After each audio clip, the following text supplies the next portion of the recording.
welcome, viewers.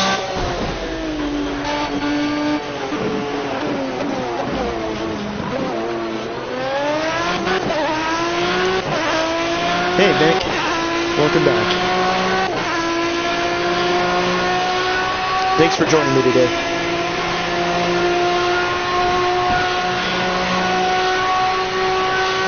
It's still the first lap, so you haven't missed anything.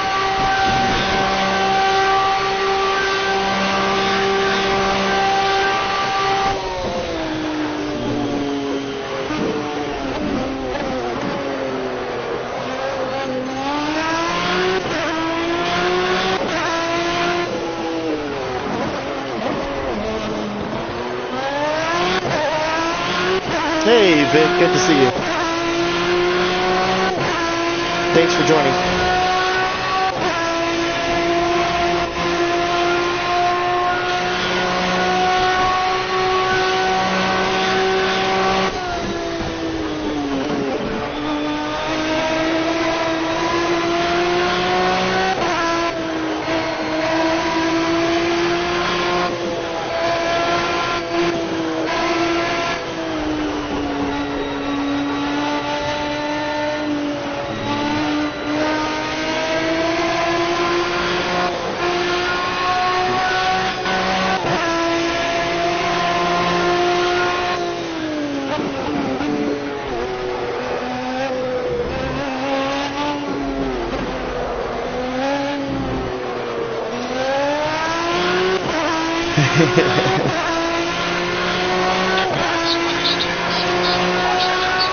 I think I need a sponsorship from Mountain Dew and Doritos before I get a chance to be on Major League Gaming.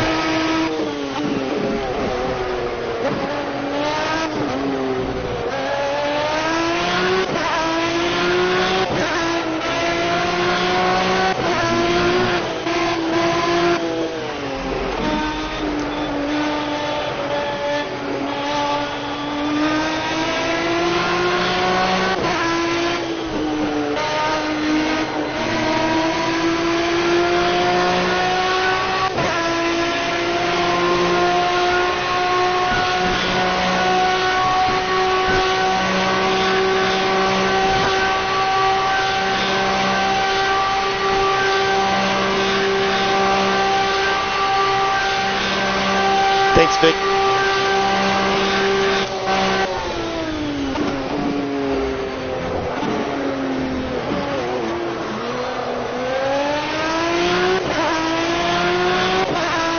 Vic, if you would also post something to GT Planet. I did put up a post, but if this finishes up on time like it should, then I will likely host Car of the Week a couple hours late.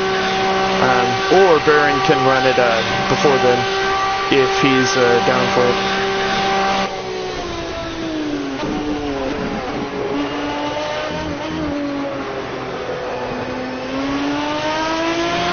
Happy New Year to everyone, by the way.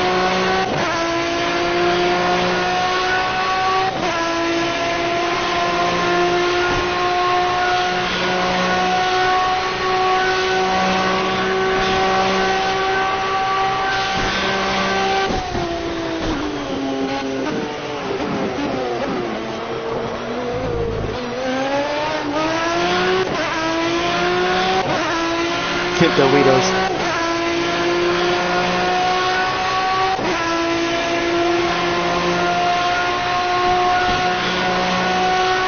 Now, when you say Major League Gaming, does that mean there's somebody over in the trees there on my left or right that has a gun that's going to no-scope me? Is that what's going to go on? Because if you can hit a target at close to 200 miles an hour, that's damn impressive. Scope or no scope.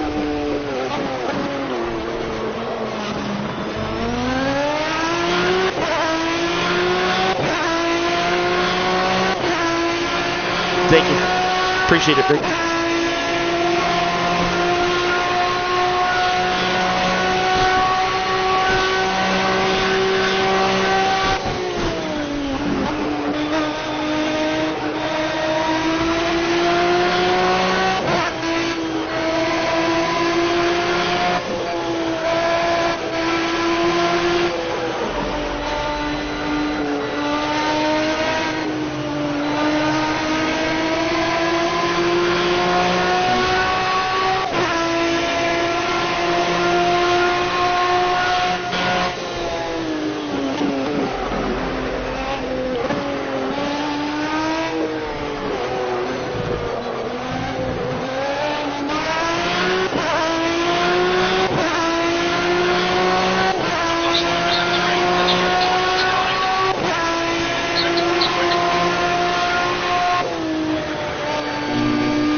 Hey, and my crew chief app is working.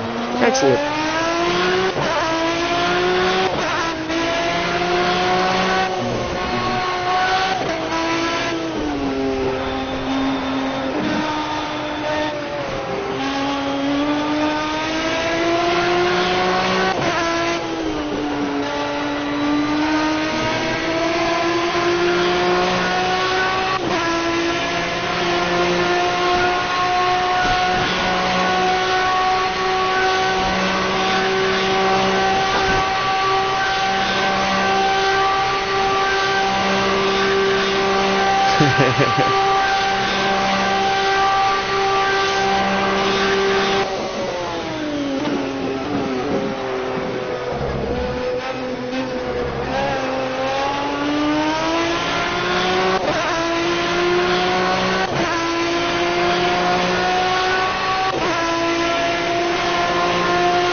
That won't be hard, Mick. I'm sure you'll find something to kick my ass at. Probably Battlefront. I'm terrible at first-person shooters. Or even third-person shooters as I play it.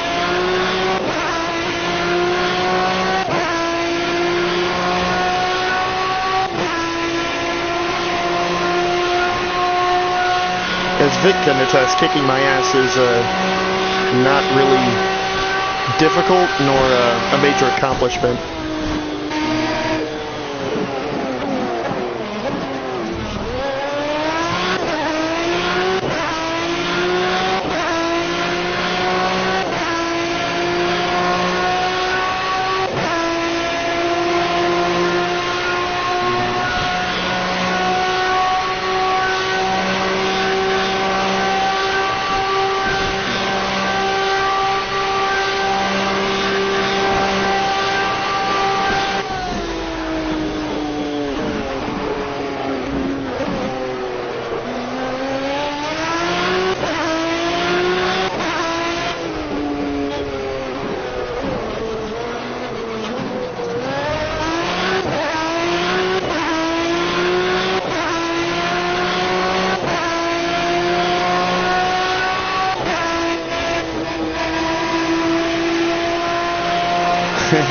Yeah, drifting shouldn't be too difficult. I'm terrible at it in the games. I can do it in real life, but when it comes to the games, for some reason, I think it's because I use the default button settings that it's difficult to be as precise as I need to be.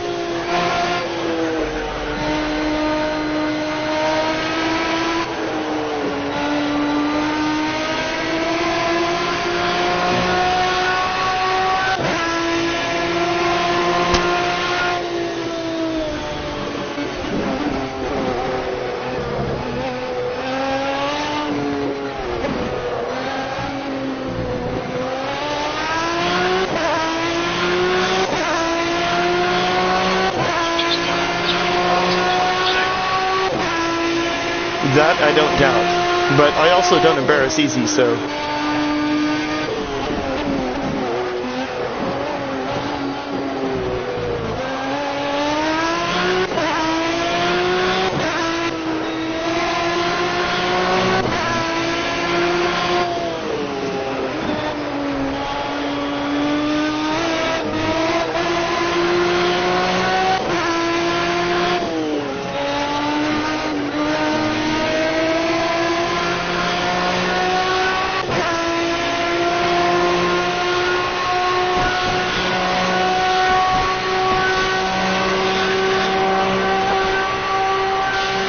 Already a little dirty.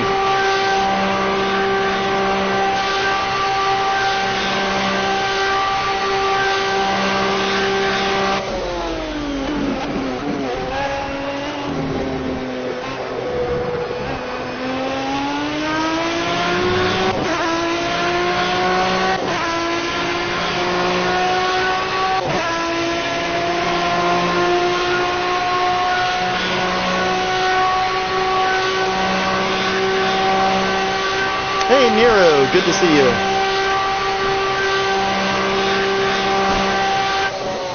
Xbox. Man, I will gladly take an Xbox, but I will not pay for an Xbox.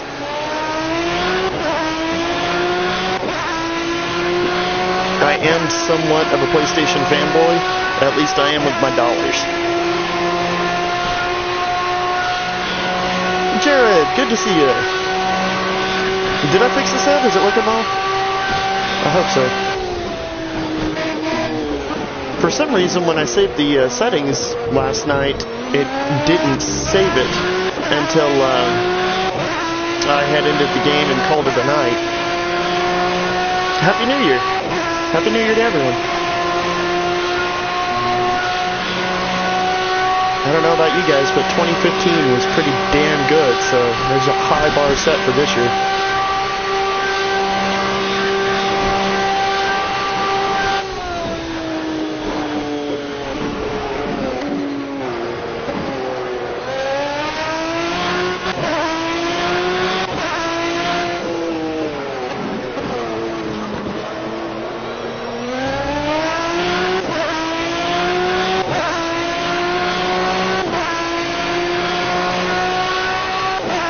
I'm going to be so upset if they cancel the USGP, especially since I've got plans of going and meeting everybody from Google+. We've had this little gathering, Google+ gathering, planned since 2012. And if they cancel the GP now, I'm going to be so disappointed.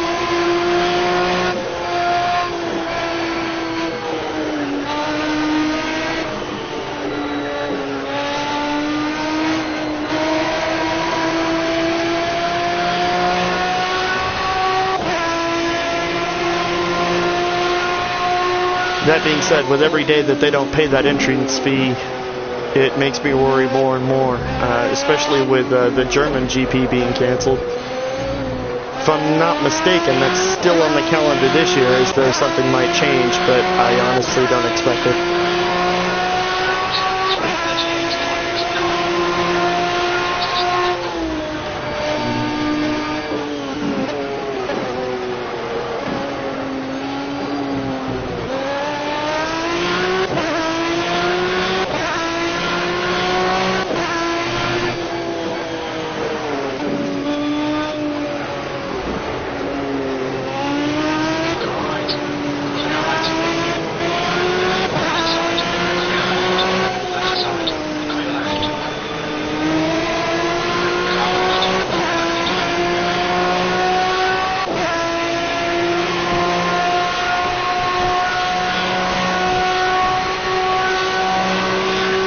No, they haven't paid the fee yet, and I don't know if they're going to be able to after how disappointing last year was with all the rain. That is the last thing that track needed, because they barely clear $1 million in profit each year. Now, hopefully they've had a chance to bank some of that so they can pay the fees, but then it wouldn't make sense as to why they hadn't paid them yet.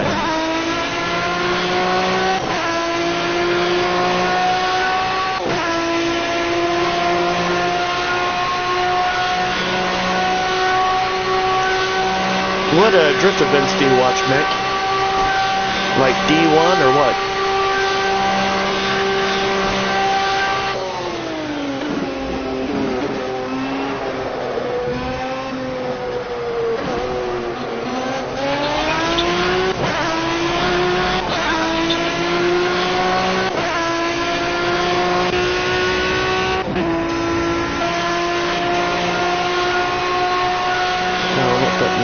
Set up for you.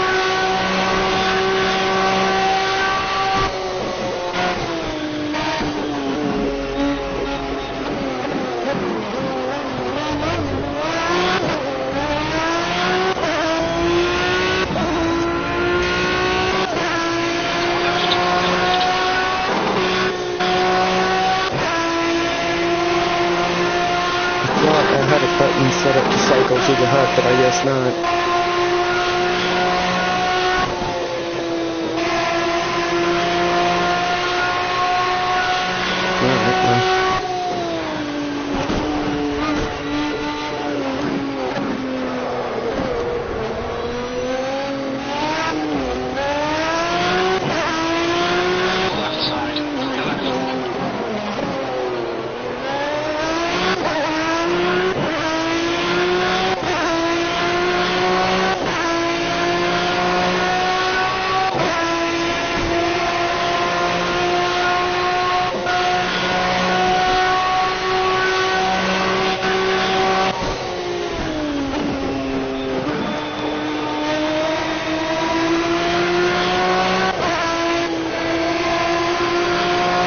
looking forward to endurance racing as well. I think the 24 Hours of Daytona kicks off the year.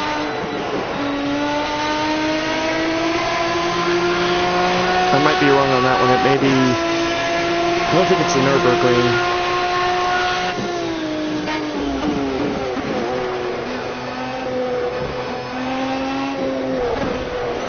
If someone has a schedule of endurance races, they should totally send it to me on Google+. That way I can plan out my year.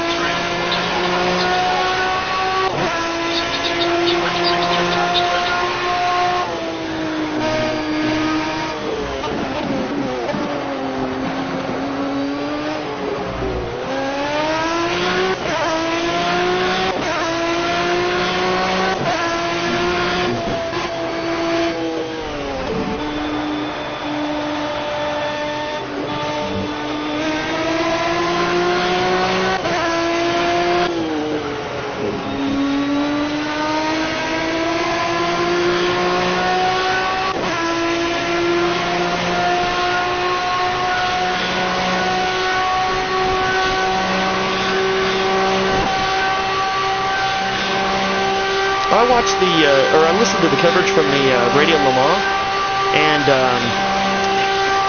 some people find it boring, but what I like doing is having that on in the background while I do other stuff like goof around on the internet or play racing games or whatever. It's a nice filler.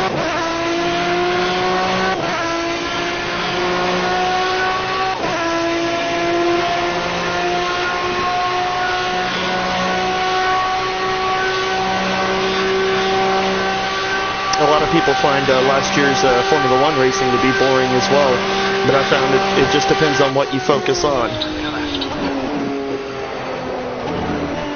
If you're focused on the leaders with no competition, then yeah, it can be boring, but some of the best stories are further back in the field.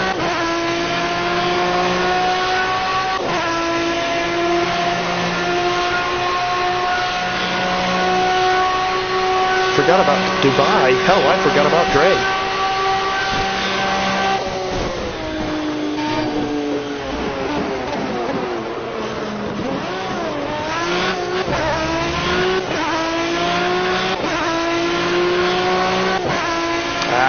I've been enjoying the hell out of Formula One. Again, it depends on what you focus on. Watching Sauber has definitely made things a lot more entertaining for me.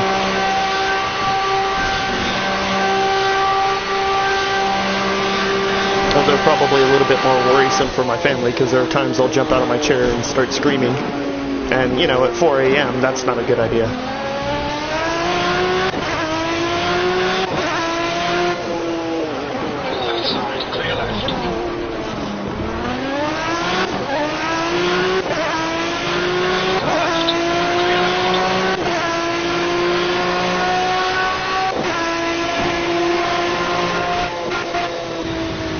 I've got to find what buttons handle my HUD, because I don't know how much fuel.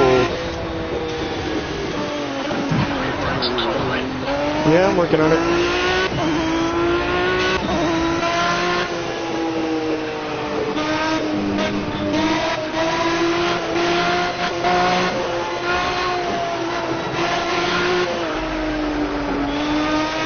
There it is. There we go.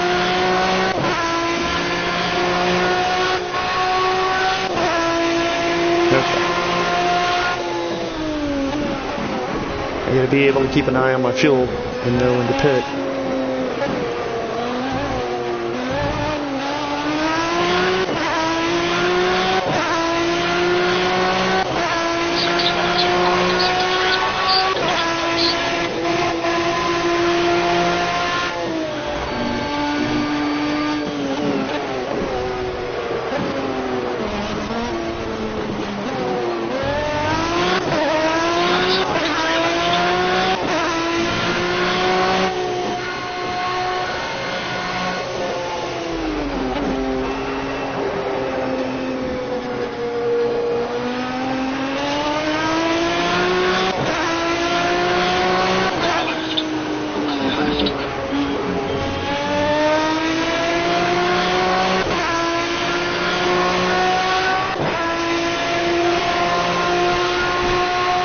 since I turned off flags and penalties, I hope that doesn't have any effect on blue flags for the traffic.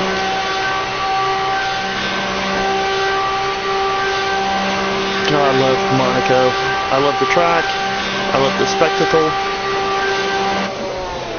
Wish I had the money to attend Monaco. But from what I understand, Austin is just as expensive to attend if you stay in Austin and go to all the events there. That being said, when I went in 2012, I stayed about an hour away in Killeen, Texas. And while people in Austin were paying upwards of $600 a night for a hotel, I was paying only $46 a night. And the traffic to and from Austin from Killeen was next to nothing. Austin really knows how to put on an event. They do an extremely good job. The only line I waited for was the ATM line. The line for the buses to the track, the line for food, and everything else moved really fast and really well. I wish everybody could put on events like Austin does.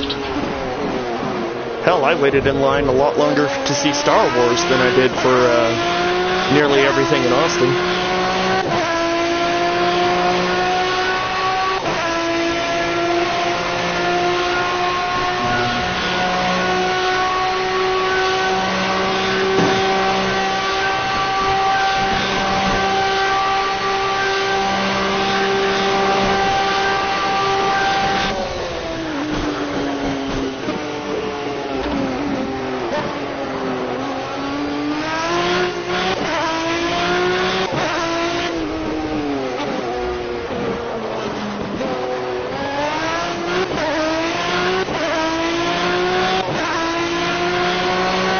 That being said, if Austin is canceled for whatever reason, then I may look into trying to go into South by Southwest. Apparently, they have a gaming section for South by Southwest. If possible, I'd like to get a booth. Sorry. I'd like to get a booth and let people come and record their own races on my rig to kind of demonstrate what I do and how I do it.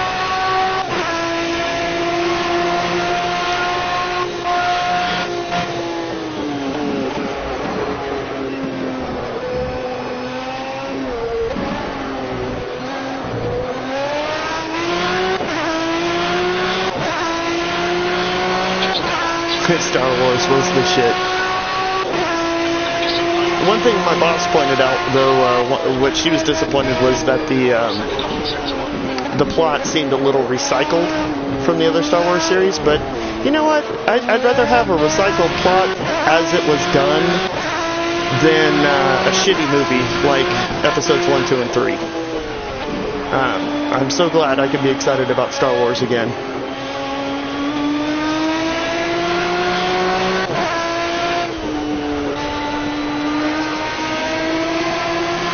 I do hate having to wait until May of 2017 for the next movie, but they're supposed to have several spin-off movies, including a X-Wing spin-off movie about an X-Wing pilot, so that could be cool.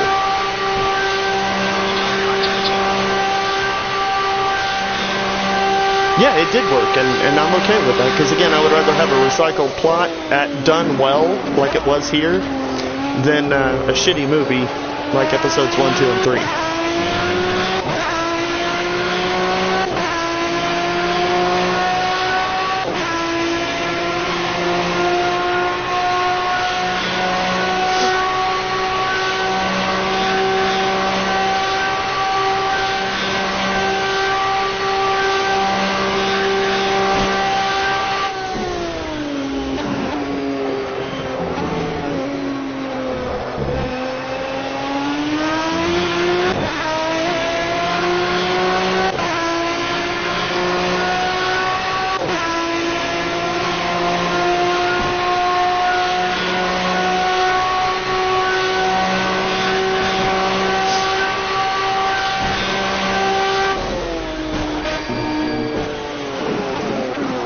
Shit, that was a little late on the brakes.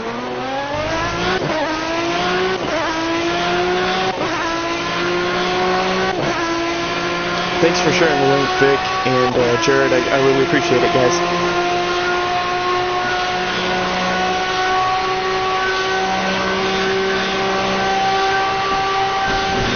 Somebody should call out Baron too and see where he's at.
Dicks of the week.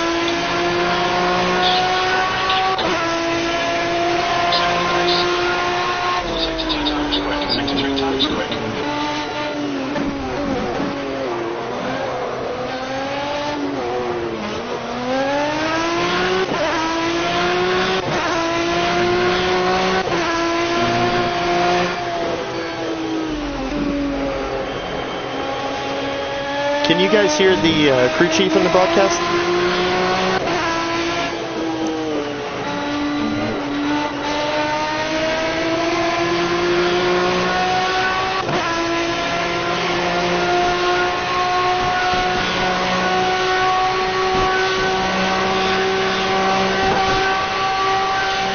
Awesome.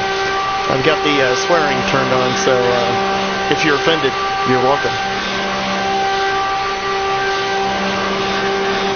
If you aren't offended, well, I'll be with you in a moment.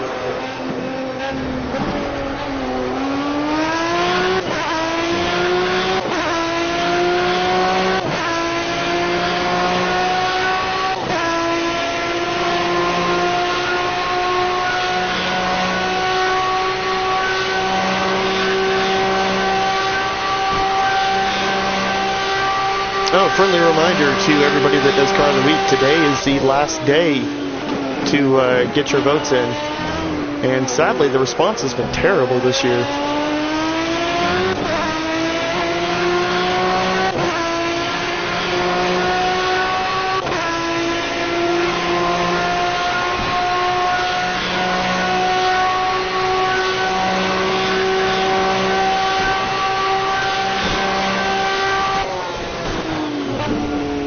Ooh, traffic.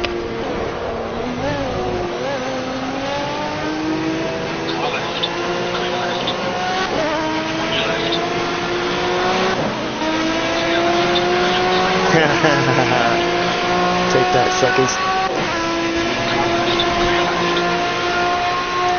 No time for love, Dr. Jones.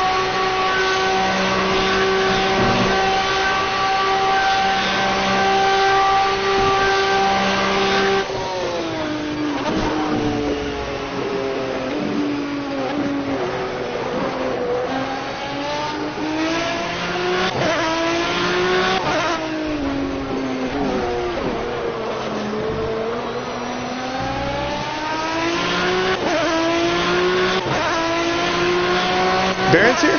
Hey, Darren.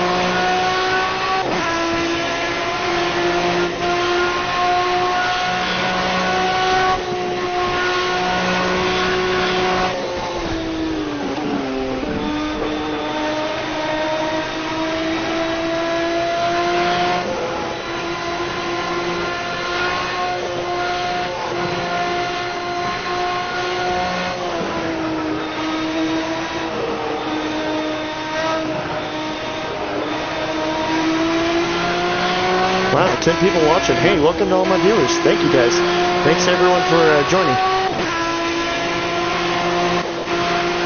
And Happy New Year to you. Oh, that was late. And I pulled it off.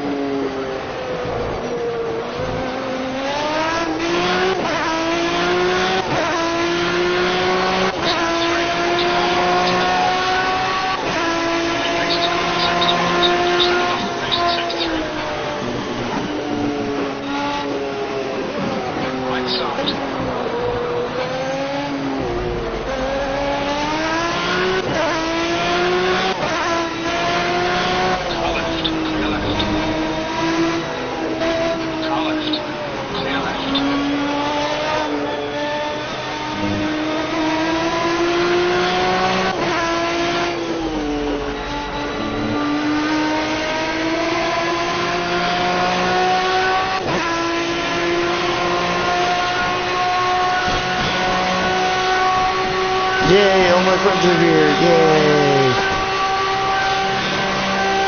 So, Baron, welcome to the 24 hours of Are We There Yet?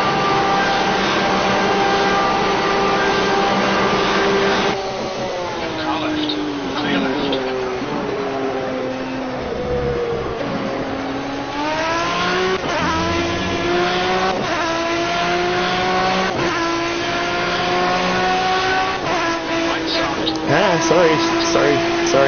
Sorry, my bad. They'll give you my insurance after the race.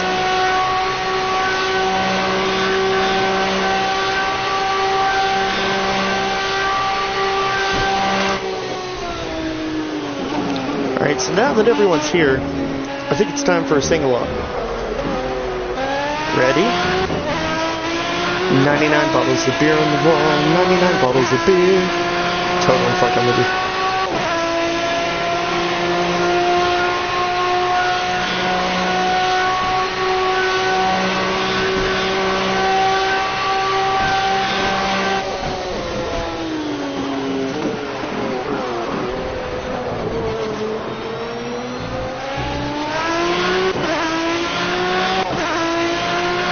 That's how you get viewers right there. Just start singing 99 bottles of beer during an endurance race.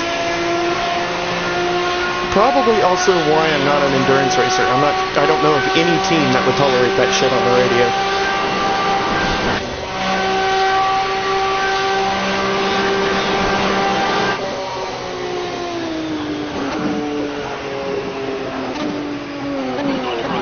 Right side's clear.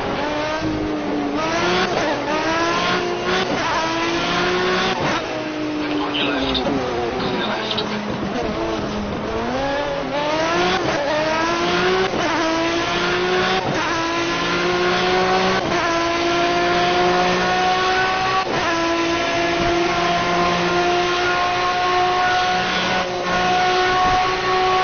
In 24 hours of Who Gives a Fuck.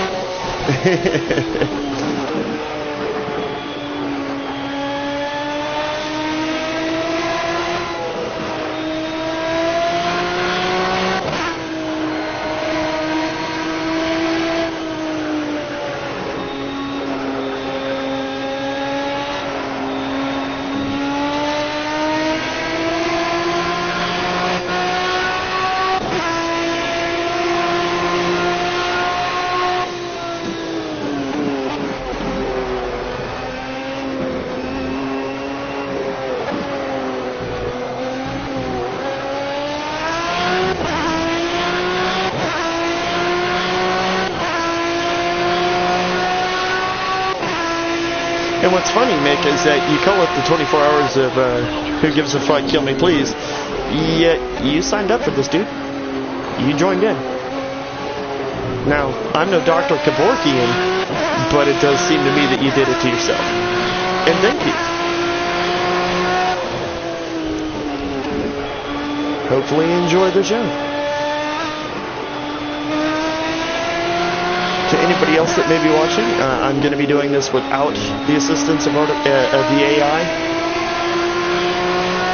No substitute drivers, no substitute players, just me, myself, and I, and the track, and the car.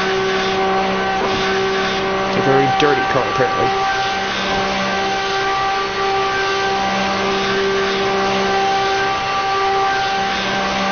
This is no way to treat an Aston.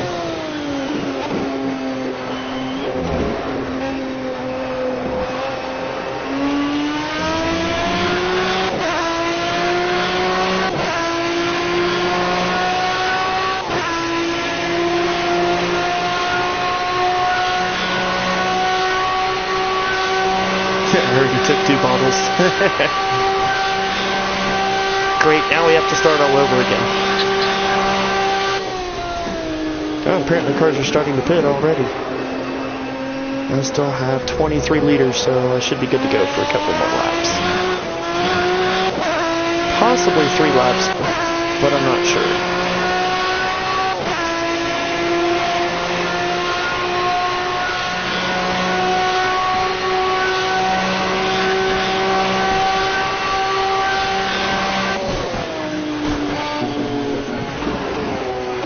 During the pit stops, I am going to take a moment to stand up and stretch and move around a little bit. There have been people that have died from long sessions of gaming without moving or anything like that, so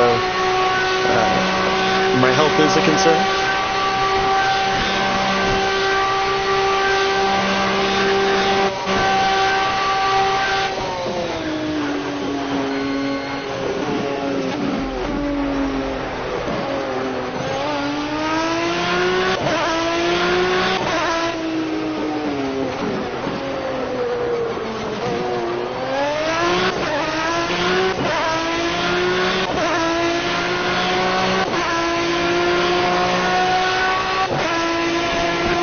Why did I put myself through this?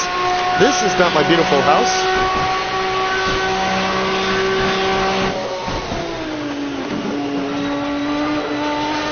And you may find yourself in the 24 hours of Le Mans, virtually.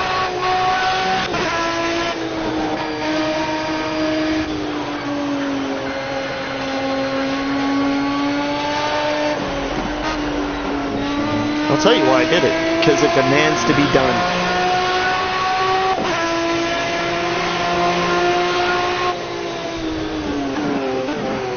It's about saying something is impossible and then doing it anyway.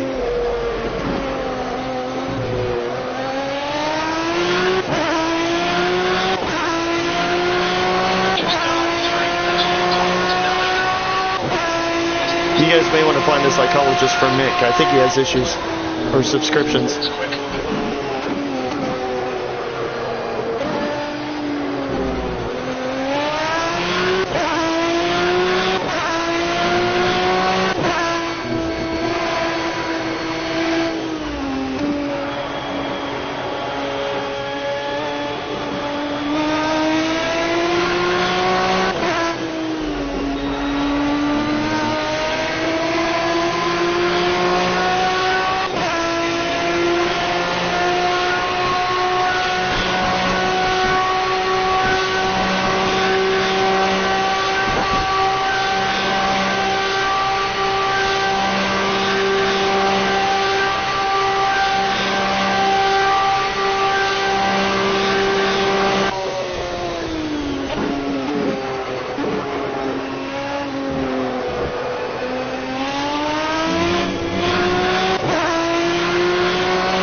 Sector 420.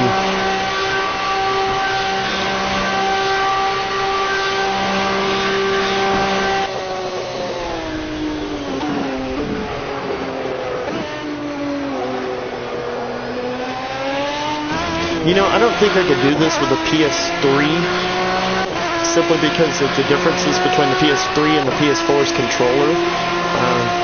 I think if I tried it with a 3, I'd end up with carpal tunnel by the end of the night.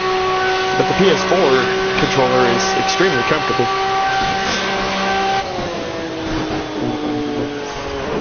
If you have the means, whoa, with the late braking. If you have the means, I highly suggest it.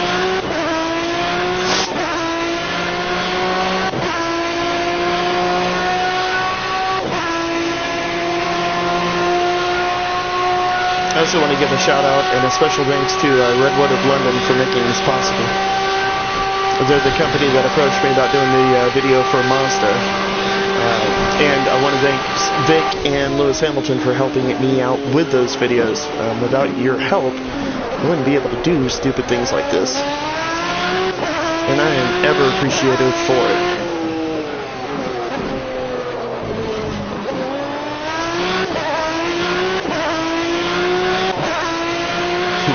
Bueller.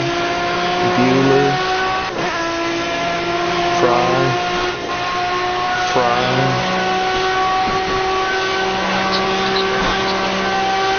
Your right is clear. Shut up. I mean, okay, thank you.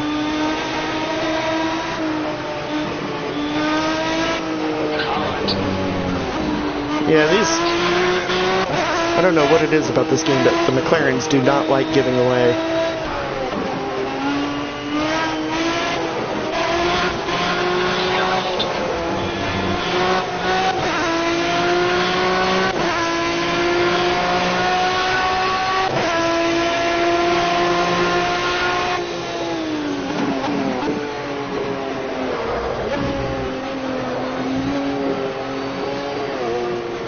Alright, I got a pit next lap.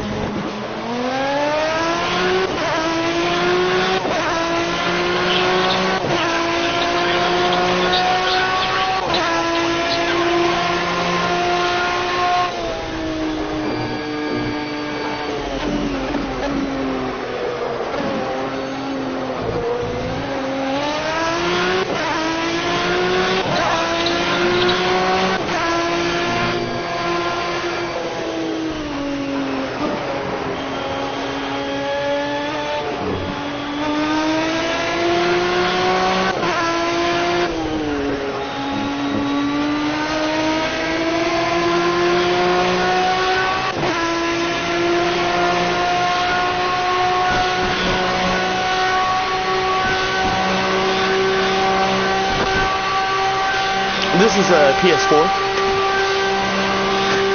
and thanks for joining us.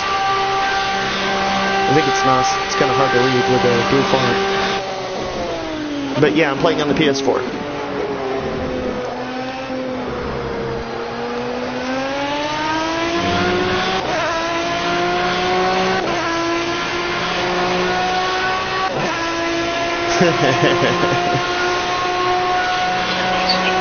I'm Brad McLaren of the Clan McLaren. I was born in the Highlands of Scotland over 400 years ago. There could be only one, and I have both of them. There can be only one. Collect the entire set.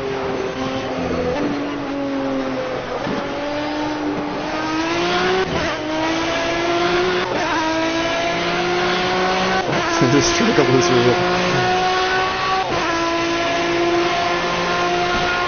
Good idea. I highly recommend Project Cars. It does have its flaws. Some of them more glaring than games like Gran Turismo 6 and Forza. But that being said, for what it is, it's really enjoyable. I find it entertaining. And the cost is right. I think the game is currently on sale. And if I'm not mistaken, Project Cars 2 has been announced. And should be available either later this year or early next year, if I'm not mistaken. Don't quote me on the release time. Yes, you are correct. That McLaren does need more weed. That's what the pit stop's for.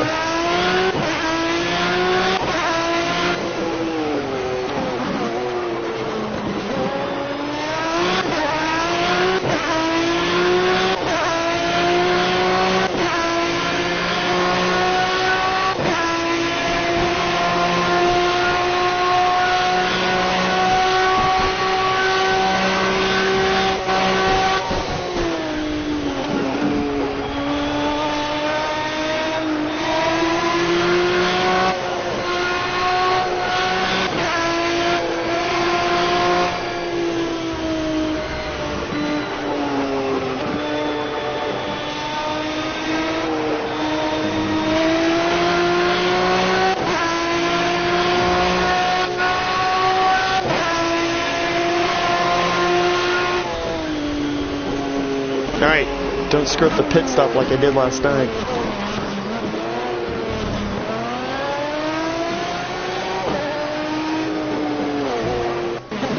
As Jared could tell you, it was horrific.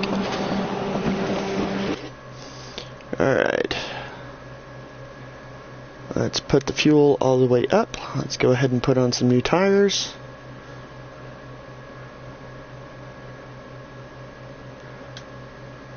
I think we're good to go. Alright guys, gonna take 1 to 2 minutes. Thanks.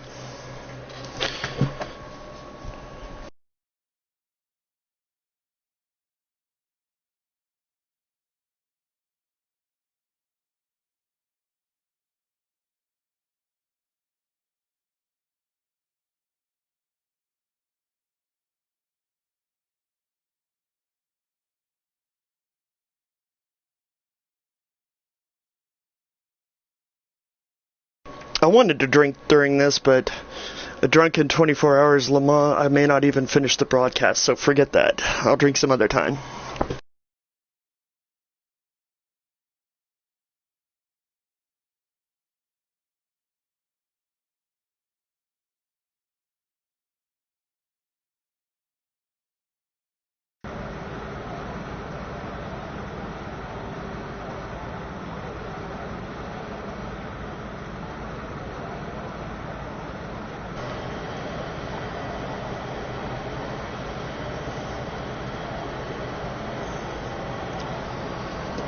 I want to thank everyone that shared the post on Twitter and Google Plus and your various social medias. It's greatly appreciated. Also, I want to thank everyone that's joining me today. As for why the mechanics start so late, I think they have to put the fuel in first before they're allowed to work on the car.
I thought that's why I got gas and tires, so I wouldn't have to push.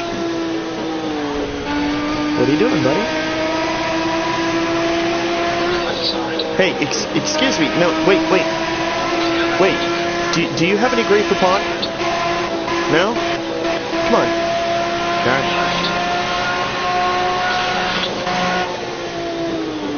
Nothing like trolling the AI.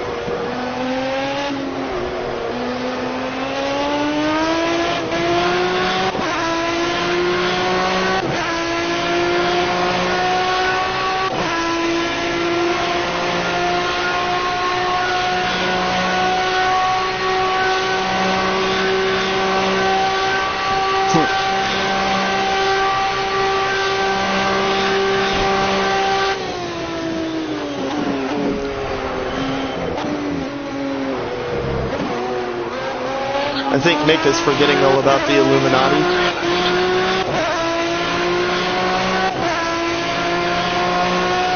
The truth is out there, sir. Oh, speaking of the truth is out there, I also want it known that no cake has been consumed in the last 24 hours.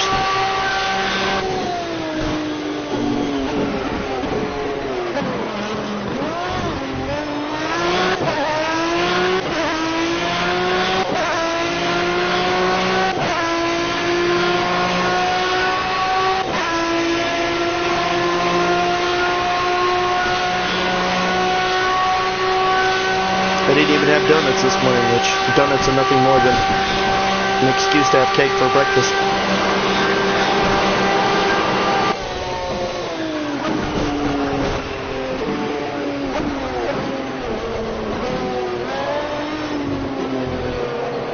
Seriously? Car left. Clear left.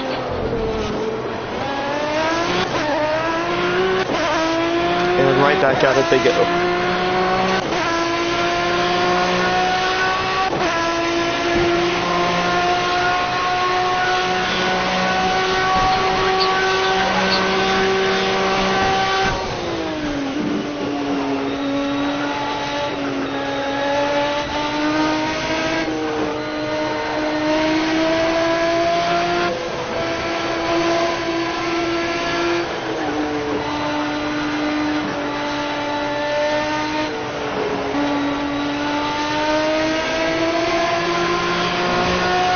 You know what I should have done? I should have contacted the people that do the endurance races for GT Planet. I don't know if you guys have ever watched those, but they have people that actually provide commentary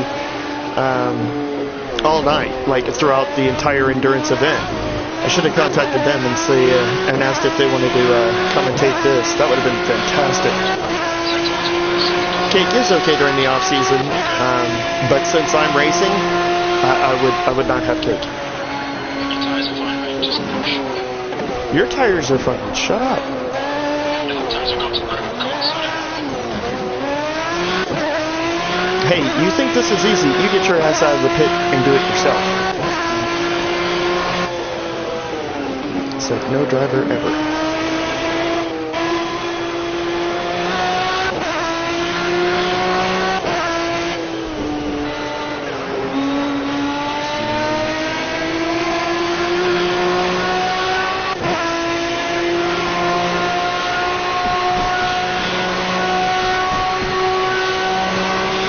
I love this crew chief app that I have going on that provides the extra commentary and instructions and information.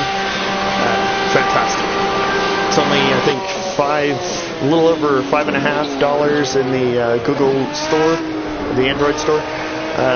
Highly recommended if you have Project Cars or if you plan on getting Project Cars. It can be a little tricky to set up, but money well spent.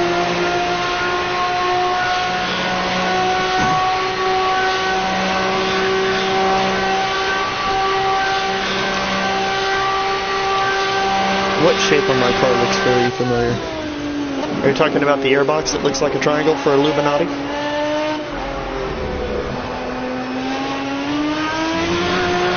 Because you're wrong. It's Freemasonry.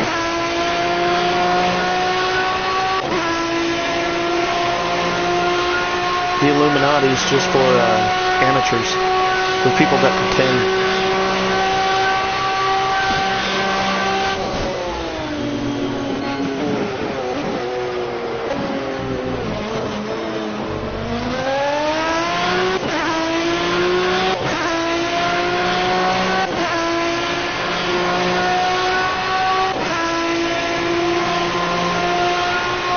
What did Marie Antoinette say? I think it was something like, do it in the butt.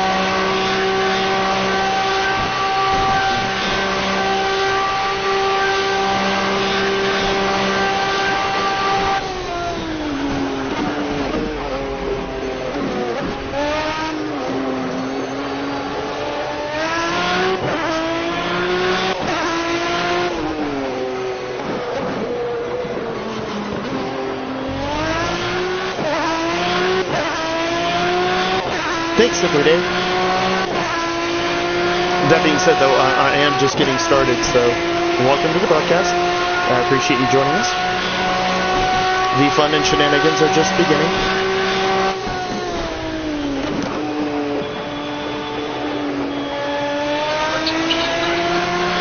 At some point during the course of the night, when the sun goes down and everybody starts getting silly from sleep deprivation, I fully expect each and every one of you to get out of your seat and do a dance.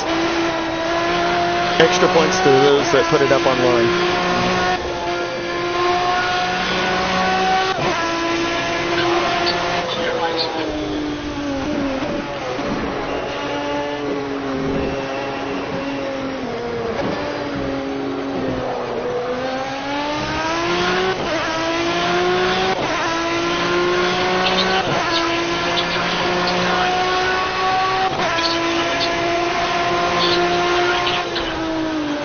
Stop telling me how to live my life. No, wait a minute. That's your job. You're right. I'm wrong. Let's move on.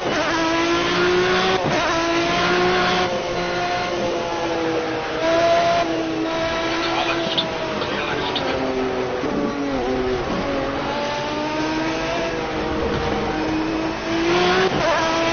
Sweet Aston on Aston hotness. Left side. Clear left.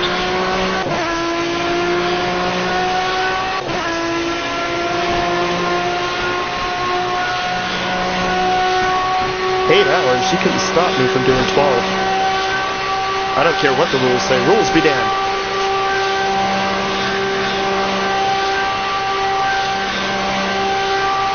Why would the game crash? That's crazy. Is your PS4 getting hot? That may be why. I have mine set up so that there's airflow all the way around it. I also have a fan that helps pull the exhaust heat out of the back of the PS4, just as a precaution.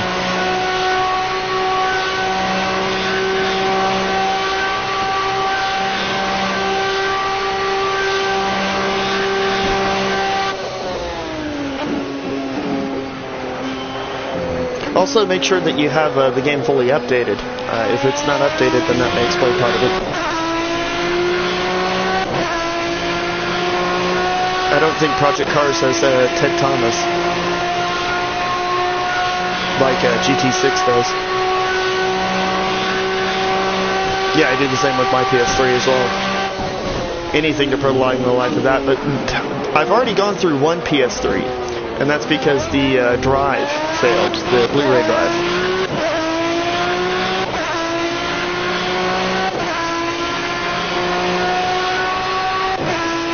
I'd have you on the team, the heartbeat, Baron.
You know, there is a team here in Oklahoma that runs the 24-hour Lemons in Texas. There's an event in Texas once a year. And every now and then they sell seats.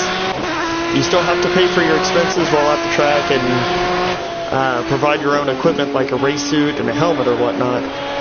But that's something I am definitely going to look into in the next few years. I'll get a racing suit, and when I get it embroidered with my name, I'll put Pastor Maldonado.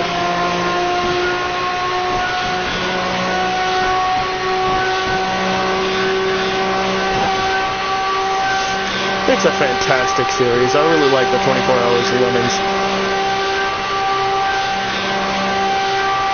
I may try and attend an event this year, but this year's going to be pretty expensive, so it may have to wait till next year.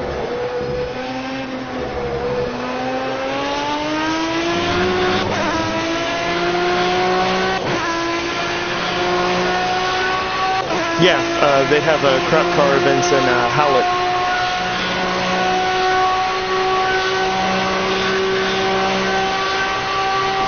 which is about, I think, less than 50 miles from me.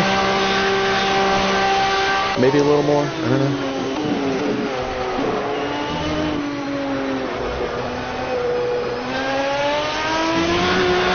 I do need to go to some drift events that they have me this year. I need to find the drift forum that I was on and get some video for you guys.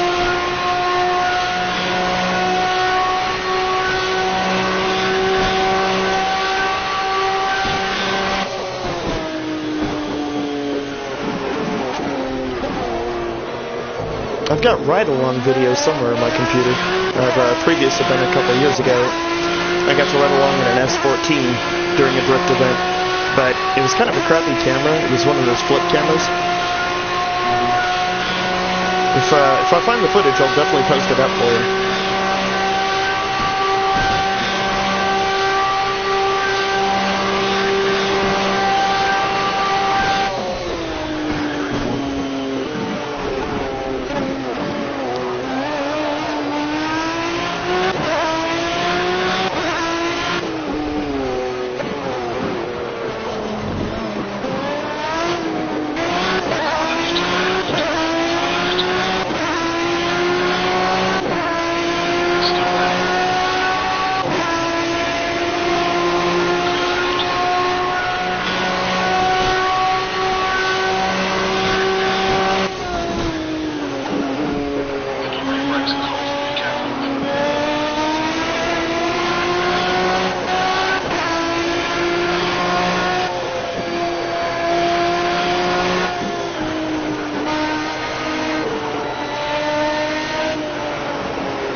Lars had mentioned having a problem with the brake temperatures. I wonder if he managed to get that under wraps.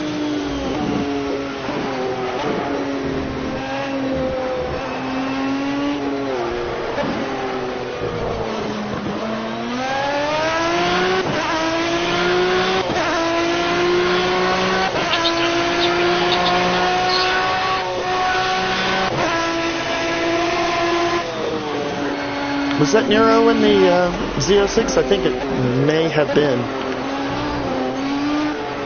The Z06 GT3 car that was in the Daytona race. Speaking of which, I have those races ready to go. I need to upload them to YouTube as soon as I get done with this. So look out for those tomorrow.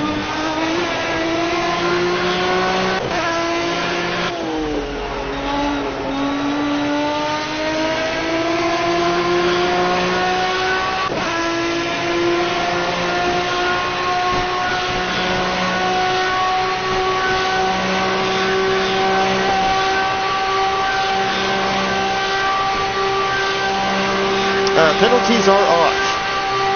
I decided to take the weak way out, and I do apologize, but somebody had, and I think it may have been you, Baron, made the comment that to get so invested into it only to be disqualified. Yeah, I've already had that heartbreak twice, and I don't want to go through that again. I think doing 24 hours alone with penalties on or off is what should be celebrated, not necessarily the focus on the penalties, but the focus on the feat of being able to do a 24-hour race.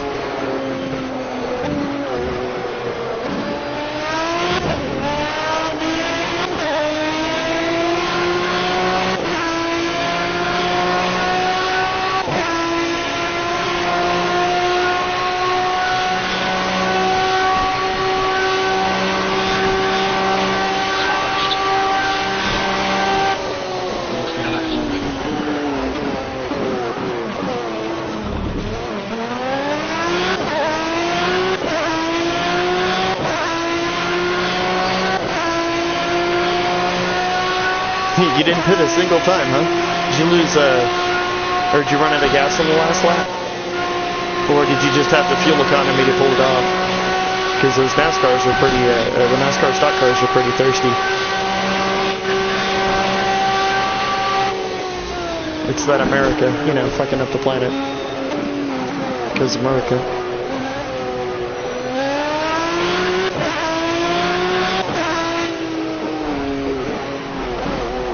is land of the free and home of the brave, not home of climate change.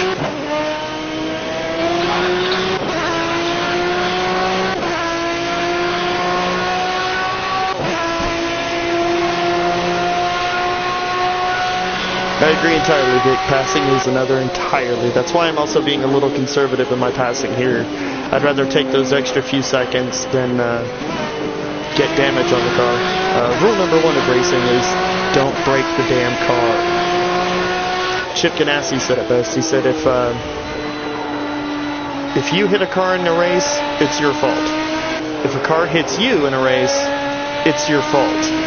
If a meteor comes out of the sky, that's bad luck. And I think he's right.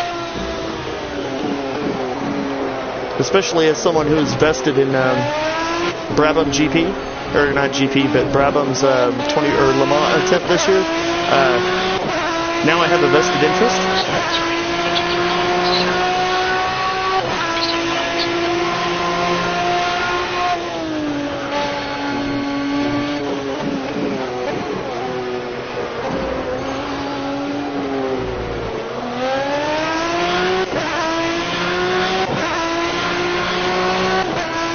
I wish you were able to record those laps, Vic. I know you could probably send them to me to like deconstruct and record and upload, but I still haven't gotten to the videos that you guys have already sent me. I really need to do those.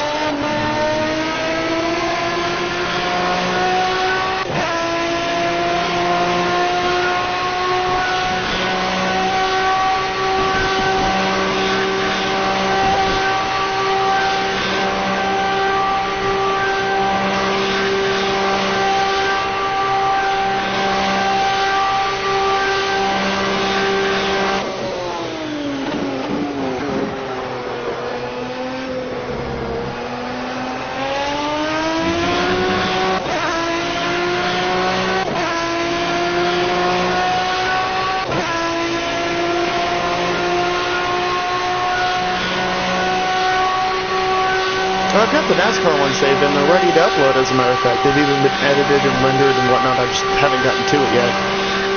But I do wish you were able to record more of your racing and your techniques and whatnot.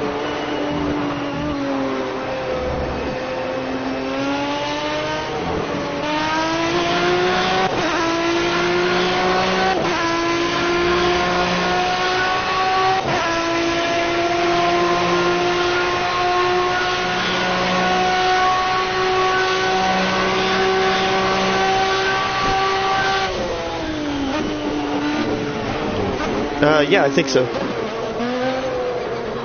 Features like that have become pretty standard.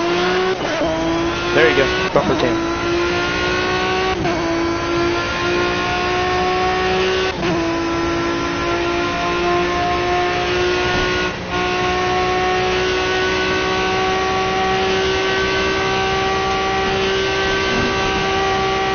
Hood cam.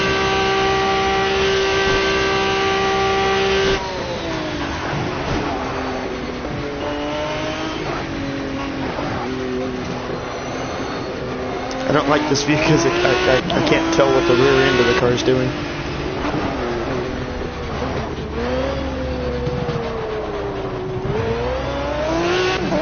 I'm not a fan of this one either because the way that's set off to offset to the side.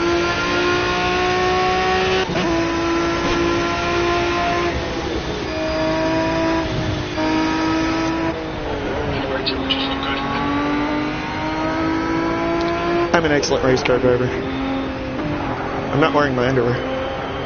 What? Definitely. Wapner's on at 9.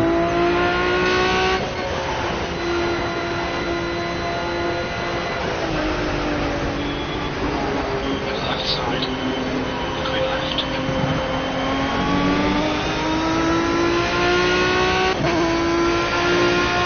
See the body flex?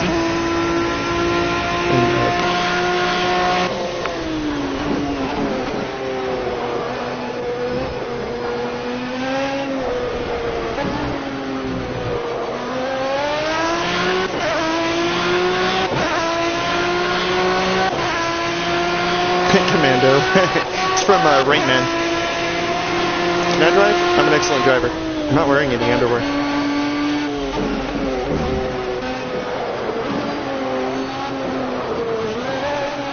Definitely.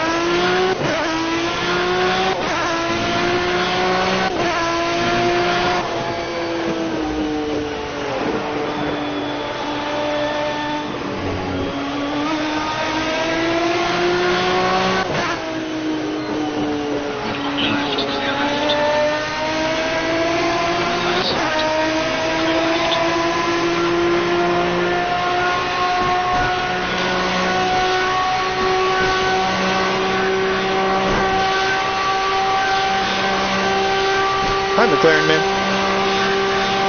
Thanks for joining us. Appropriate shade of orange, by the way.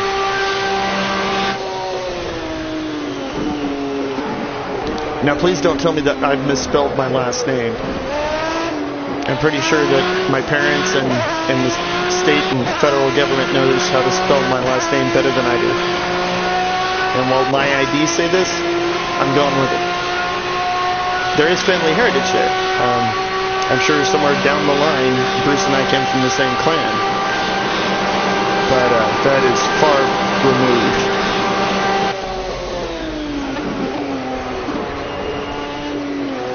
Thanks for joining us. And Happy New Year.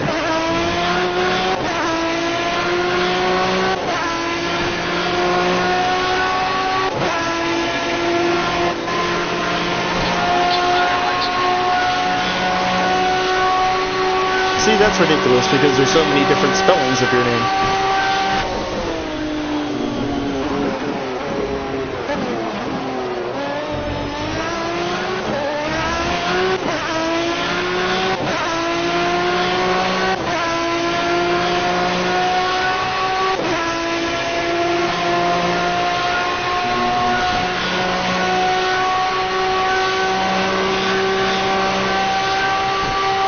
You need to get some recording software or equipment, if possible, Vic, and post those up. Or find a way to archive them until you can.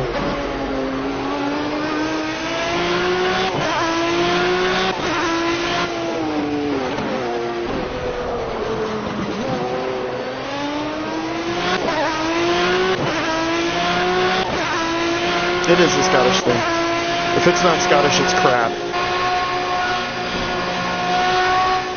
Everything comes in 3 sizes. Wee, not so wee, and friggin' huge!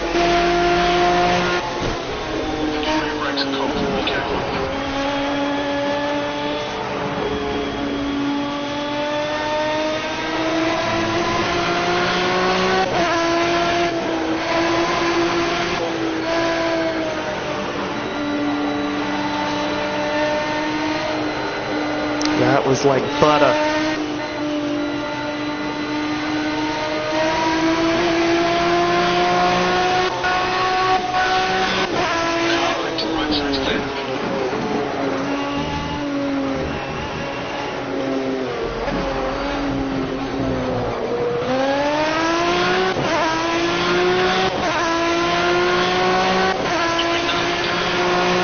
I wouldn't be too sure, Vic. I mean, you may want to get a second opinion.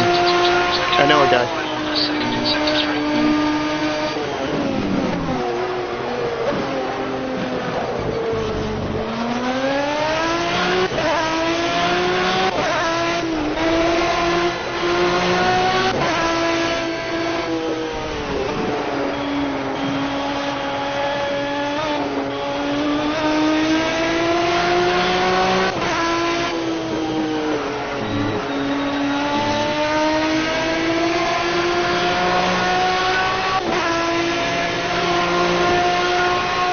Sorry, McLaren. I tried fixing that before I started.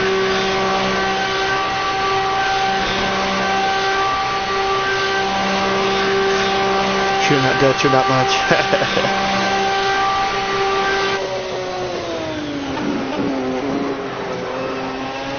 They have also been known to say, hey, look at that hooker over there.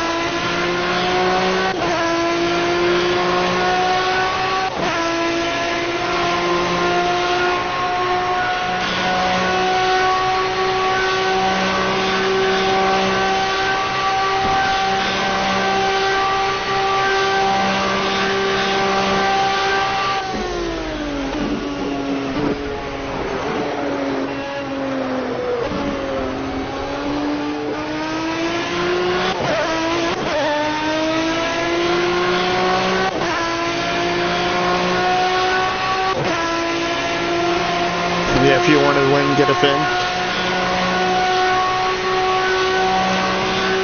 I'll take Kimi Räikkönen for the block and the win.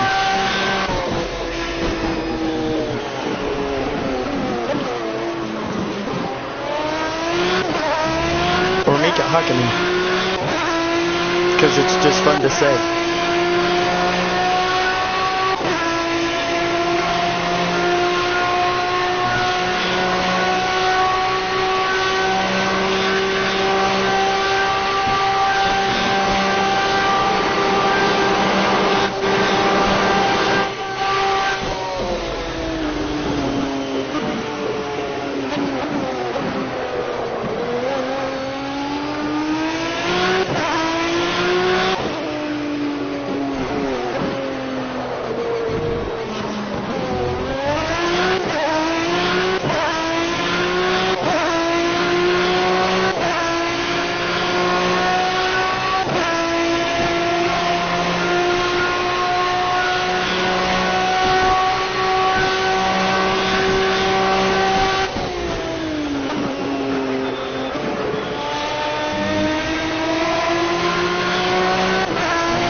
I have a German friend on Google Plus, Yuli.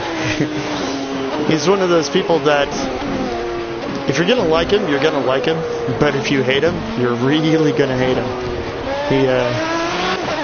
He's divisive, and he doesn't mind. I like him because he's true to himself. He knows who he is, and he just doesn't give a fuck. He's how I imagine all Germans to be, even though I know that's not the case.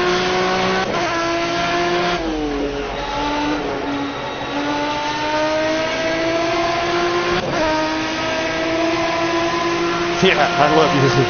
Yuli cracks me up. But I have also a lot of people that I enjoy, that admire and respect that cannot stand him. And anytime either of them speak to the other, it's a fight.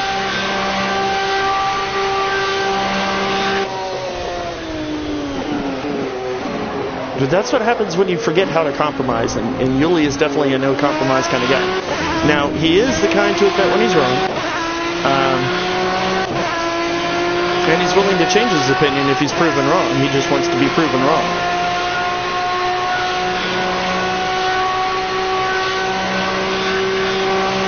And I respect that. I'm kind of the same way when it comes to authority. It's not that I have a problem with authority, it's that I think that authority needs to prove that it is worthy in order to be such.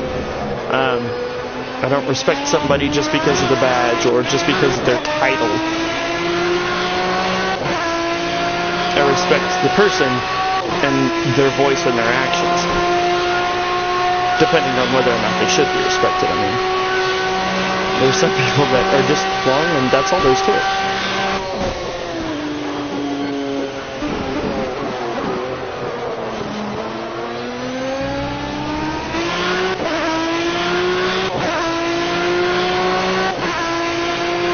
He's a great guy. He really is. Again, he's just one of those people that will mostly, 9 times out of 10, rub you the wrong way. He's even poked and prodded at me by saying a few things that I find absolutely either revolting or appalling or disturbing in some manner. But as a person, he's a terrific guy.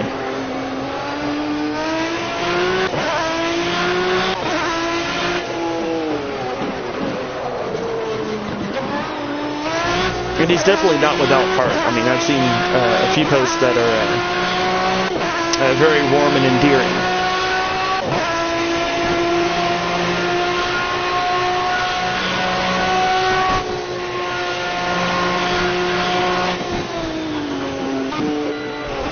With what tune? I miss that. And I need to focus more on driving than looking at people chatting.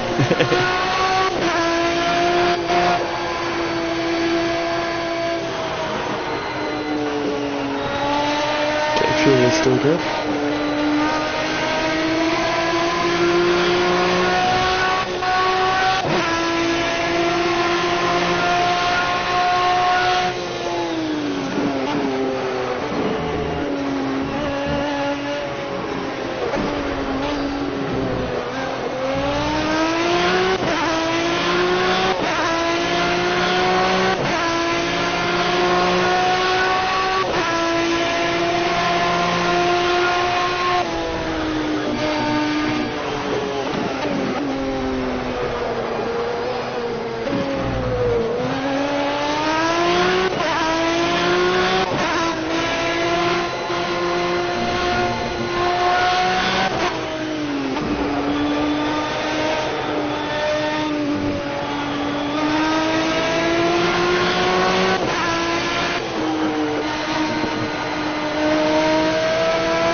We're talking about a German friend of mine on Google Plus named Yuli. I think his last name is Yuli Cross, but I'm sure I'm mispronouncing that, and he'd shoot me for it.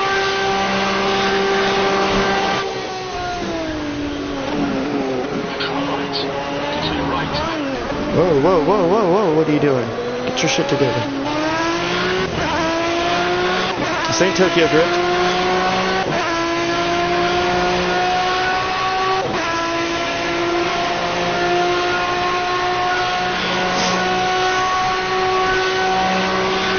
I think I remember that, Darren.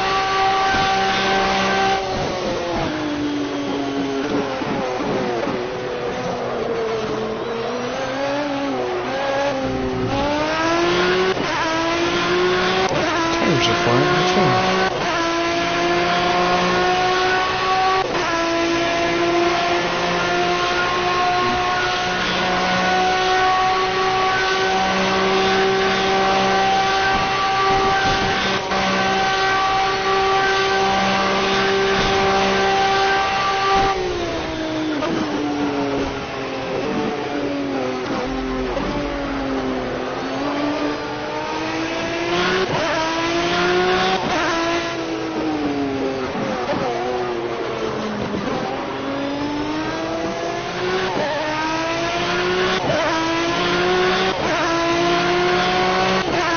Okay, I didn't know that tuners now had reputations and whatnot.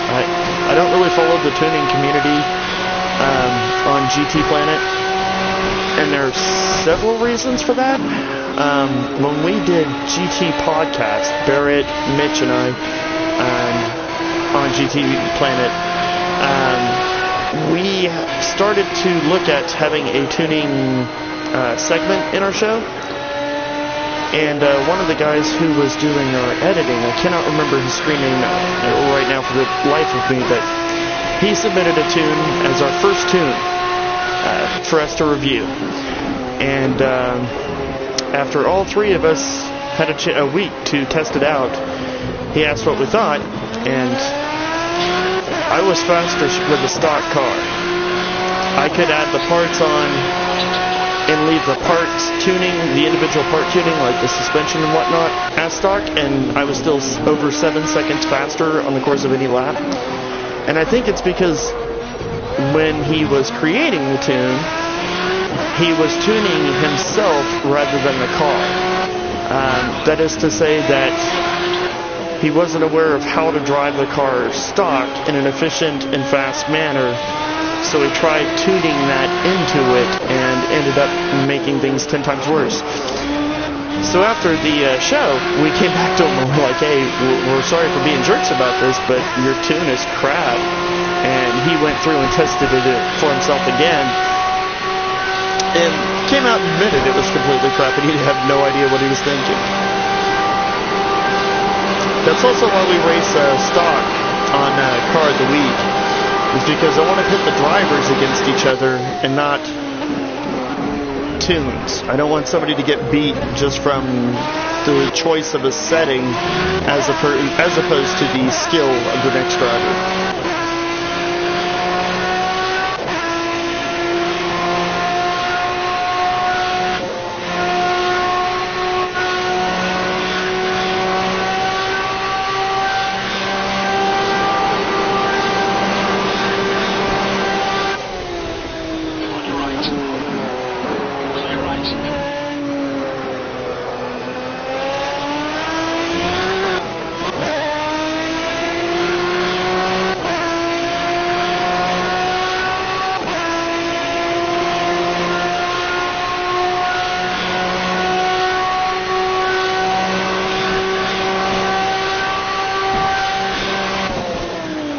Yeah, I don't have a wheel yet, so I'm sure it would help, but it's also one of those expenses that I can easily justify other stuff for.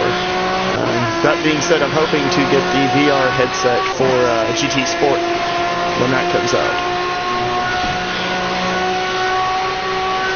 And I'm only doing that because my sister and I have talked about it, and she wants to be an early adopter and check it out as well, so we both just decided to jump in feet first, and when GT Sport was announced, that pretty much just sealed the deal for me. That being said, the moderators on here are going to share links throughout the night and throughout the race of me on various social media, how to get in touch with me, where to follow, where to watch other videos, and one of the links that they have is to donate. All donations will be applied towards upgrading equipment and the channel as a whole. I'm not going to go out and use it for like drugs or liquor. That's what I get a paycheck for. By the way, shout out to Jared.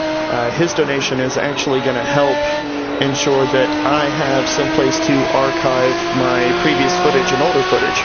I'm about ready to, I've almost filled up a 4 terabyte external hard drive with videos that I've done for Gran Turismo and now Project Cars and Drive Club, etc. So his donation is going to go and help me purchase another large terabyte, 4 or 5 drive, so I can ensure that I can archive and back up my videos. So thank you, Jared. Thank you very much. Greatly appreciated.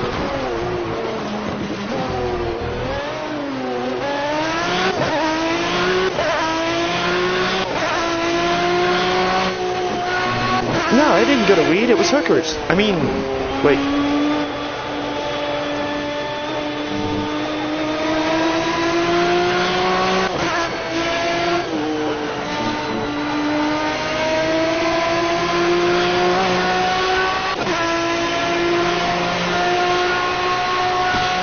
I use a Hauppauge PVR HD or HD PVR2 Gaming Edition. It allows me to do 1080 with 60 frames per second.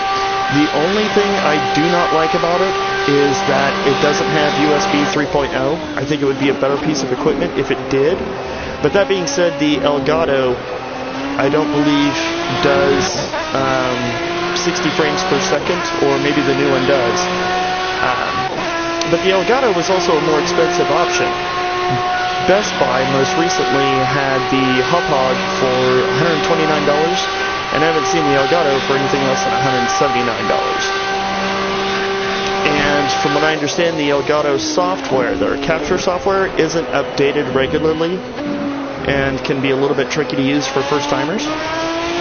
Hauppauge, I think their most recent update was in September. And I really enjoyed the ease of use with their capturing software.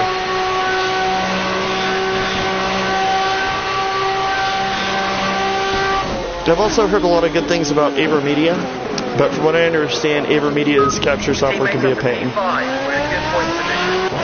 It's about my time my teammate did anything. What's he been doing before, people?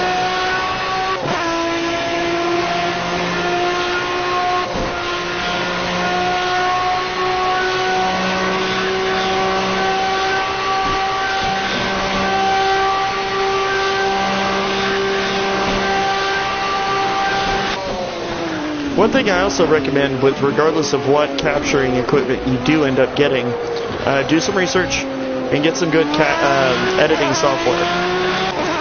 I currently edit my videos with Power Director 13, I think, from Cyberlink. There are inexpensive editing software out there, but the last one that I saw from Adobe and Sony's $100 entry-level option and Corel only render at 30 frames per second, whereas Cyberlink does 60. They'll do up to 60 frames per second, and I think they're now capable of more. So definitely do your research before you purchase anything if you want to record videos. And ask questions, like find user people that use the equipment and ask them questions. That way, whenever you are ready to start, you'll be better prepared and have a better understanding of what goes into it. Yeah, Vegas, I would love to get Vegas Pro. I would love to get Vegas Pro or any of the upper end editing software like Adobe's top end unit. But I've seen editing software go upwards of $700–800, and that's ridiculous. And I think Adobe now goes with a subscription service, and I don't want a subscription service. I want software that I own.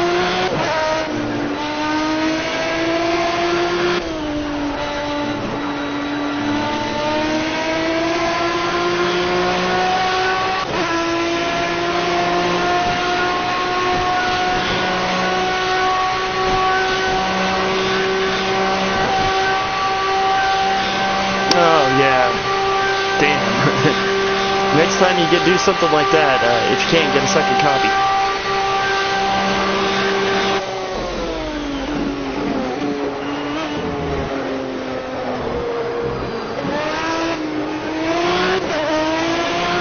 I should go to an editing school, or like a vocational, a VOTAC with some sort of graphics design or video editing school. Just so I can get the free software. I know that's terrible, but smart enough to use an apostrophe in an RE. I'm just kidding. I'm not the grammar jerk that... Okay, sometimes I am.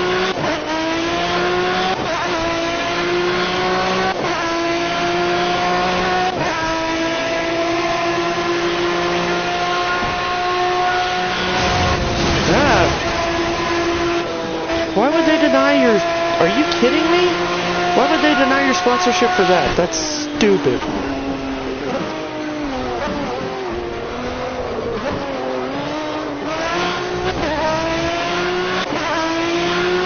And how did they find out?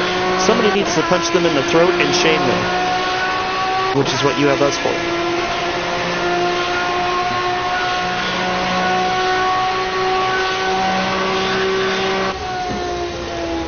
Okay, quit reading the comments. Oh, a Canadian guy becoming GT Academy, I gotcha.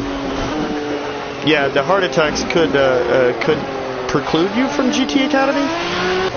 However, that being said, I would still go for it.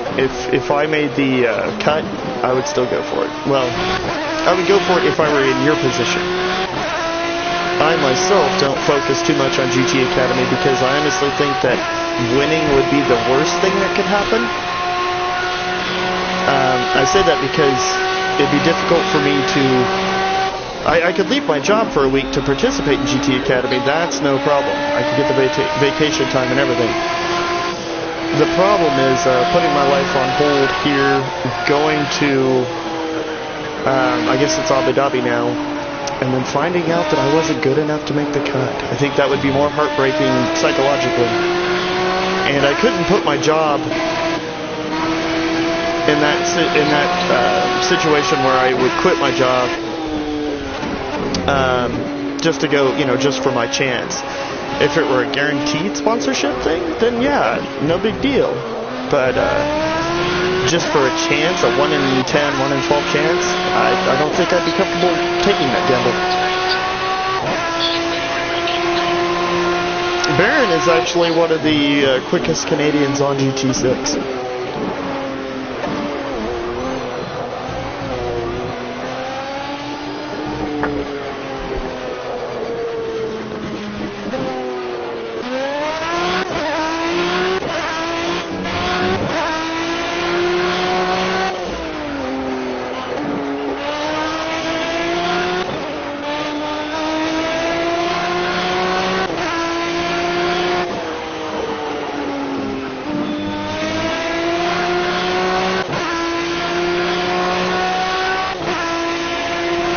Sorry about that, I had to cough.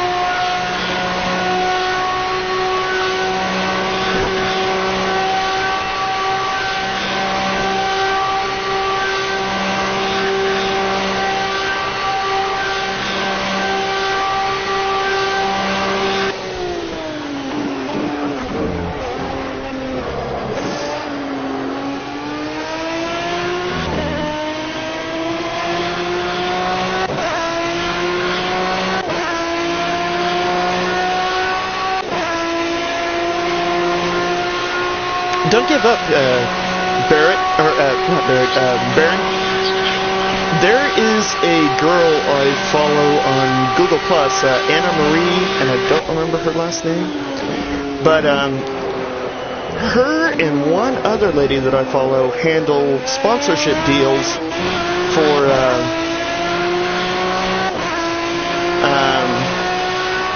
potential racers, like actual race car drivers. I would definitely at least get in touch with her via email and see if she could help you out. I'm sure she has a fee that she hires at, but she may be able to give you some free advice or some indication of where to go to next or who to approach next for other potential sponsorship ideas. Don't let this rejection get to you. Definitely keep going.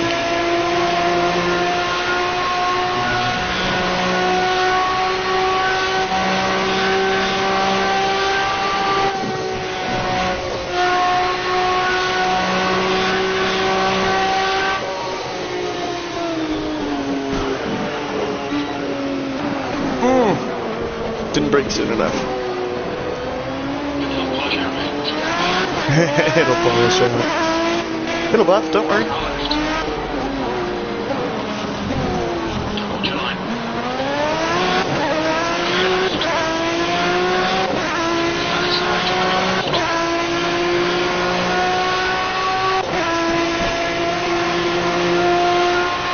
And by the way, Baron, if you keep getting more number ones in the in those seasonal events, I guarantee somebody else will approach you. Maybe not necessarily for sponsorship of like a channel or something, or professional racing, but somebody else will approach you to like be on their sanctioned team. Good things will come from it, definitely. So keep up with these seasonal events. Keep going for those extra few hundreds or thousands. And if you can, stay on top of those lists as much as possible, because you will get more good things coming out of it. I promise.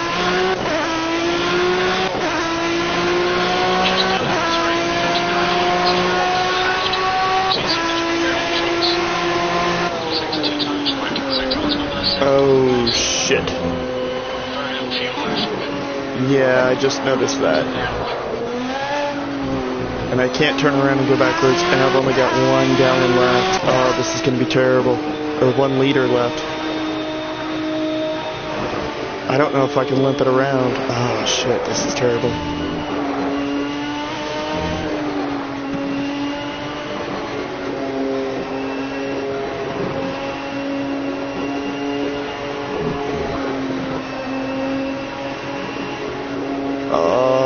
this is terrible. What was I thinking?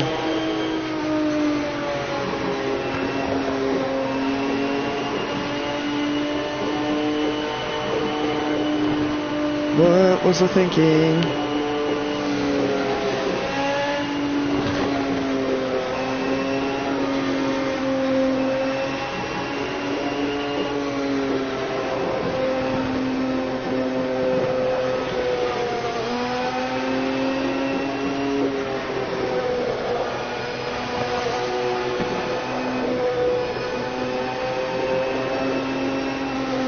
Who's gonna help push? No doubt. This is not good.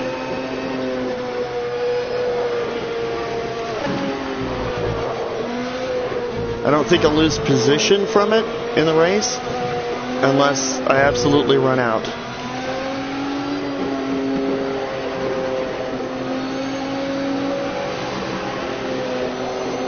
Oh, this is not good. High drama tonight, guys. High drama.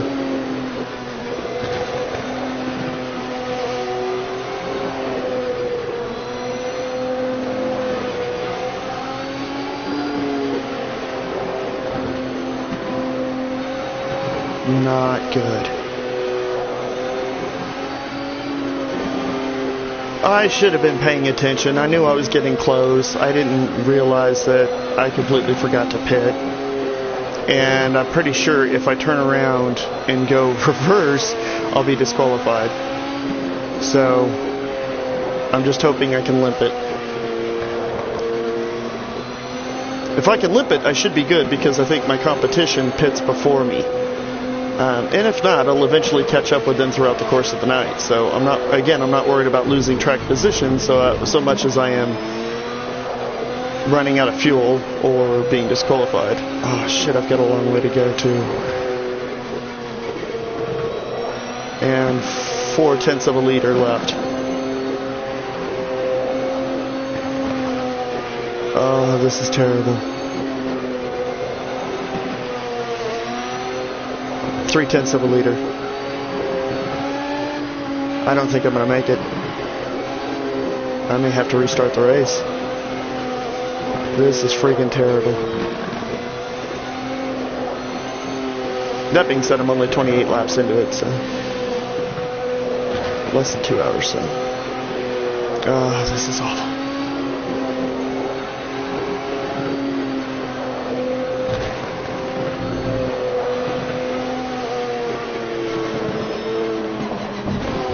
.2 of a liter. I don't think I'm going to make it, guys.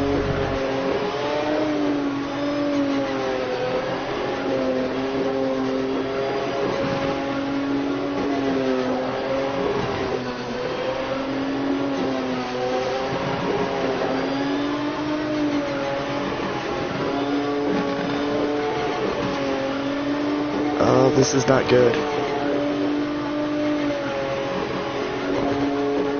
He might have, though. That's the thing. My pit boss might have said something. I was just too busy talking with you guys. The track temperature is now 27 Celsius. And I'm out. I am out of fuel.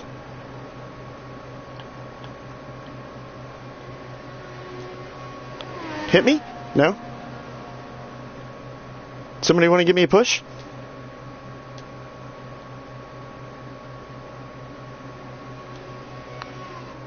Give me a push.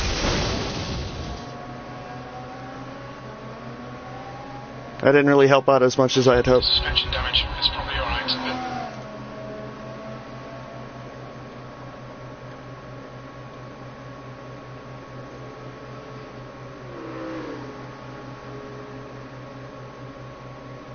This is terrible. Am I downhill? Oh, please tell me I'm downhill. Even then, I still don't think that I'll make it all the way back to the pits.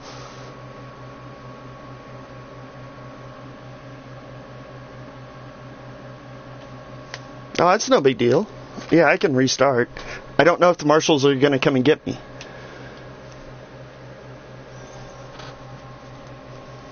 I needed to get an egg timer so I could time myself. specifically for fuel, and it didn't.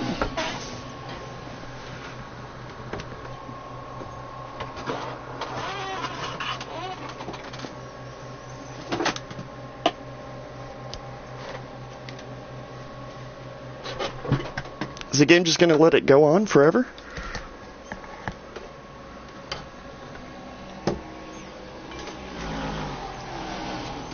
What do you guys think? Restart?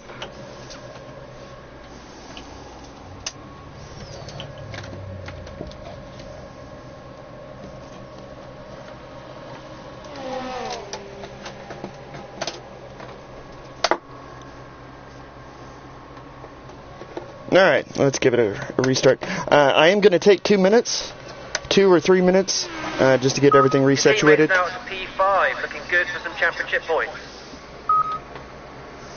Never mind the fact that I'm screwed. Yeah, let me go ahead and take 2-3 minutes to get everything reset, and then we'll restart. Thankfully, I haven't even hit the 2-hour mark yet, so there's still plenty of racing to come. I'm just going to go ahead and let it run, but I'm going to mute the mic for a few minutes while I get everything reset.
I thought Irish coffee was coffee and whiskey.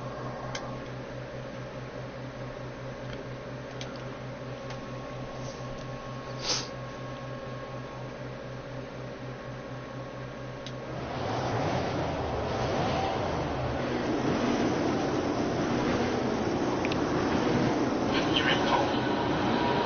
Okay, let's try to avoid the turn one clusterfuck. Clusterfuck. Green, green, green.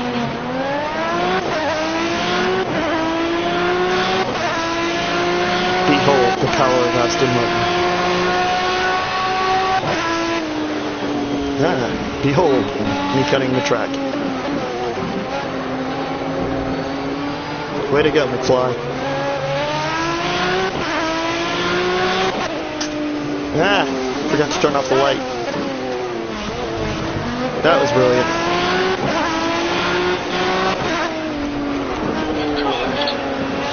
Ah.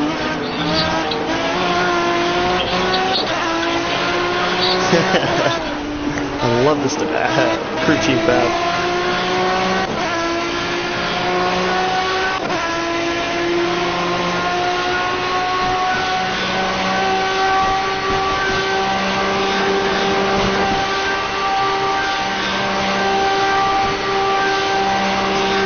There we go.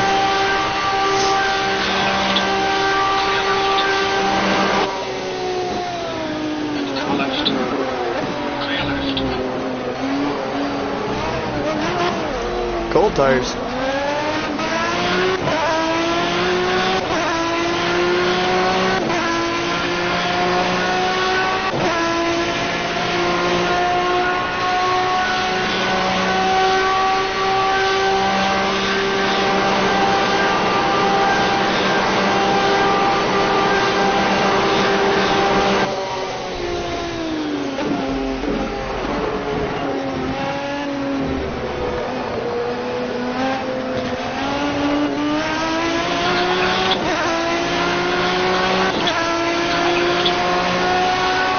Is there a car or am I clear? Yeah.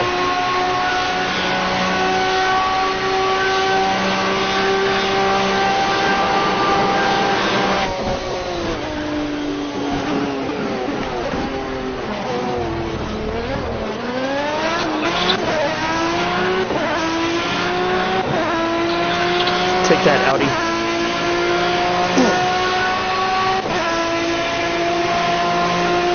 Man, you guys are a bunch of Russians. You're my people.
Hi, Magnus. Welcome to the stream.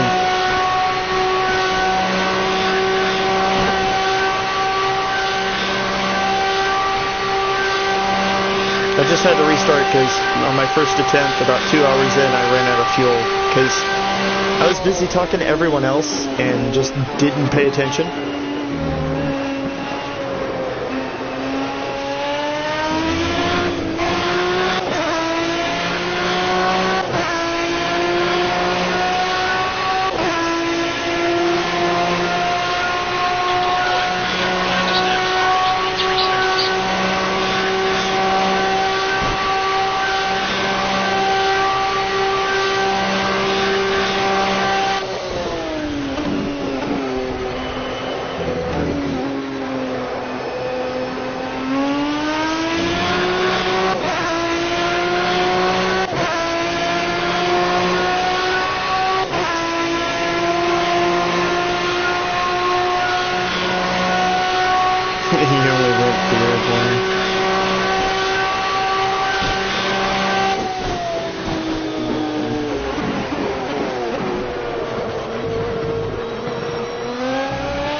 Hey Vic, has there been any news on you moving to the States?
Right on.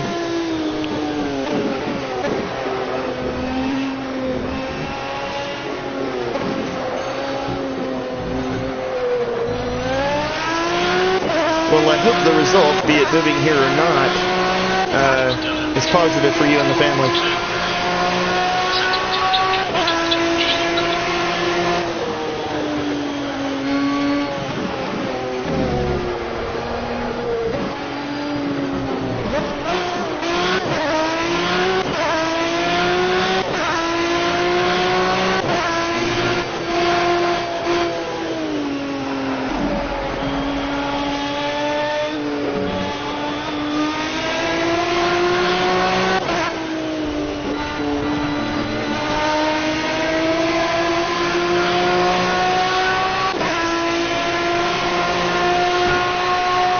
Yeah, there is a chance.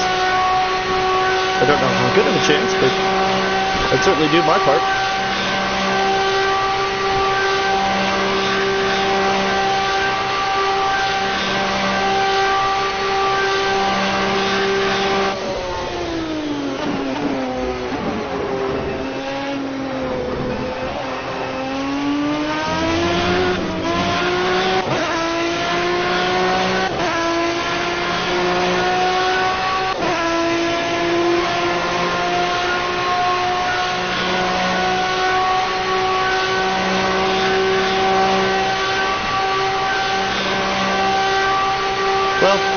It has its pluses and minuses. Again, I hope regardless of whether you stay or come to the States, I hope it's positive for you and your family. I know it'd be nice to have you closer. But, you know, I'm more worried about the long-term benefit.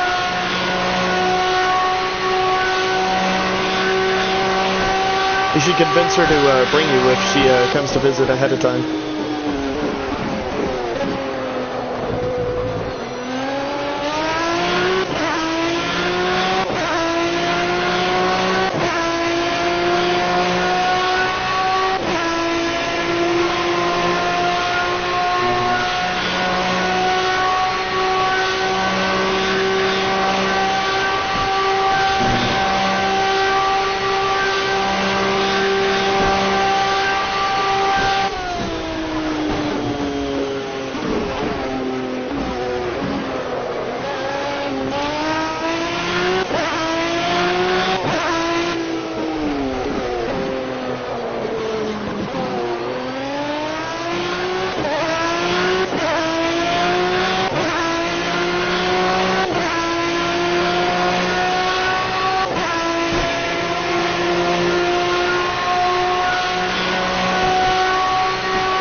Noted.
Yeah, there are some differences between Project Cars and Gran Turismo. It seems in Gran Turismo the track is a little bit more bumpy. I've noticed even with the movement of the car that some of the bumps are different in this game compared to Gran Turismo 6. Pit entrance is a little bit friendlier in Project Cars than it is in Gran Turismo 6.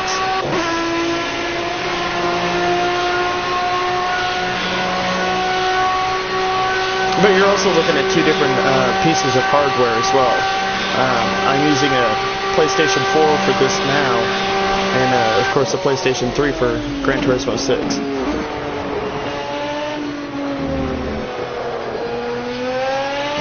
My time in Gran Turismo, though, has certainly helped prepare me for this.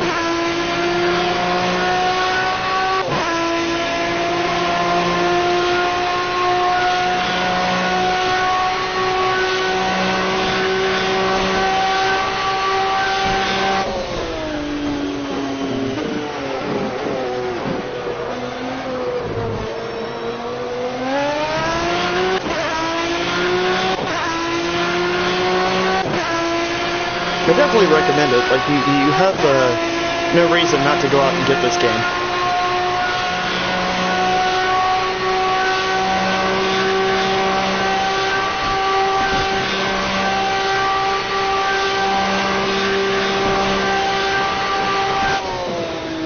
Especially since you and Sebastian love racing games. I think you'd get a kick out of it as well.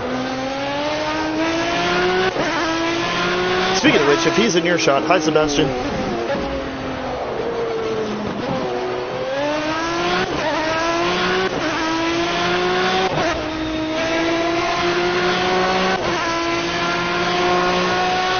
Yes, we have.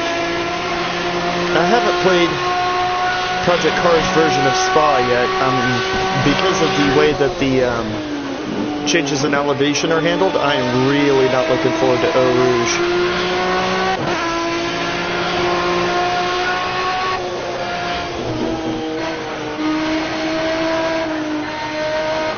I also haven't done the Nürburgring yet.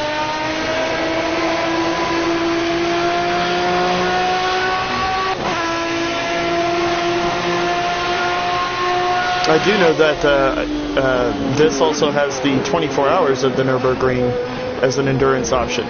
So if this goes well, hey, maybe we'll try that.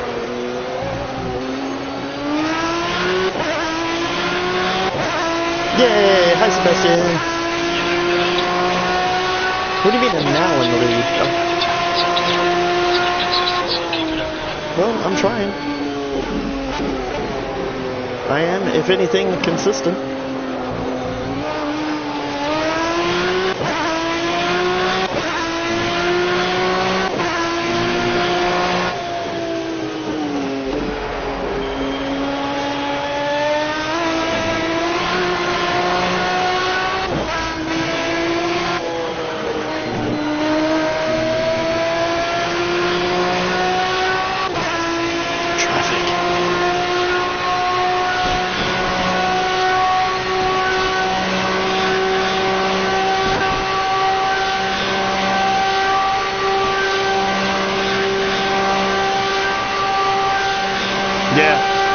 fantastic battles and really good driving.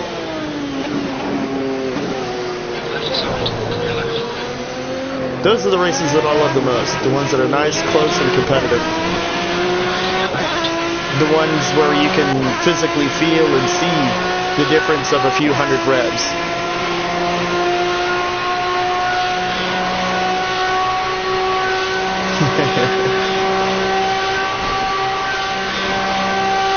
You are excellent at Spa. I was over the moon, ecstatic when I finally beat you there, because that's like that. You should consider that your home track.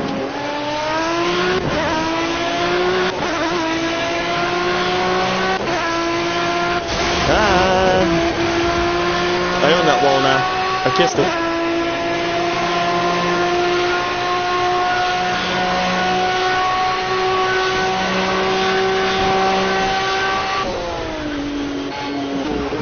Awesome to watch, but even better to feel.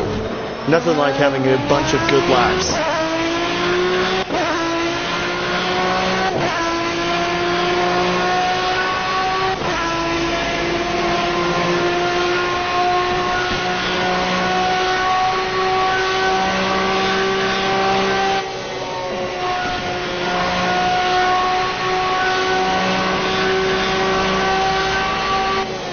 One of these days I'm going to teach Baron about the psychology of racing so he can learn how to manipulate opponents.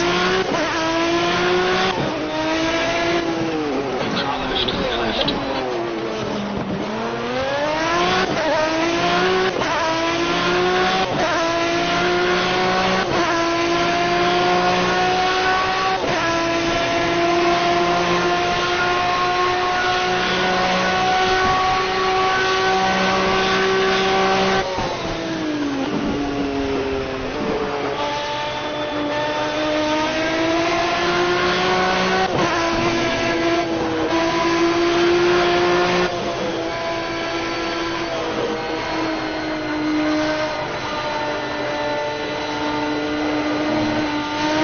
Does anybody have a stopwatch?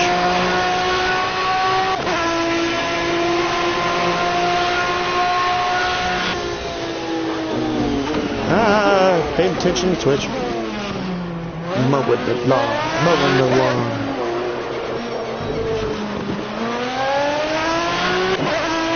Okay, when I come in for my next pit stop, time me from the moment that I exit the pit box.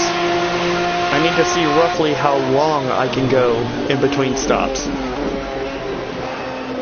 Not necessarily in a matter of laps, but in a matter of time.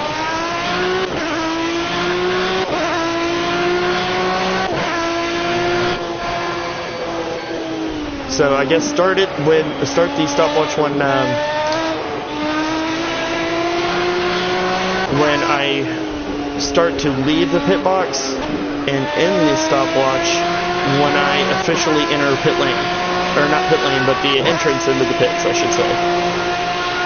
Thank you very much. Very appreciated.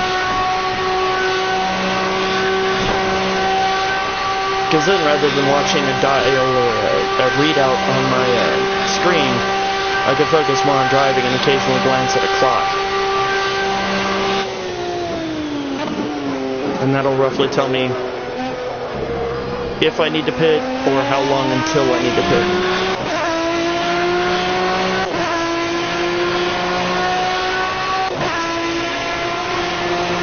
Oh, that'll put you really close to Jared, Vic. Or left, where? It's a ghost car. It can't be. Not Ted Thomas, not here.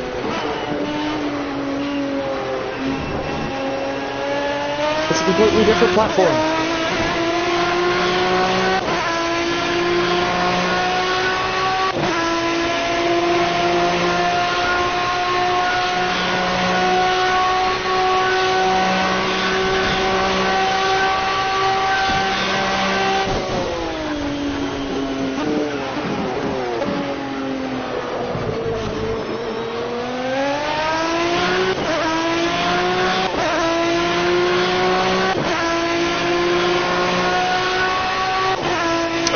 in Louisiana. That's pretty cool.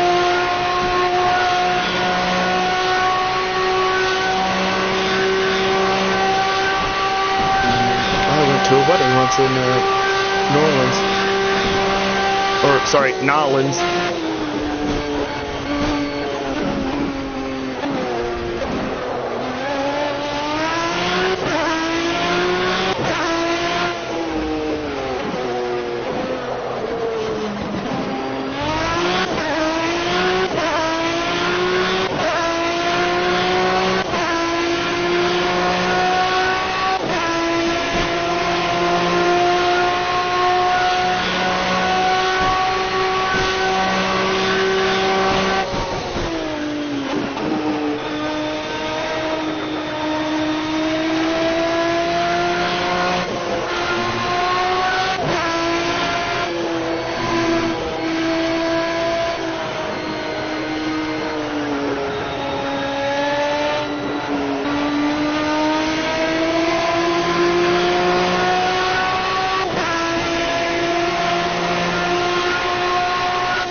My boss, Gina, her family's from Indiana.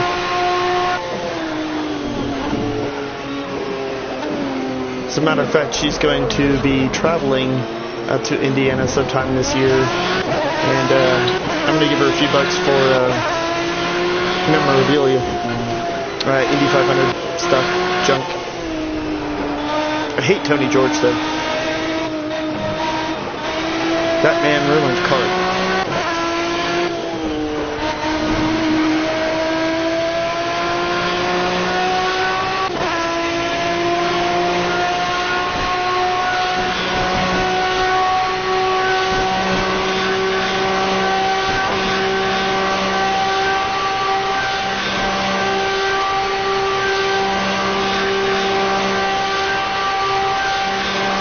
Yeah, as long as you live in a good area, I highly recommend living next to the beach. I would kill to live next to a beach. Or near a beach. That's one of the reasons why my wife and I are looking at houses in San Bernardino. It's California, so it has close access to Los Angeles. I think it's about an hour away from LA. And unlike Oklahoma, it's awesome. And less earthquakes, apparently. Tailgating an Audi. How's it feel?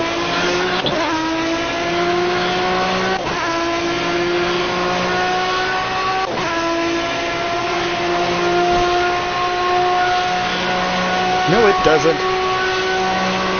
You can't convince me otherwise.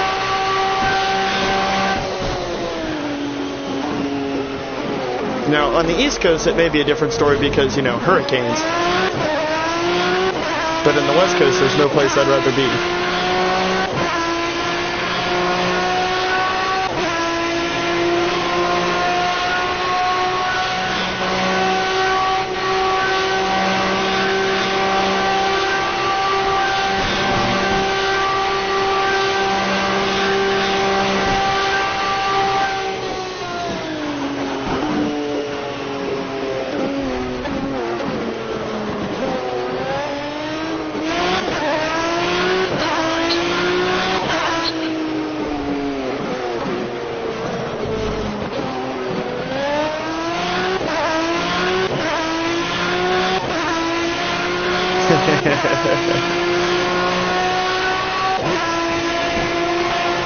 When my wife and I had to go to take care of her dad's affairs in California last year, we were fortunate enough that the hockey playoffs, the Stanley Cup playoffs, were happening at the same time. And her team is the Anaheim Mighty Ducks. Although they weren't playing in Anaheim, we did get to see them playing a game in Calgary at the pond, Anaheim's or the Mighty Ducks arena, They had a big fan event where they had the game on the couple big screens outside, and you could go in and purchase concessions and souvenirs and stuff.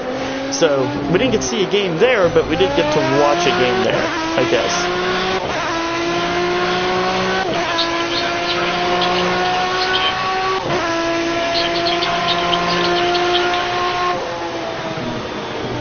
What's the difference between good and okay? What does that mean?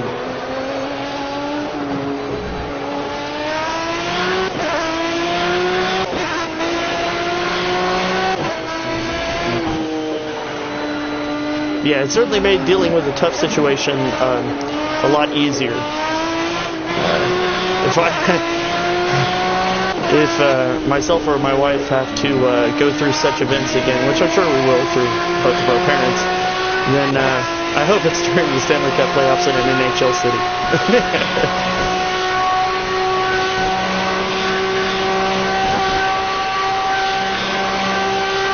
All right, thanks, Jared. Good night, Sebastian. Sleep well. Practice NASCAR.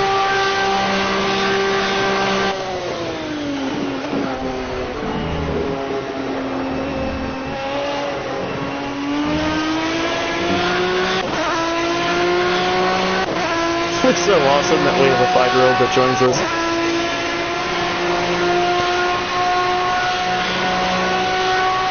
I tried to get my daughter into racing, but no dice.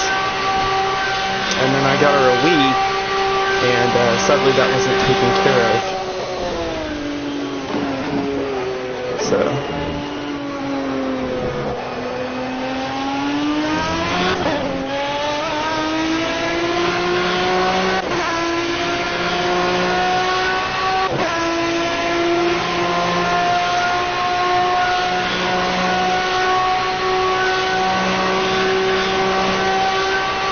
That's right.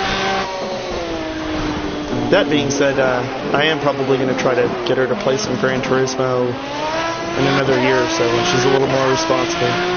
But I would like to to approach it in a manner to say that if you want to have a car when you get older, you're going to have to learn to drive now. And while I don't expect Gran Turismo to teach everything, it should get some points across. I know it did for me.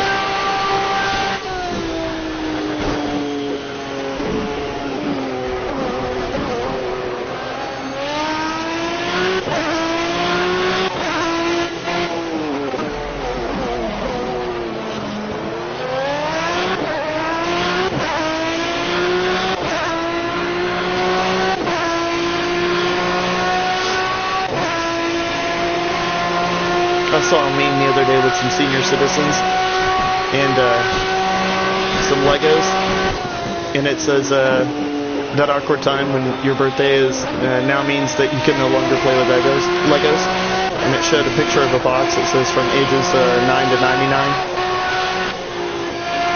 Thought it was cute.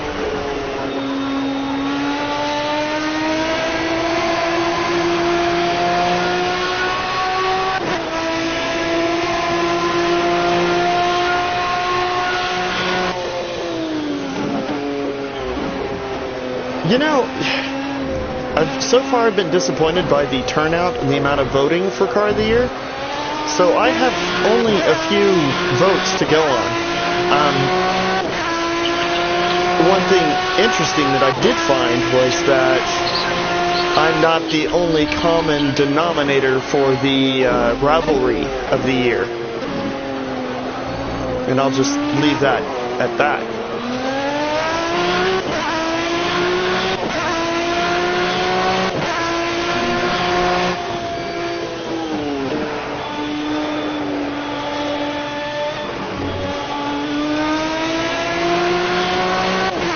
Yeah, so far I've been disappointed too. I mean, clearly I won't be able to check the deadline because I started this at 5 o'clock on Friday. So if a few more votes slip in after 5 o'clock, I'll have no way of knowing. Hint, hint, wink, wink, nudge, nudge, say no more.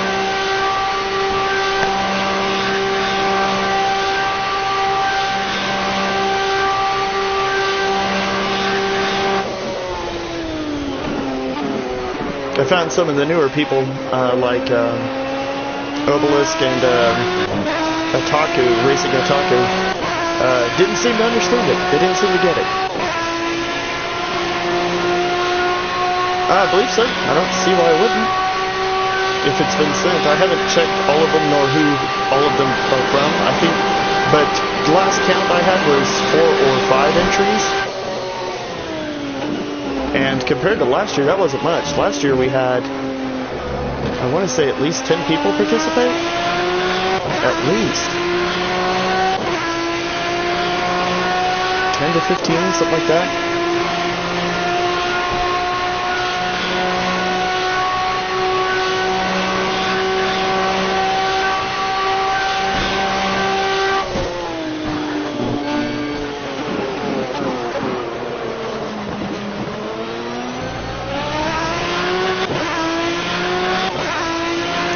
Baron, I'm looking in about 6 laps, maybe 5 or 6 laps having a pit, so make sure the stopwatch is ready, please. Thank you.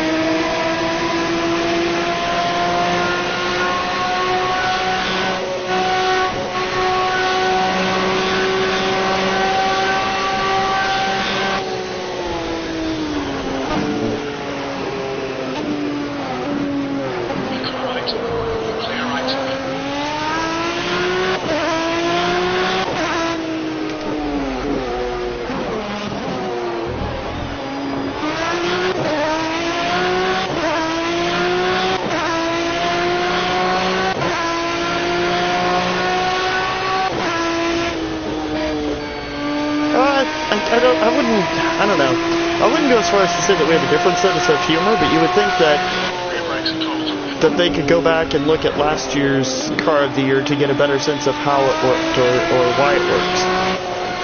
I don't think the humor is lost on anyone. I think they're just confused on what they're supposed to do. I thought about asking somebody to share their votes as an example on the forum, but completely forgot about it in between.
I don't think I still have last year's votes in my inbox.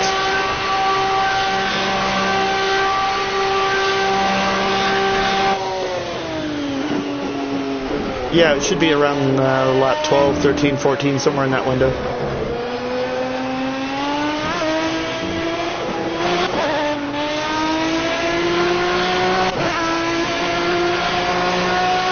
I'm on lap 10 now, so...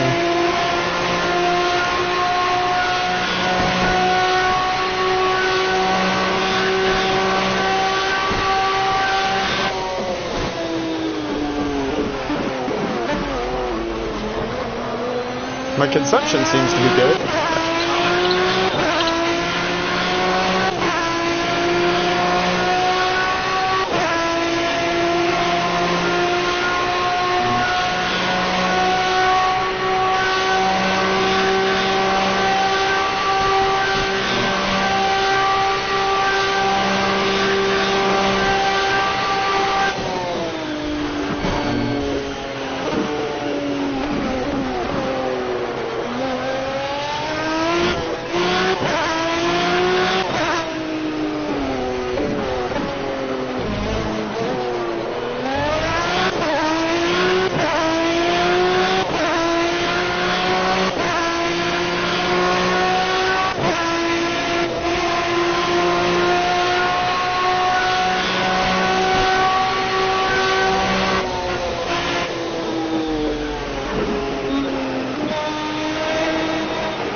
little too wild, a little too hot.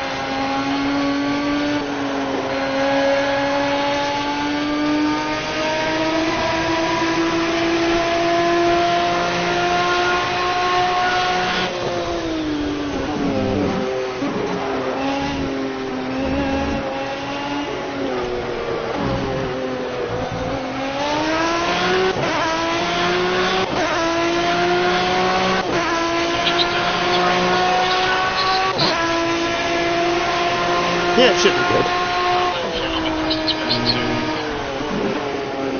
I'm looking forward to see how who everyone selected, what cars were selected for what.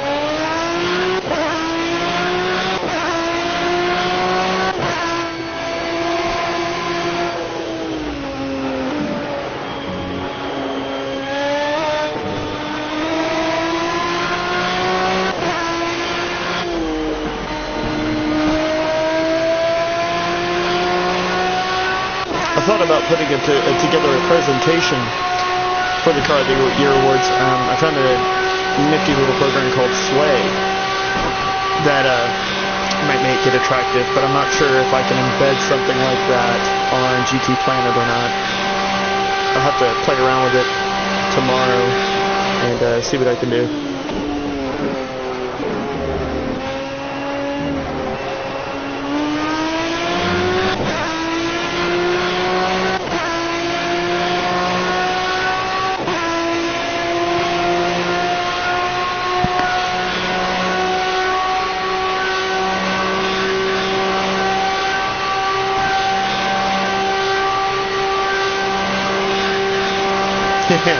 Yeah, it did. Got under my skin a little bit too. When my challenge, my no-light challenge at Nürburgring went so well, I thought that I had it. What I forgot was that for that challenge, changing to racing softs was permissible, and that made the hot lap a lot easier than it did with racing hards. So that may have had something to do with it, some of the frustration. Those things definitely are not easy to drive.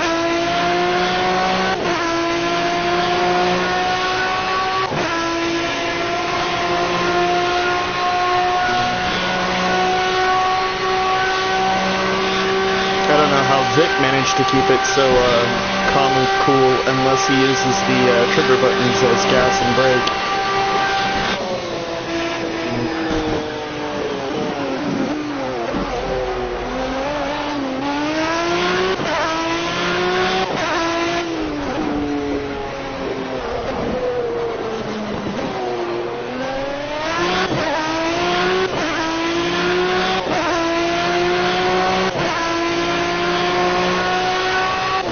I appreciate it, Baron. So far, I don't believe there's anything that you can help with, but I could be wrong. I'll of course keep you posted as to what's going on. You can send me the selection for the next track. Just send me a private message on GT Planet on what the next track should be for Car of the Year. Or maybe we'll just have that as the track of the year. I don't know, I'll figure it out.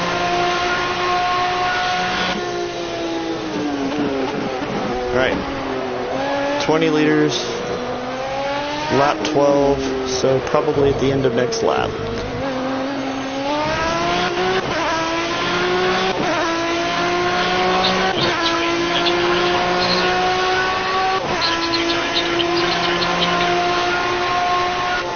I think that's one of the fastest laps of the race. If you're telling me that sector times are good and okay,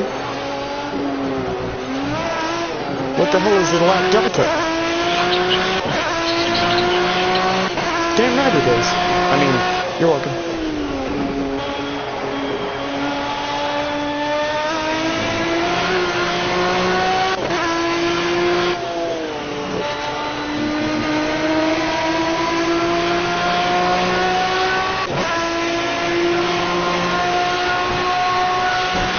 Thank you, sir.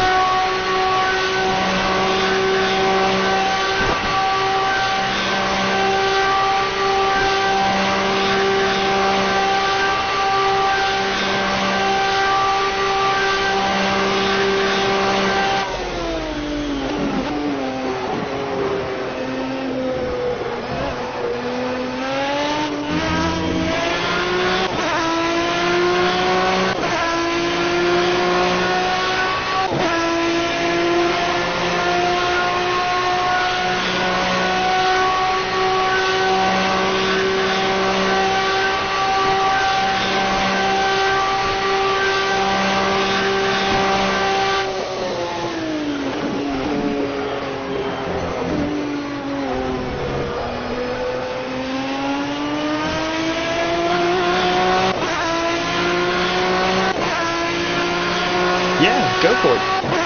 Of course.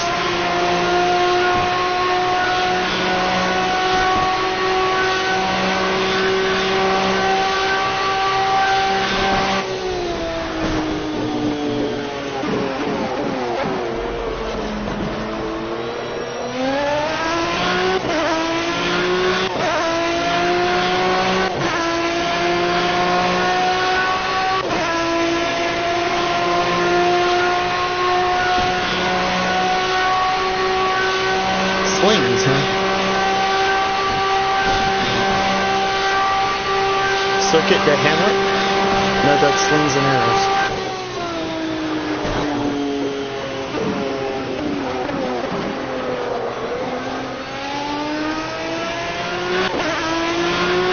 Ooh, Road of America would be a good one.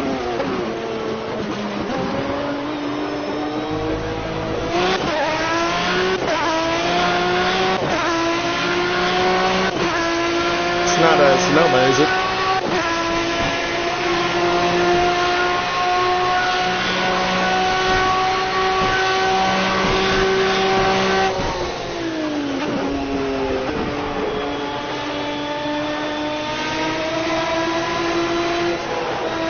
Or, what is the traffic I'm thinking of?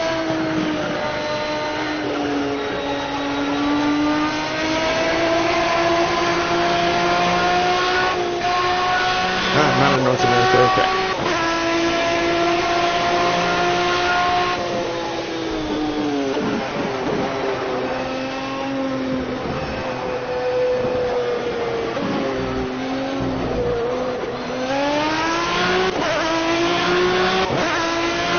So it's not Asia? Okay. I was about to ask 62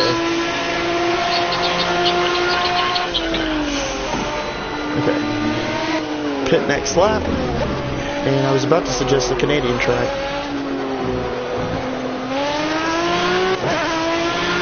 But you said Asia.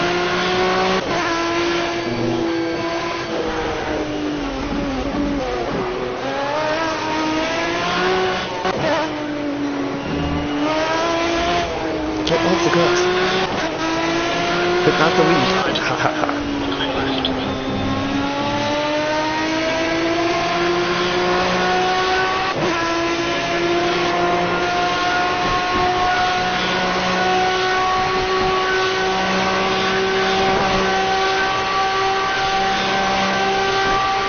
The slings are in a drink.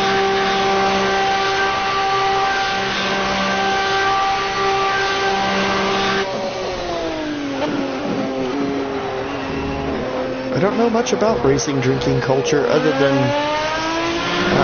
Spa has a drink. And Le Mans has a drink.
Casablanca? I don't know.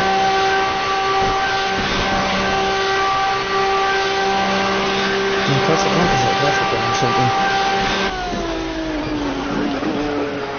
No, I think haven't we already done Singapore? I could be wrong.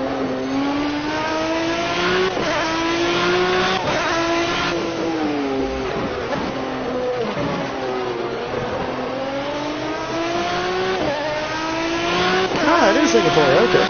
Hey, Vern, make sure you have the stopwatch ready. I'm going to be coming in this lap.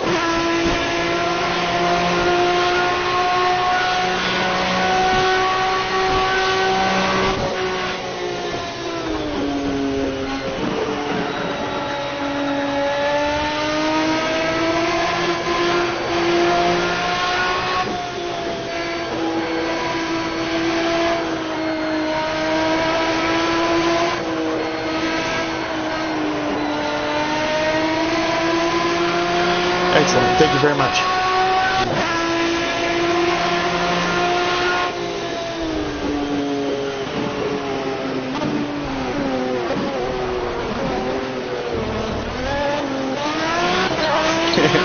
I'm passing the pit lane because screw it.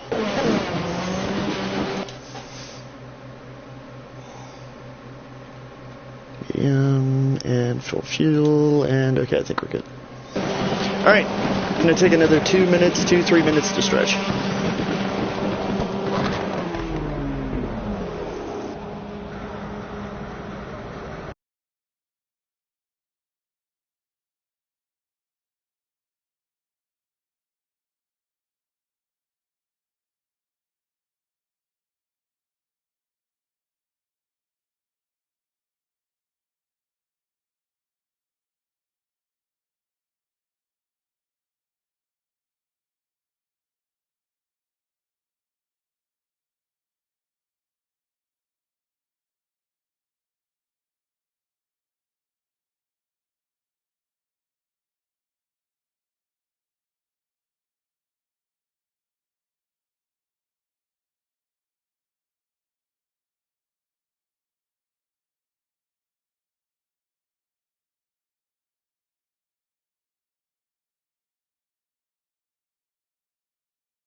Alright.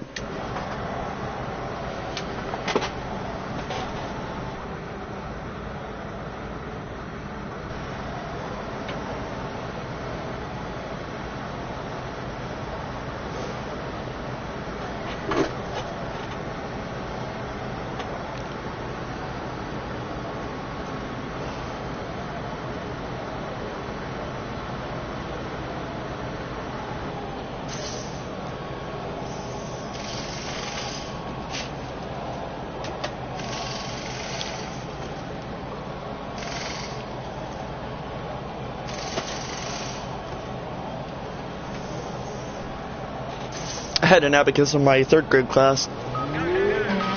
Alright, start the timer. Doesn't have to be 100% accurate.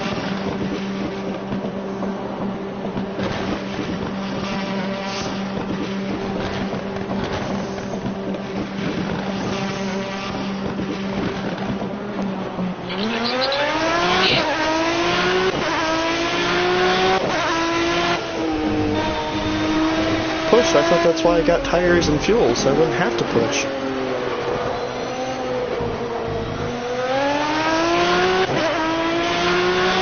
You wouldn't let me push in the last attempt.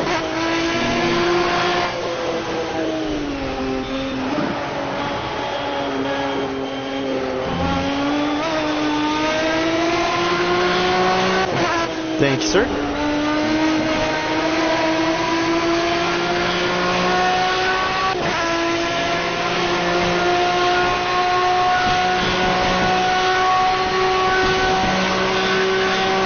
Jared must be reading Sebastian a bedtime racing story.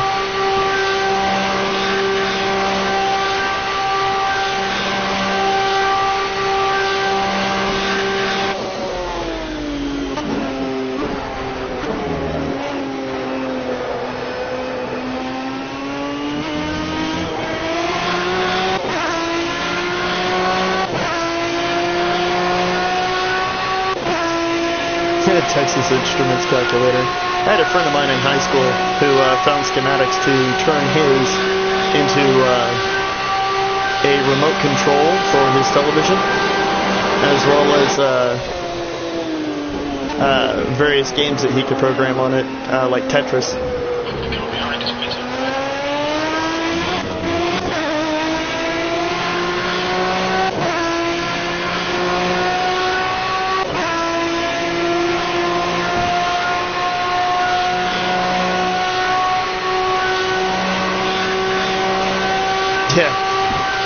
Yeah, you'd have to hook up the infrared light on it to get it to work and, do a little bit of soldering, but there were all sorts of things that you could do with the TI-88. Thanks for sharing the links, Vic.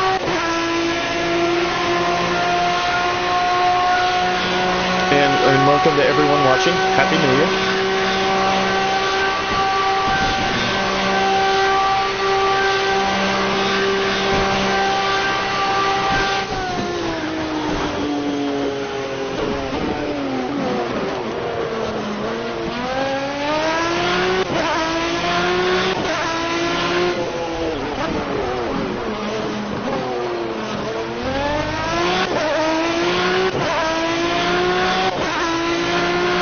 TI-35.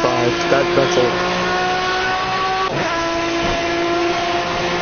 We were never allowed to use calculators until, I want to say the middle of junior high. And now my daughter can use them in her classes. And she's in 3rd grade.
Yeah, now they're almost a requirement.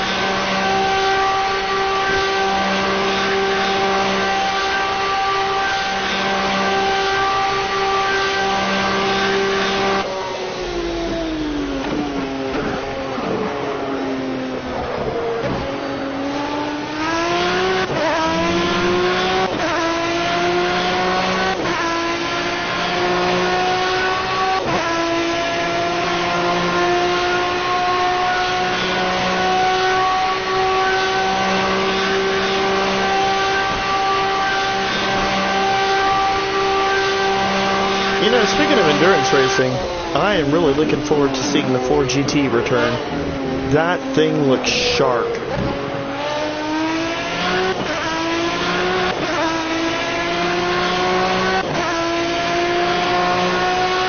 Yeah, that's what I had to do as well.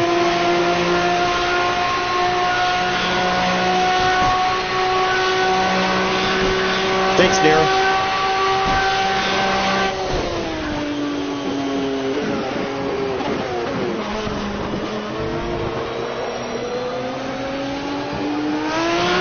best friend Frank is really into the Final Fantasy series. He's one of the hardcore players and has been since high school. He's gone out and bought consoles just to play the latest version of Final Fantasy.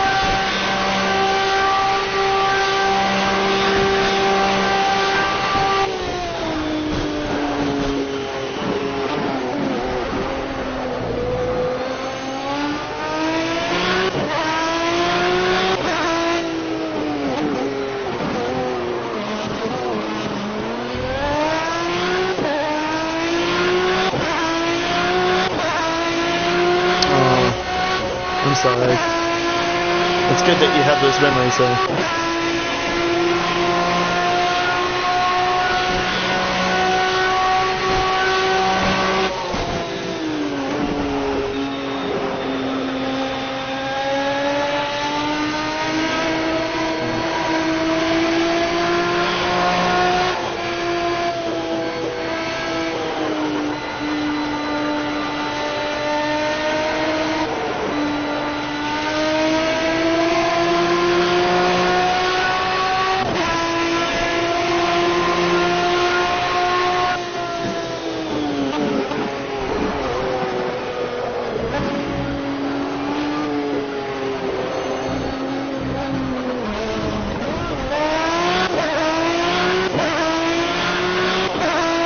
Yeah, no doubt. It is a nice way to honor the memory.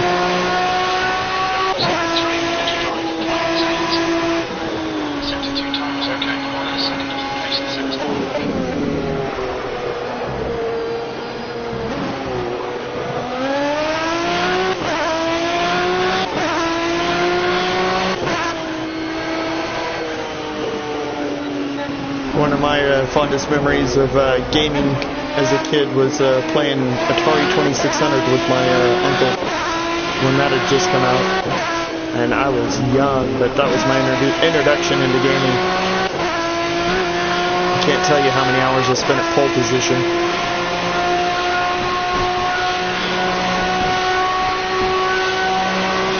But he and I would play Pitfall for hours.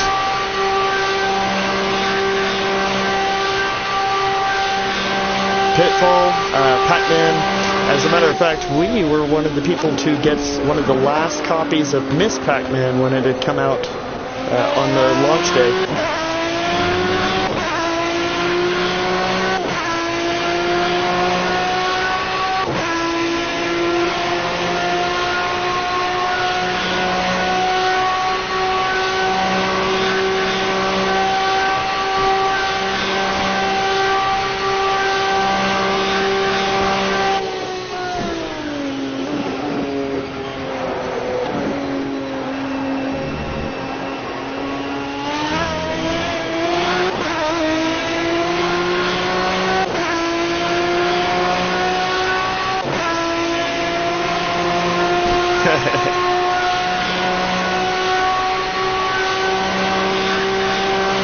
Yeah, we had to spend an hour and a half on the phone to various stores around the Oklahoma City area, and finally found a copy, and we raced over to a store called Silo to pick it up.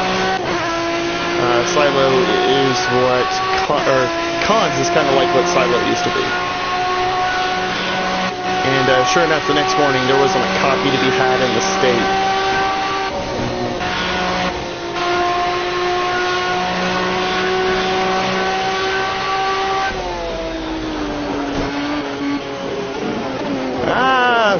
Sorry, that was my bad.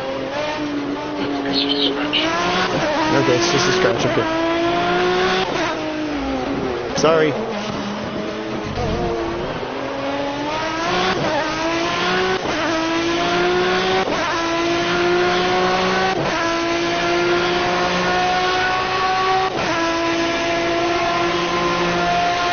Number 1, make sure nothing's in the cup holders.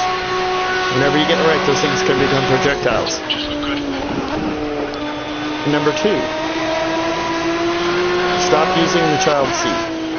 Seriously, you're too old for that. You can't be competitive if you're racing around in a child seat.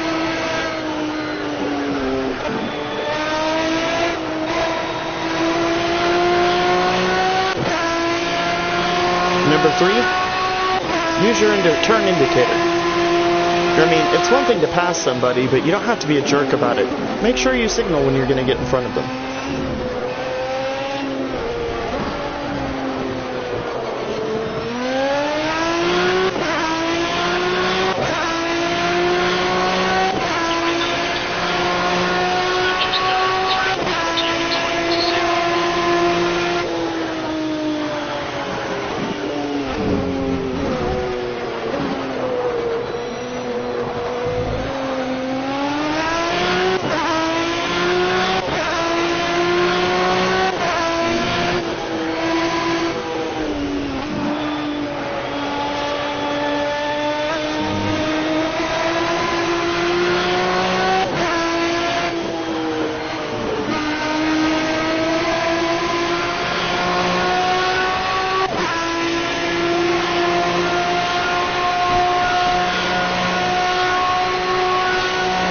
One thing that'll help with your braking techniques and learning braking points is to do multiple laps on a given course with the ghost turned on.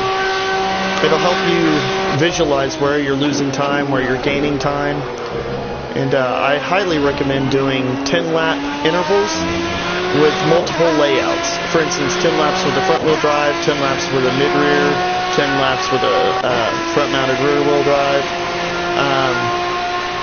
It'll help you learn, and all of them about the same power. It'll help you learn how to manage a car and be proactive in your inputs rather than reactive. It'll also help build your consistency.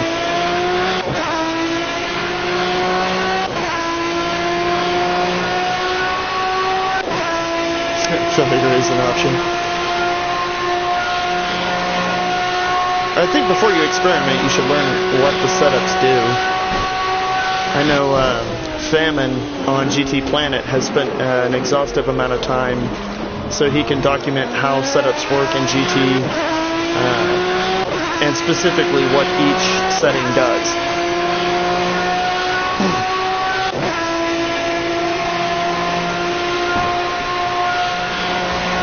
Oh, get back on the road. Roger. The wanking shall begin now. Wait, nope, gotta drive. Can't drive and wank at the same time.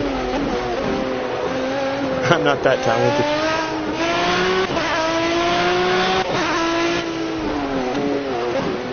Vic's right on that. Practice a lot, as much as possible. At least try to get 10 laps in every day. And take the, if there's a circuit or racetrack that you have problems with, own it. Spend a lot more time there. Learn the track, learn its intricacies and secrets that it may have. I used to hate racing at Laguna Seca in Gran Turismo 1 and 2 until, I think in Gran Turismo 2 there's a 3 or 4 hour endurance race there. And I went over to a friend of mine's house, and we decided to pass off the controller back and forth, but he had me do the stints, do the first stint and every odd stint afterwards. And it got to the point at the end of the Enduro that I didn't want to give up the controller, and we did the Enduro a second time. And that's when my love affair of Laguna Seca began.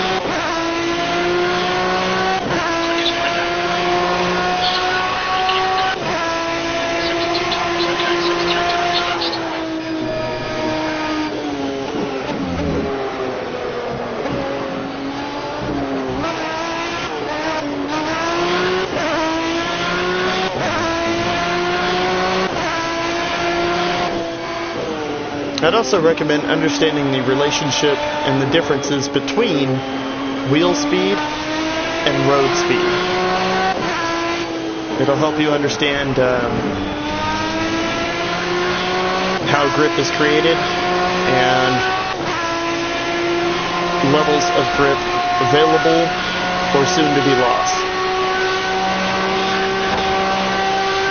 I'd also recommend studying friction circles.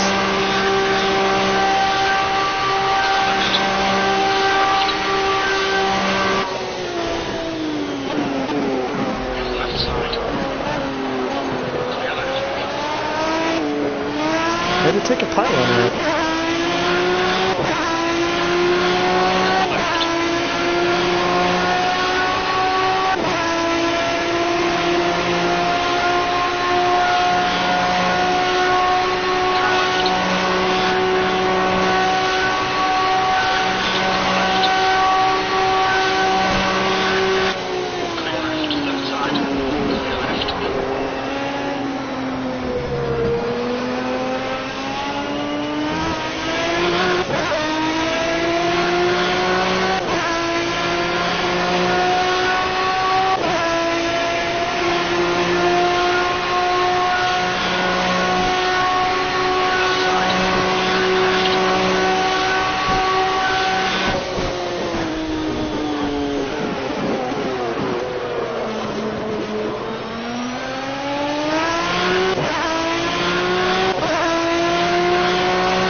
I'll tell you what, I can definitely tell a difference between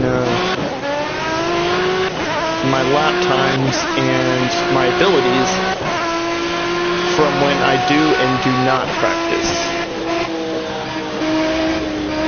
I try to practice every day, it doesn't always happen. Also, going from Project Cars to Drive Club to Gran Turismo, I was initially worried about whether or not the different physics would mess with my perception, but it hasn't at all. If anything, I think my Gran Turismo driving has gotten a little better from my time with Drive Club and Project Cars.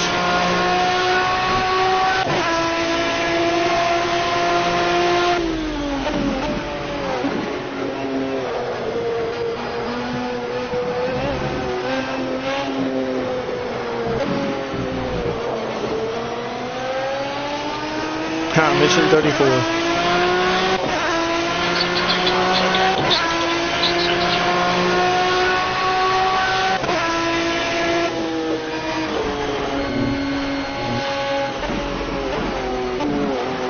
My appreciation of the Nürburgring came when Gran Turismo 4 came out. At that point in my life, I was without a car, and I just decided that rather than worry about it, I was going to just live vicariously through Gran Turismo. And I started just doing laps and experimenting with setups and different cars, and it just got to become a regular habit that I'd get home from work, spend a few hours at the Nürburgring, and then go to bed before it every day. And then I discovered Top Gear.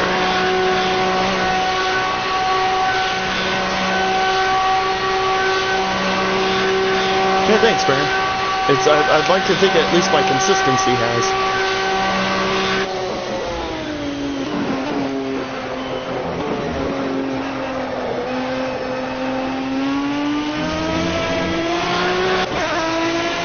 I'm no longer as apprehensive when it comes to engaging an opponent for a pass or trying something new to defend.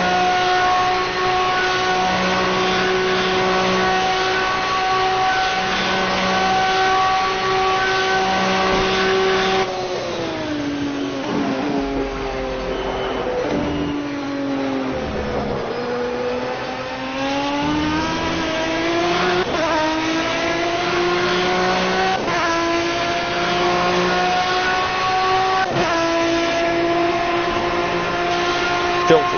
Absolutely filthy.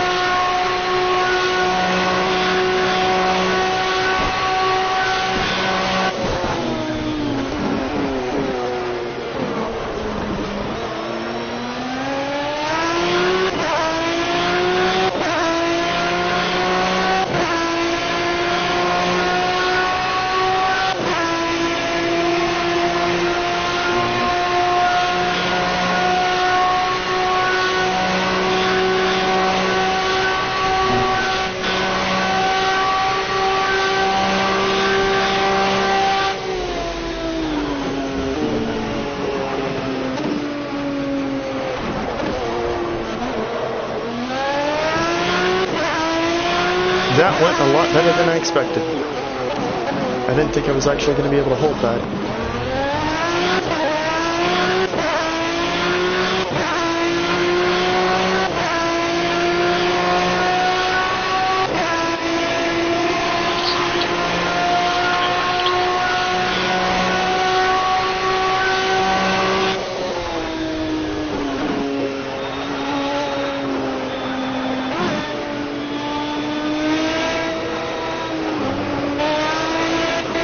Sorry, you turned into me.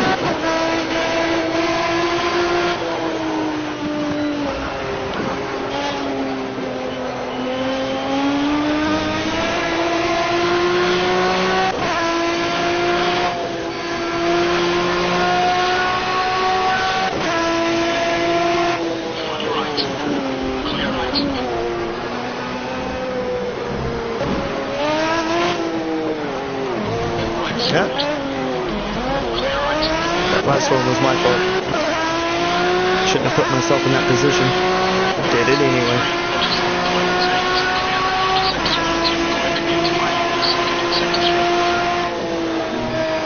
Found your mom in Sector 3.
I still haven't played Need for Speed Porsche.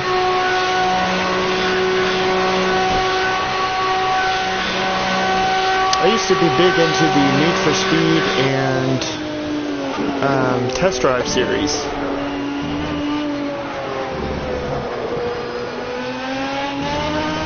But then they got a little ridiculous in the PlayStation 2, and that's when I stopped caring about Need for Speed. And Test Drive, I don't know.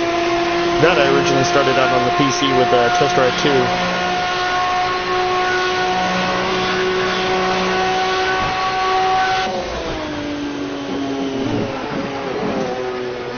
Stuntman, huh?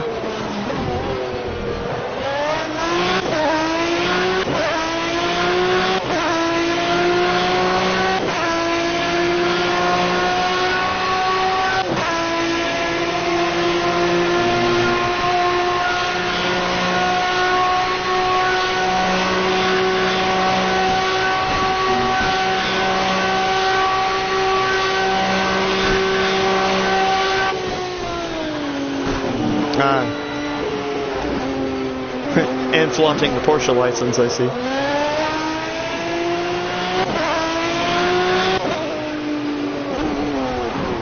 I don't think we'll ever get Porsche in Gran Turismo, and I'm kind of okay with that. Especially while they're charging enough money to air condition hell.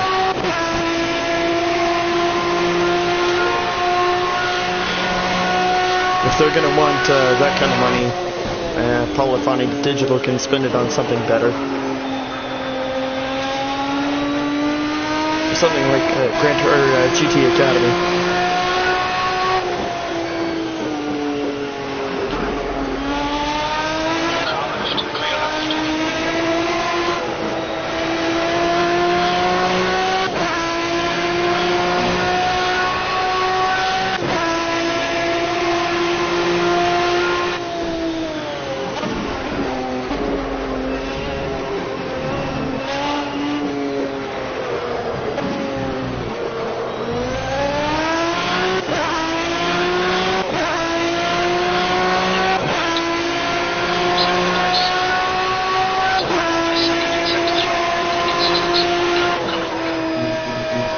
I played the first Need for Speed Shift, and I really wasn't impressed.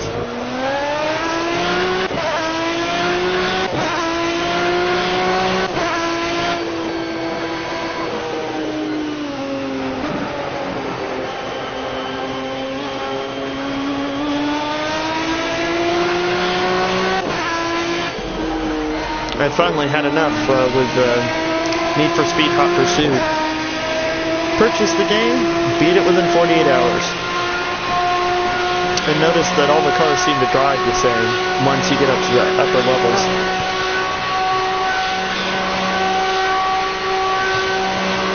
As if no matter how good a car was to start with stock, it would end up handling the same as all the other cars by the time it was fully tuned.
I played the first 3 Forzas. I haven't played the more recent ones. No, I have touched 4, but not really gotten into it. And haven't played the latest ones. Again, I will happily own an Xbox, I just won't buy an Xbox.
would go nuts if I lost a console in a move. I hate moving to begin with.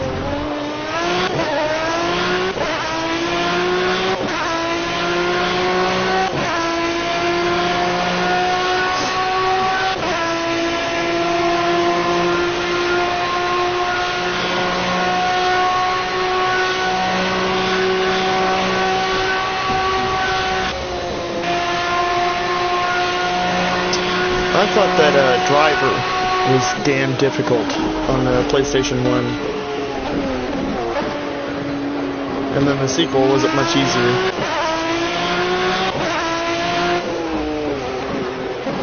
Or maybe it was on the PlayStation 2, but Driver was tough.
We used to spend hours going and letting the police chase us, seeing how long we could survive.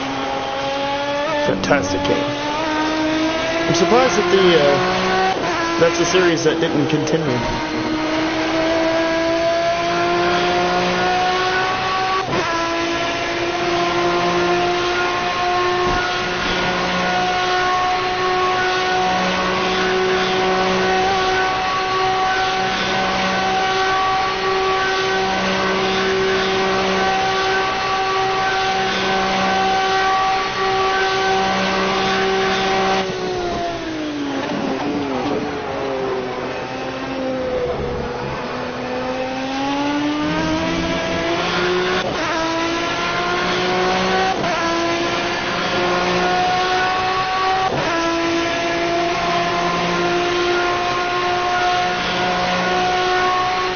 Probably that would explain why the series is gone, but with the current retro trend, I'm surprised nobody else has purchased the licensing to make another one. Surely somebody owns it still.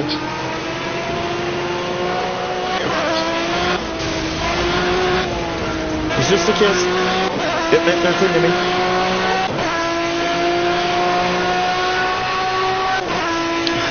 Sorry, never mind. That explains everything. Ah, shit, I completely forgot. Now's about the time that we start getting stabbed in the eyes. Yep, there it is, with the stabbing.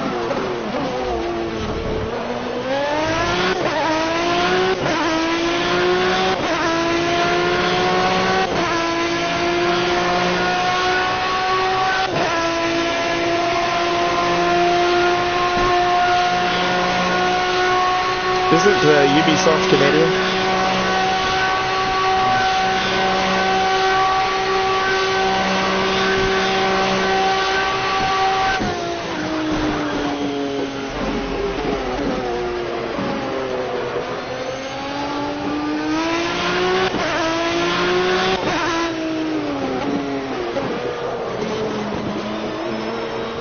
Yeah. My bad.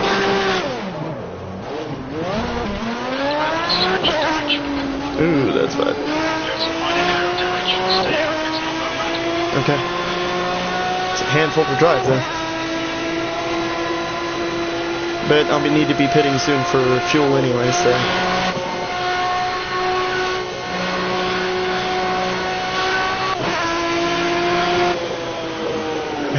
handful.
You're the one that told me to stay out. I could have stopped and fixed all this crap and you're like, yeah, stay out.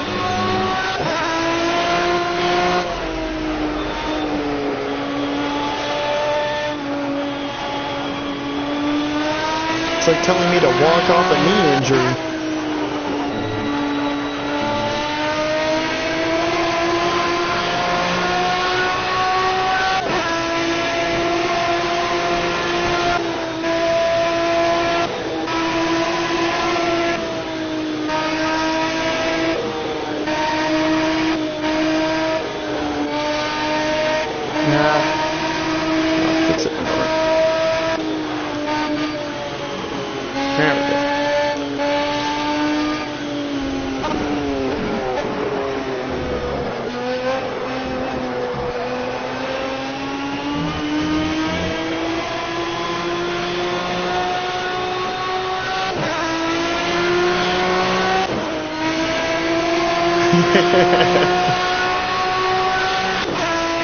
You gotta cut me, Vic.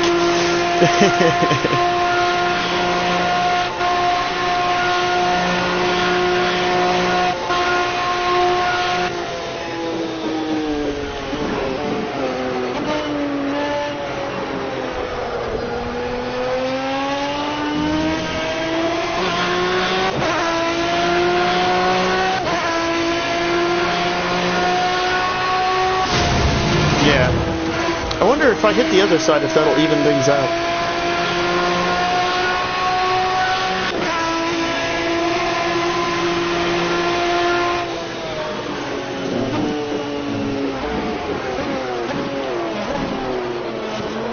Yeah, I am going to need to bring it in, which is going to ruin the time calculations that Baron's doing.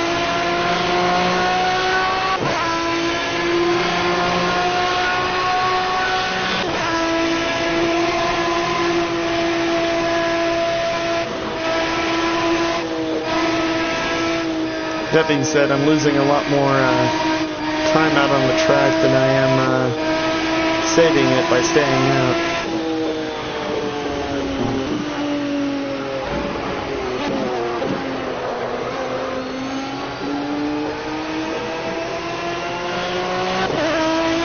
Agreed.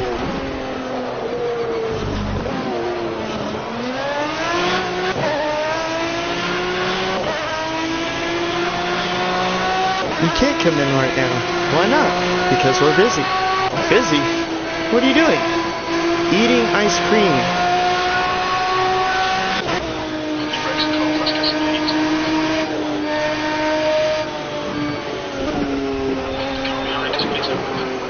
Oh, well, that's good.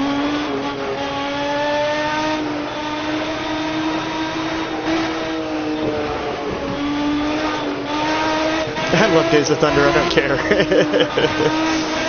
It's not an Oscar movie, but damn, is it entertaining at the time.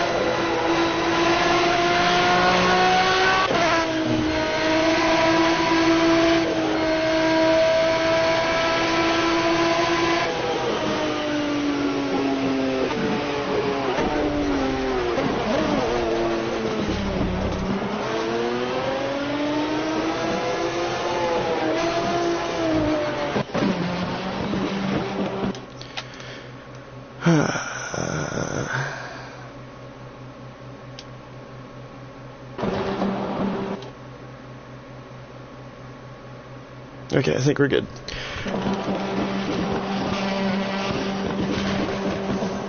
$42. Okay, so that puts us at about 50 minutes-ish. I'm going to take a couple minutes to stretch.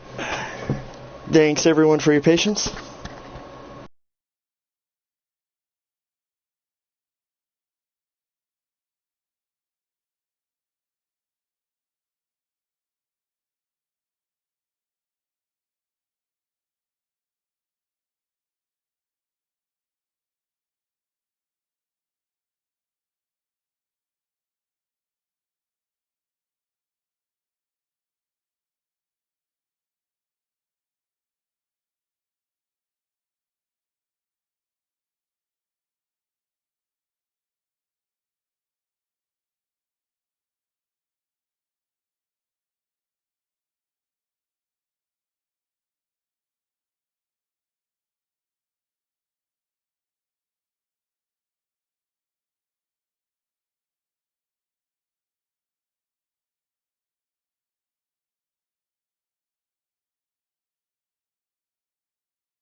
Okay, I think I'm ready to go.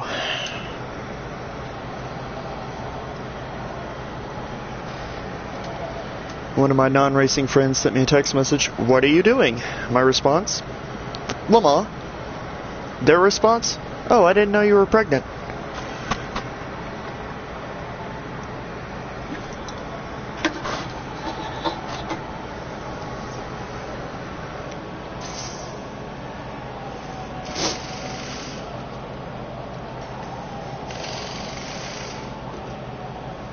One of the wheel nuts is jammed. We're just trying to fix it. Stay cool. Oh, that's a nice touch.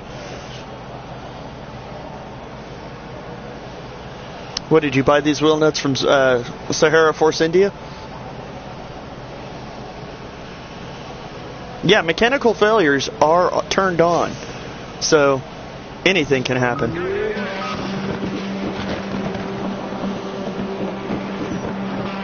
Couldn't wipe off the front of the car, huh?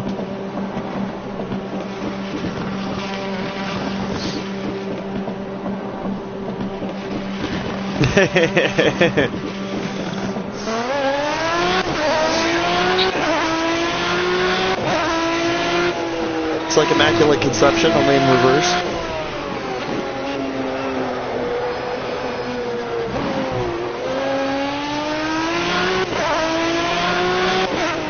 I bought them from where? Oh, Family Dollar.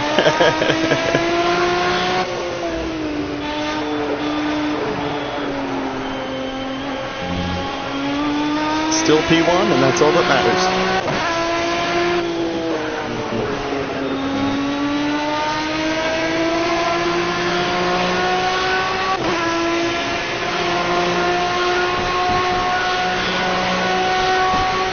McLaren design is under investigation for unsafe release.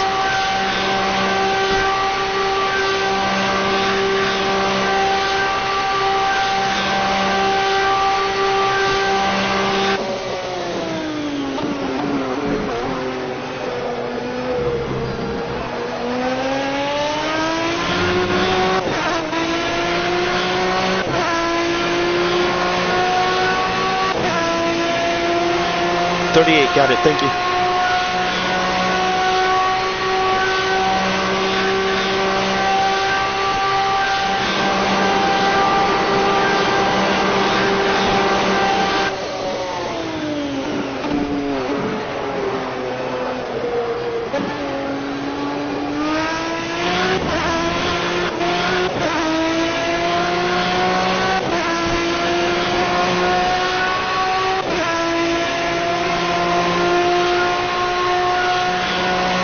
With a steady stab. I've been blinded by science. Left side, clear left. Really? Where?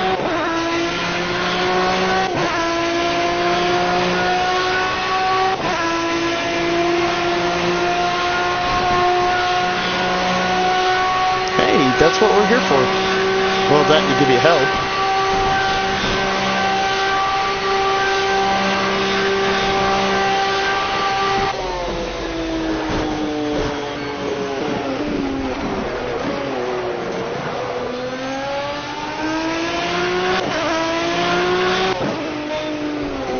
I'm telling you, between you and Vic, one of you need to be, and Lewis, one of you three should be in GT Academy.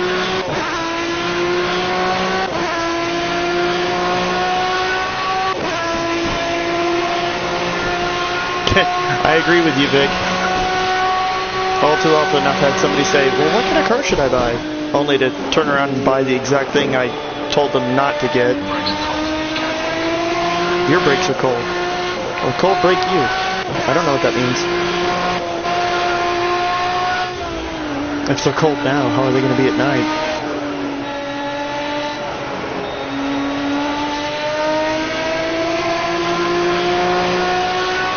I found that a cold brake is a happy brake.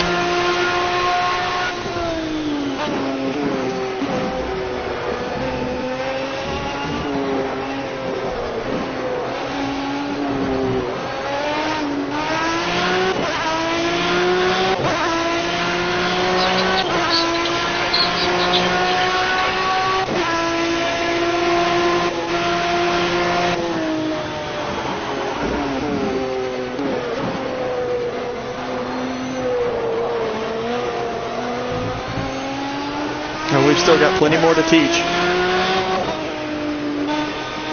We need the title change. I try to keep the Ender investigation stuff specifically for Car of the Week. I think I also have it for the seasonal events, but basically GT6 stuff. Hey, here's a question I have for you guys. When GT Sport comes out, should Car of the Week focus on that? Or, considering not everybody will have it and it's not really a full release, should we stick with GT6 until 7 comes out?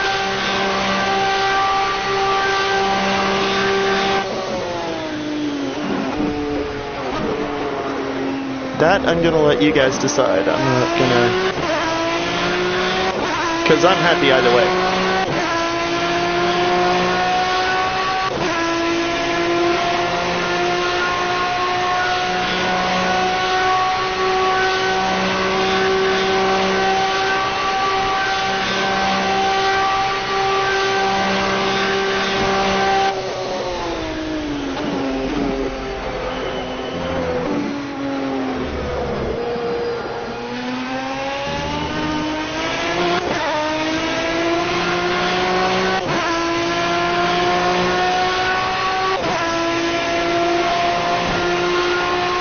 GT Sport till we run out of cars?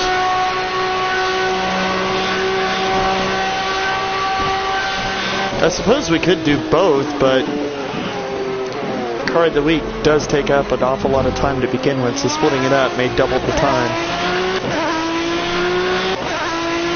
And I can't imagine having 4 races a week to accommodate everybody.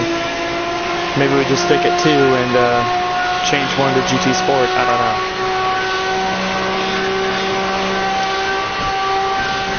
I imagine everybody will eventually make the transition, but I don't know if everybody's going to do it on launch day like I am, and probably you guys too. One of the nice things about starting Car of the Week for GT6 was we had plenty of time to plan it ahead and let people vote for the first car, or at least suggest the first car.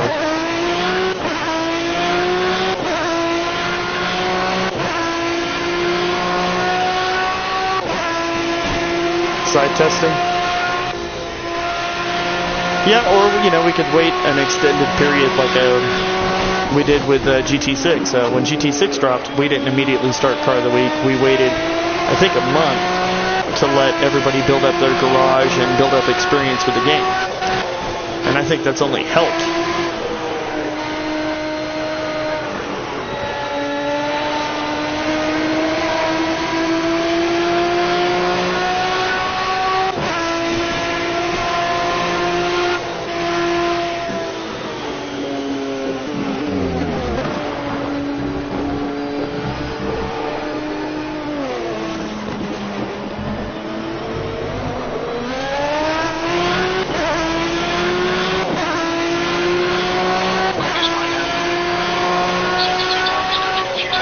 I use the default button settings on my DS3 for Gran Turismo and just about everything else. As a matter of fact, when it came time to do Project Cars, I really don't like the thumbsticks, so I'm doing the steering with the directional pads.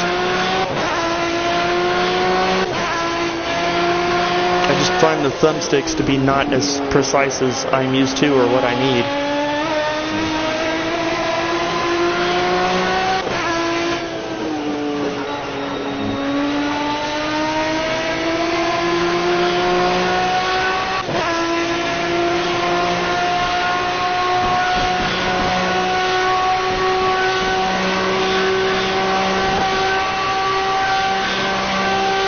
Yeah, some people do better with the trigger buttons.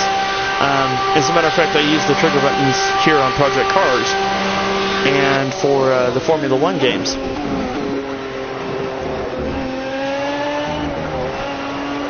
But Gran Turismo 6, I've just been so accustomed to using the default button settings that I've stuck with it.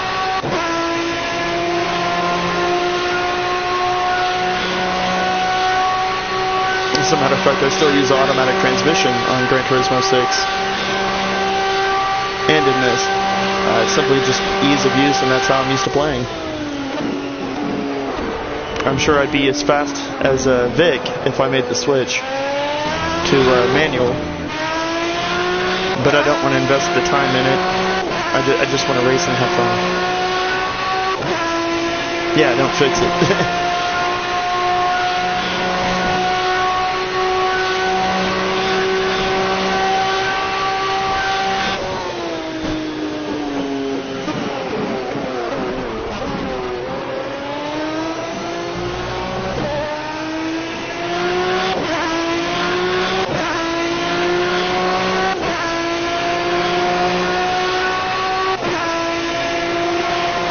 Lewis could probably give you some pointers on how to start learning to do the manual transmission.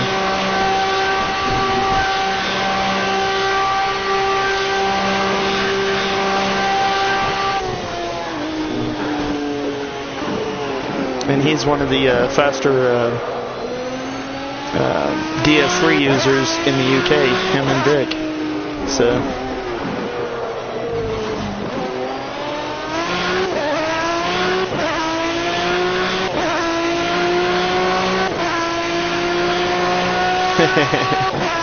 Probably.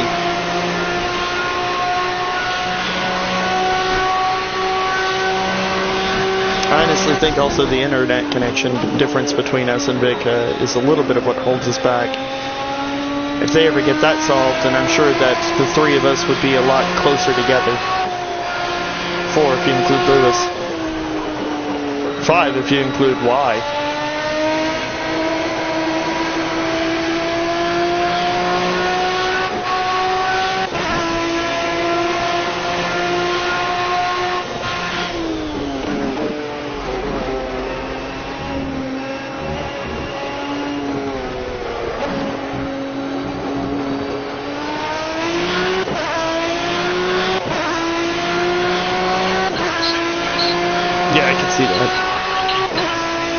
I have to adjust my grips from time to time with the way I hold the controller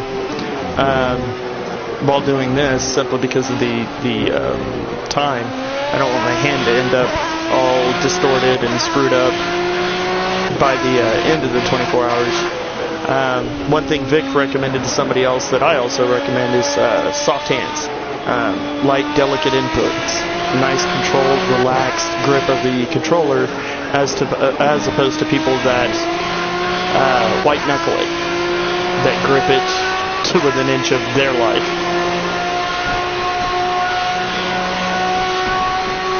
If your hands are relaxed, your inputs are going to be relaxed, your car's going to be better under control,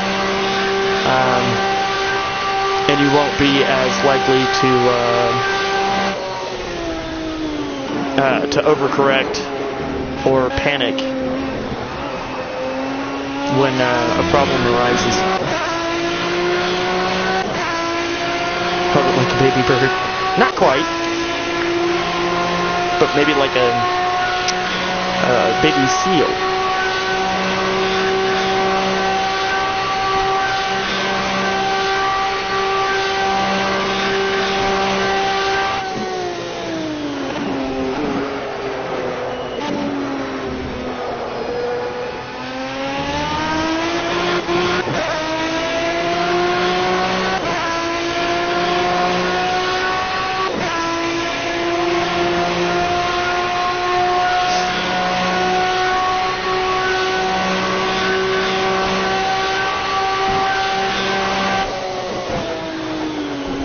I would say hold it like you would your lever, but then again, that'd be like gripping it around the throat and... Wait, what?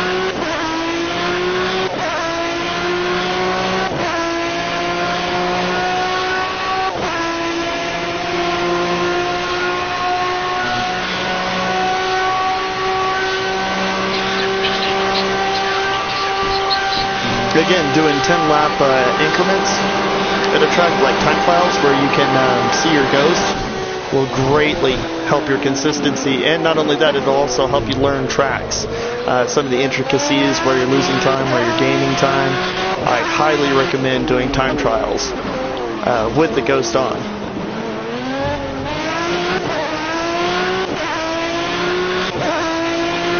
And not only that, do different layouts with cars of roughly the same performance point or the same power point. Do 10 laps in a front-wheel drive, 10 laps in a rear-wheel drive, 10 laps in a mid-rear, 10 laps in a rear-rear.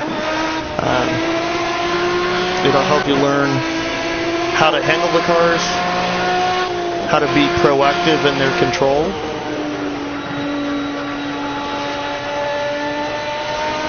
And I also recommend reading in your off time. If you can find any manuals on driving or any instruction guides. One of the things that's helped me throughout the years is reading driver autobiographies and some of the insight books, like Christopher Hilton has a book about driver psychology that's fascinating. And it helped me to reinforce what I was doing right and learn from what I was doing wrong, or things I hadn't even considered. Jackie Stewart, in his autobiography, goes into great detail about what he learned from Phil Hill in regards to car control and management. And it's just a damn good read. He does get a little wordy from time to time because he's Scottish, and Scottish people sometimes do that. They'll just start talking and rambling. But it's a fascinating read.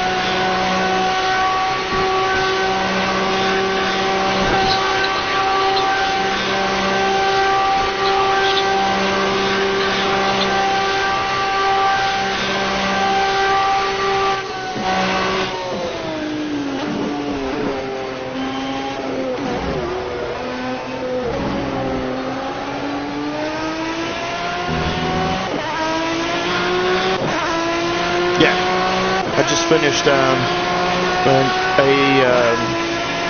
biography about Alberto Ascari, and I meant to order Mark Webber's book, but I think that's going to have to wait until next payday.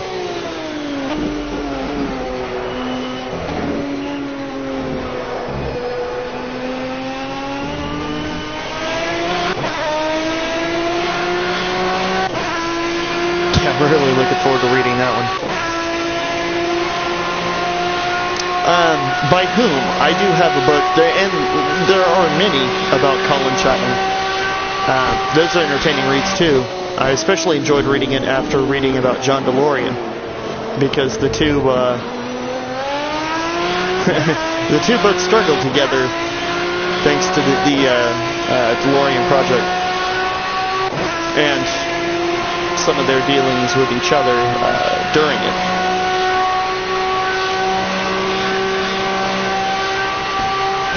I don't know if I would go that far. I think Ascari was one of the guys who, I mean, there were other talented drivers at that time, but I think he was a victim of just being in the right car at the right time. I don't know that he was necessarily godlike so much as he had an equipment advantage. Yeah, he was definitely talented, I'll give him that. Chapman was a genius. He completely rewrote the book. However, he also was not without his faults. He added lightness so much to the detriment of safety.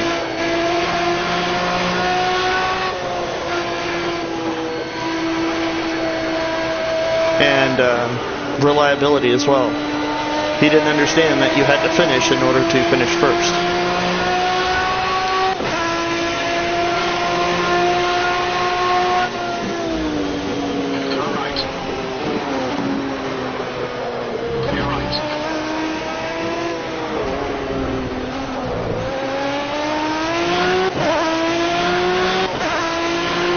Hey, Zeteran. I think that's how you pronounce it.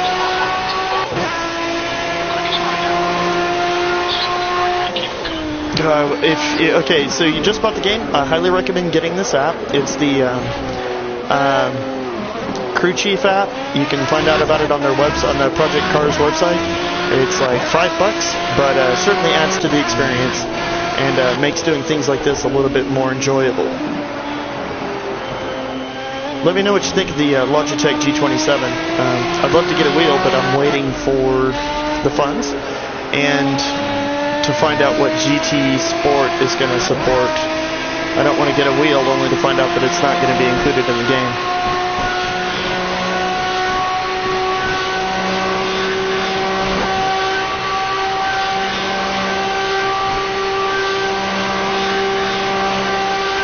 This is a PlayStation 4, and I'm using a controller. Again, I would love to get a wheel, and if you would like to donate to said cause, I'm sure one of the mods can post a link on how to do so, but I'm more focused right now as far as equipment goes on getting the VR headset for GT Sport than I am a wheel. Simply because I'm so used to using the controller, and I don't know what wheels will be supported yet. I imagine the G29 will be, but that's also, what, $300? And, yeah, I don't quite have that.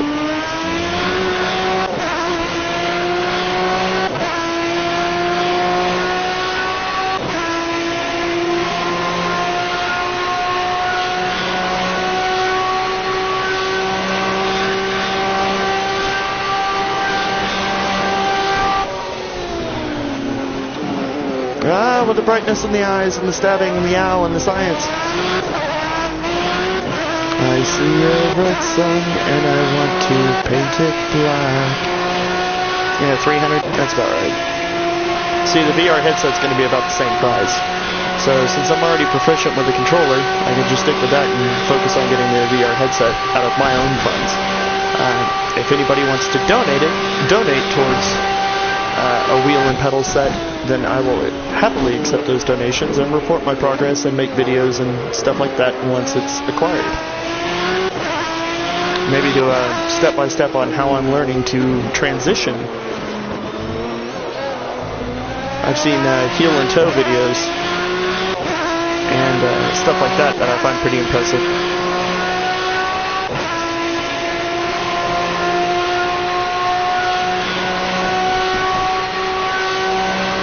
What do you mean plus?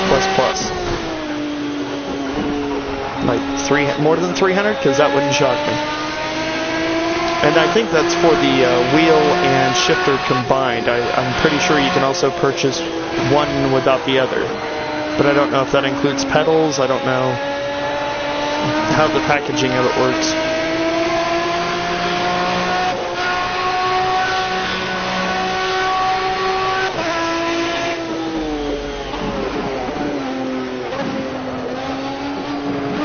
Oh, long post is long. Resistance is futile and ugly.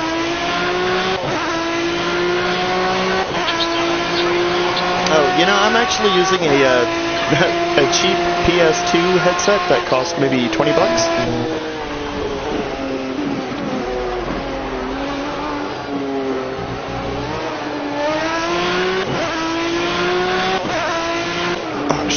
Pierre LeBay caught me off. Read it on the streets.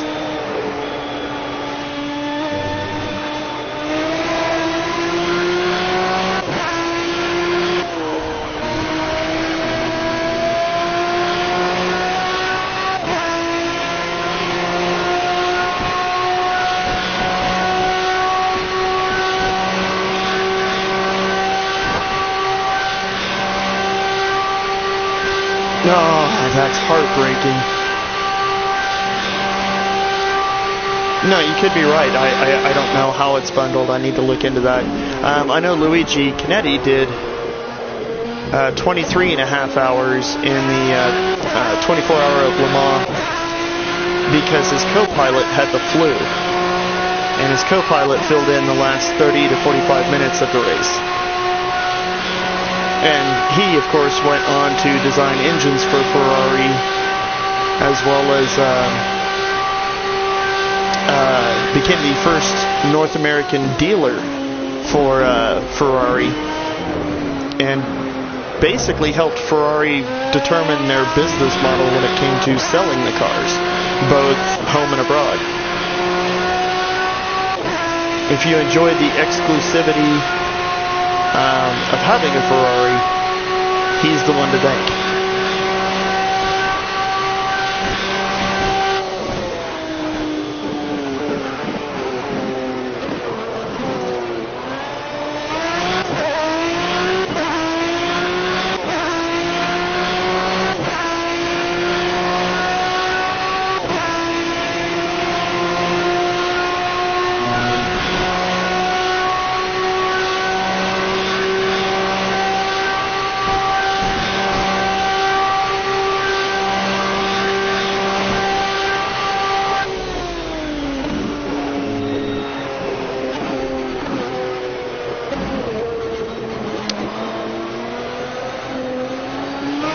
Oh, you're talking about LeVay and not Canetti. Yeah, he was the one that caused, I think it wasn't Hawthorne, it was the other guy, to veer off and eventually go into the crowd. The video of that, when you see the engine flying through the air, is horrific. But there are a bunch of really good documentaries. They're an hour or just over an hour long on YouTube about the 55 Le Mans. And Mercedes is just now recovering from that. I mean,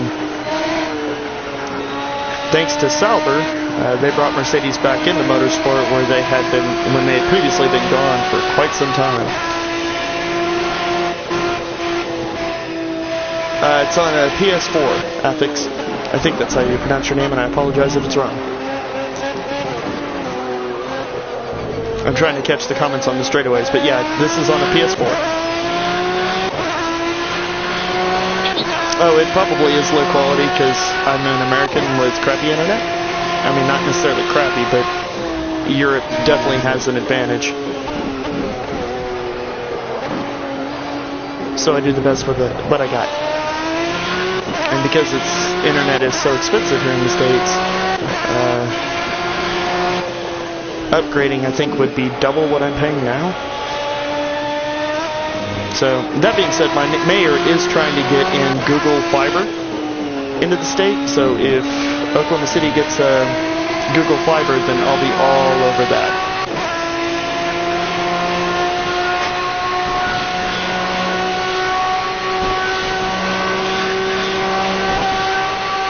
Yeah, wasn't it? Who was the driver of that? Was it Weber?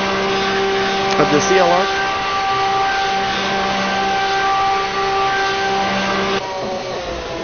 Tom Price. Yeah, GT Academy actually experienced racing in its most horrific last year when a car got airborne, hit a barrier, and went over the barrier, and I guess debris or something had hit a fan, or maybe the car had hit a fan and killed the fan. The car was immediately banned before changes were added to the rules and it was allowed to compete again. And I think that may have been in the GTR.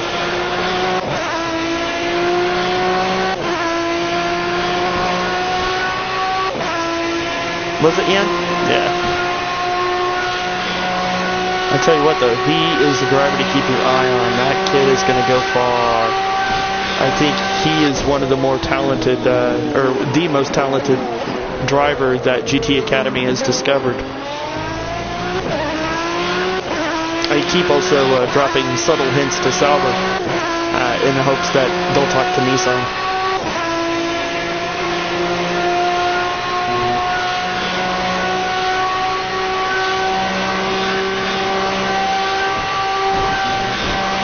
I hope he's doing Formula 2 again this year, or GP2 again this year.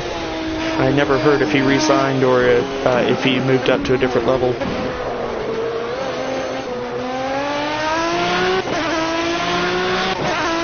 Ah, my eyes! I'm blind.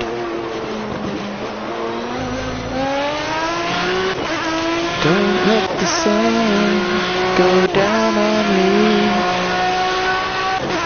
You guys are here to hear me sing, right? Or just video games? Alright, I'll shut up.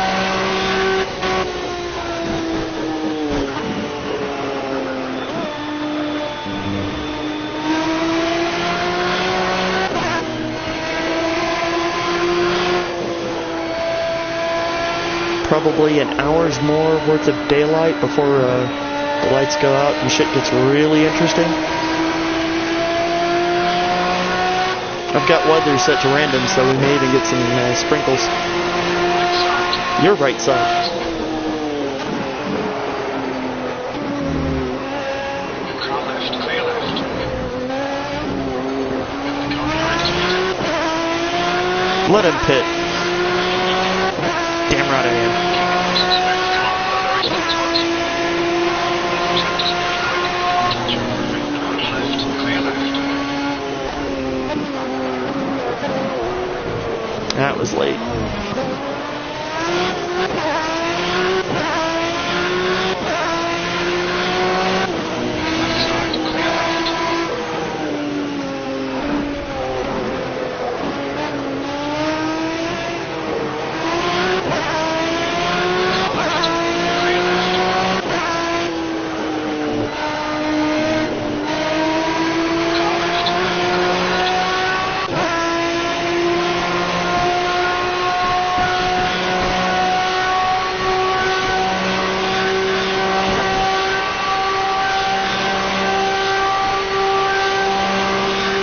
Yeah, there's definitely a difference when you go off track. The sand doesn't appear to be as bad as it is in GT6. In GT6, it's almost like throwing out an anchor, whereas here you can roll over it easily, and I don't think there's any risk of beaching the car.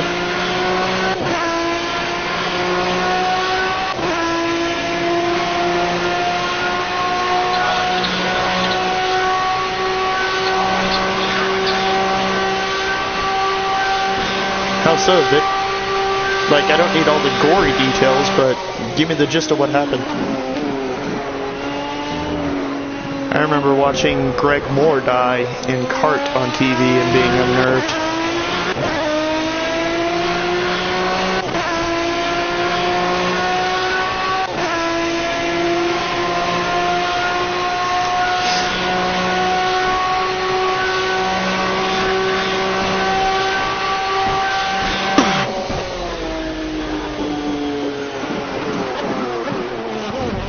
Too late. Too late.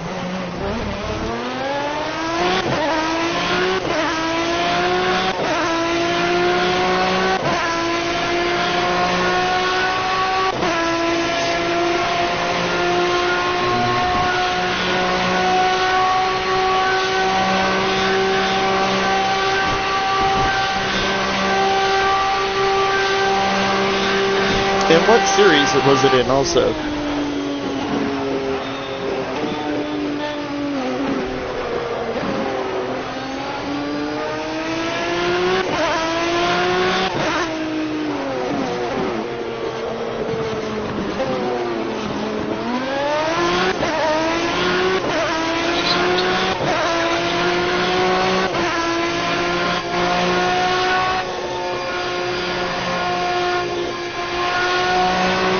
Oh shit. Yeah, that's pretty horrific. I know there was a Formula One car that, as it slid off track, went through the guardrails and the driver ended up being decapitated.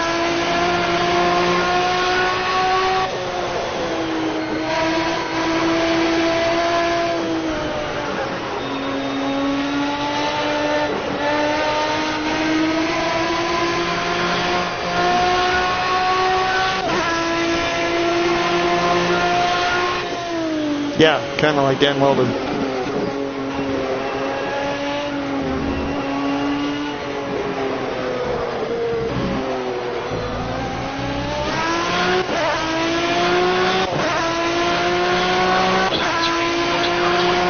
Sportsman division, I'm not familiar with it.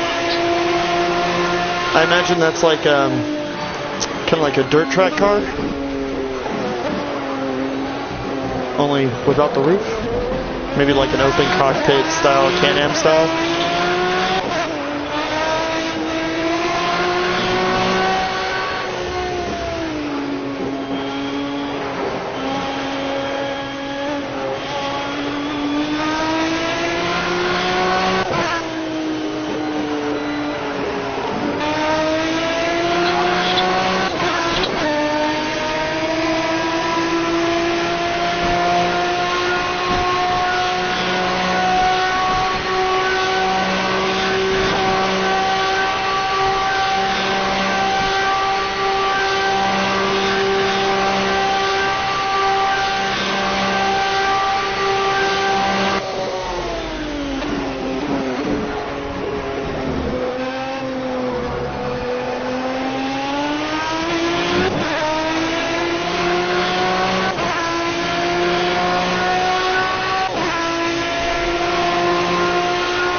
hurts, and I'm sorry.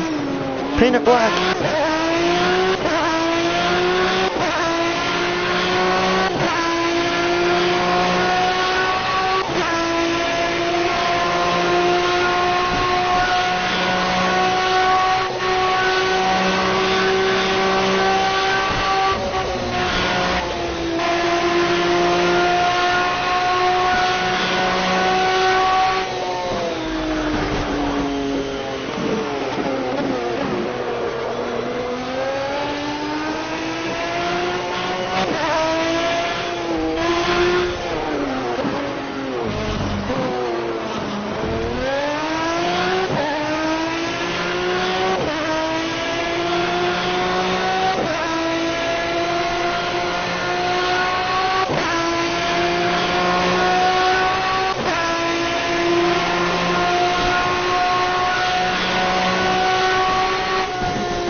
The thing that bothers me most about NASCAR style racing is their insistence on putting drivers in harm's way.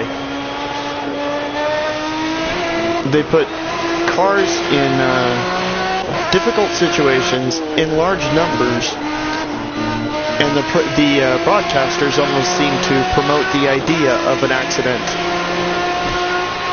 That isn't to say that they root for driver death or injury by any means, but I don't think a sport should be made intentionally unsafe just for ratings or entertainment. You might as well just throw them into a gladiator pit with caged animals. I mean, it's Coliseum-style graphic, gratuitous violence as far as I'm concerned. And also why, to me, NASCAR is unappealing.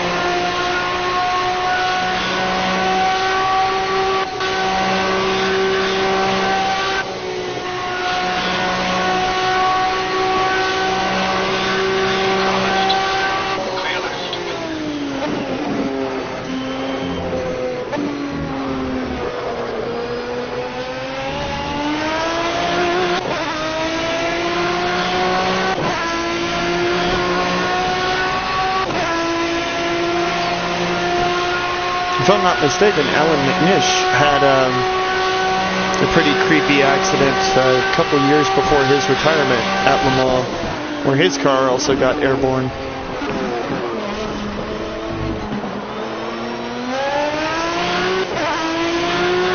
No, we were just talking about that, Nero. The 55 Le Mans is actually what started this whole conversation. I've seen the video of the engine going through the air and through the crowd.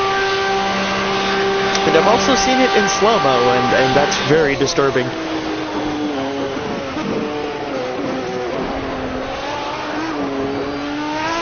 And then one of the documentaries that I watched had interviews with some of the people that were at the race. And in the section where the car hit, I want to say 2012, 2013. I think it was more recent than 2011.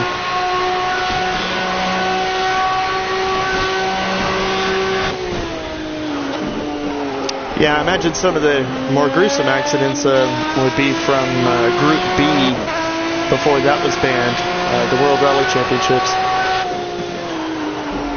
In the World Rally Championship, fans find it good luck to reach out and touch the car as it goes flying by at nearly 200 miles an hour.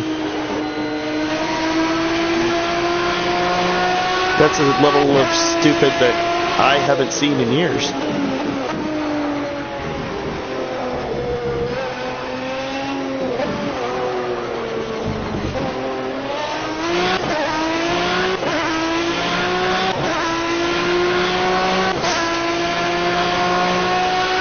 And the fact that they stand out in the middle of the road until they hear the car coming. Can you imagine if that happened today with electric cars?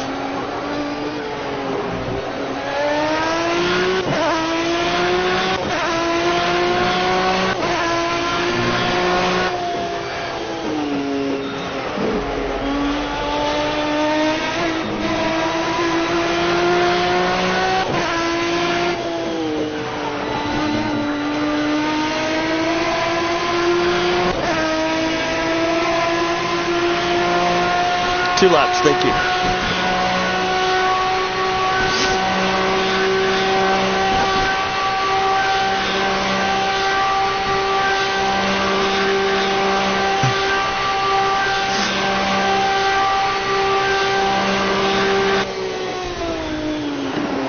And then that should put me through till 58, 51, if I'm not mistaken.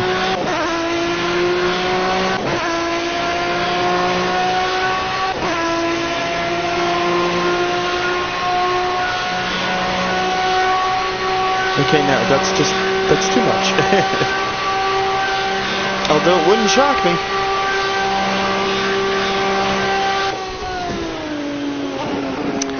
Something I saw on Autoblog the other day was that apparently there's a German filmmaker who is trying to track down original footage from the original Cannonball races back in the 70s. I highly recommend Cannonball by Brock Yates, detailing first-hand accounts of the first 3 or 4 Cannonball races across the U.S. Hopefully that movie gets made. God. I should have drove a BMW. That way I'd have Oakleys and khakis and a polo shirt and a Bluetooth headset. Sure, I'd look like a dick, but it'd help in the sun.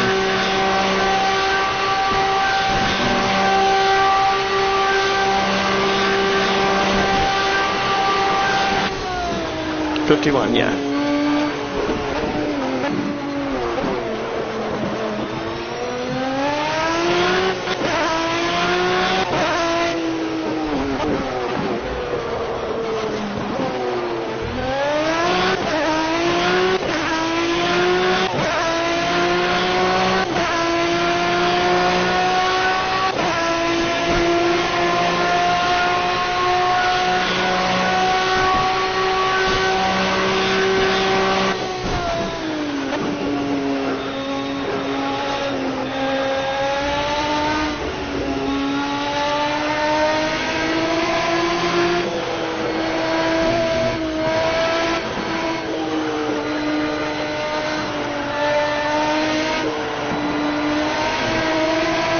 Nero, wasn't it you that had tweeted me a link to a driver having an asthma attack in the middle of a race? That would be enough to give me a heart attack. Forget the asthma.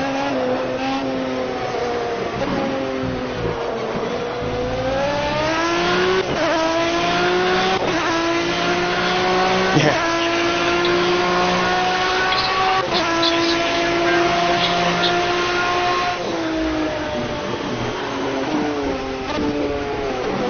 It should be able to last another lap or two.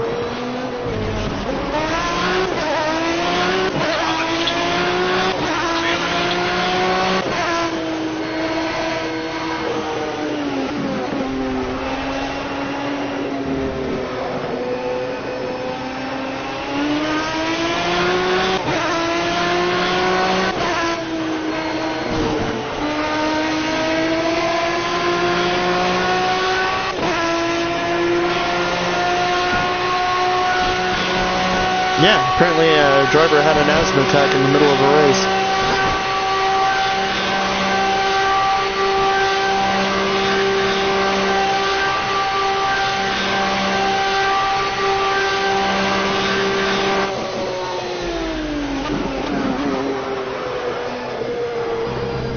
the bear. I was just reading a book by Teddy Mayer about Bruce McLaren, and it had covered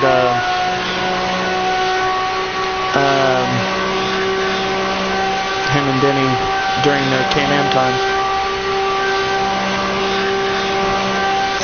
Everybody tells me that my last name is misspelled, but this book by Teddy Mayer, who is one of the first employees for McLaren, said that when he was creating one of their first business signs, he accidentally misspelled it with 2 C's. That made me feel better.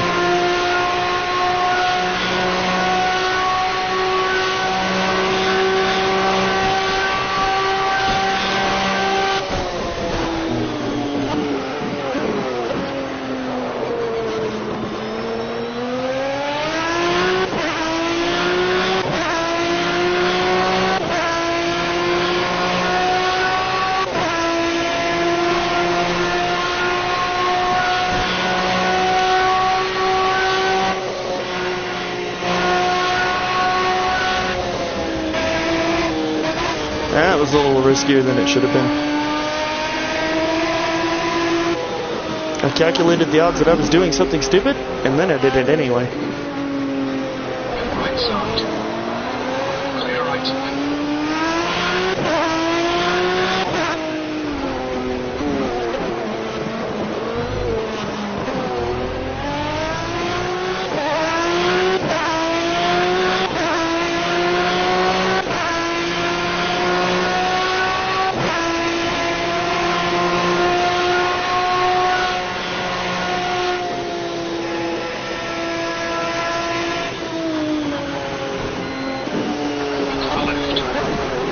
Yep, sorry. Tried braking, didn't do it hard enough. My bad. Just a scratch. It'll buff.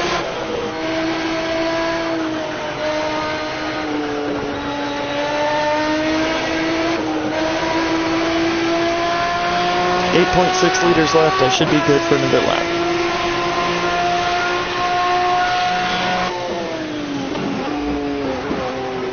I've got 8.3 liters. I should be okay to make another lap.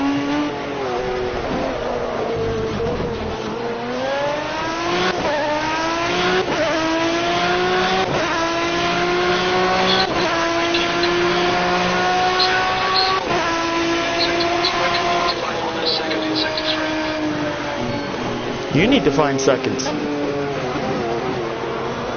Who do I look like? Dora the Explorer?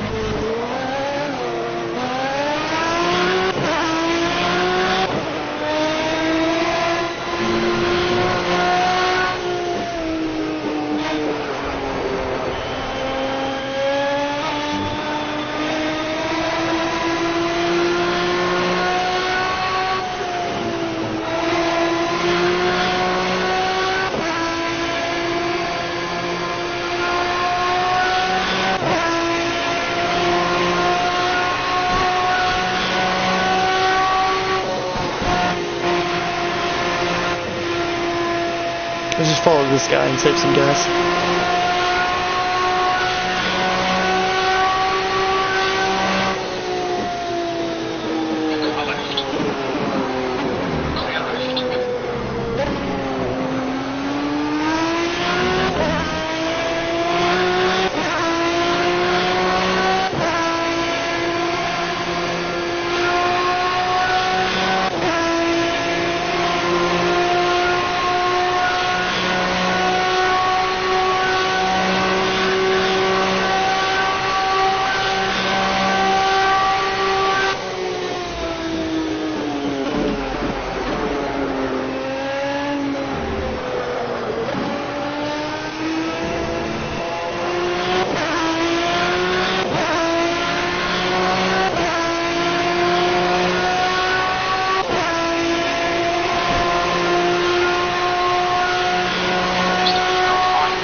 with 2.7 liters left to spare.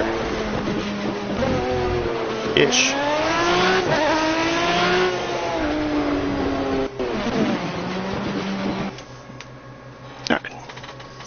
Alright, gonna take a second. Looking good so far.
I certainly hope you mean manual transmission and not Mother Teresa. Because, you know, she's dead now.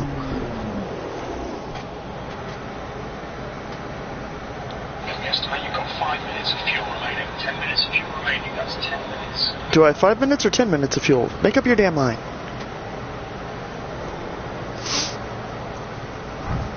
The Yellowbird isn't scary once you learn how to drive it. Mad props to Lewis Hamilton for helping cure me of that. The big thing with the Yellowbird is rarely are you 100% throttle. And you're only 100% throttle when you're going forward, when you're going straight. Out of a turn or through a turn, forget it.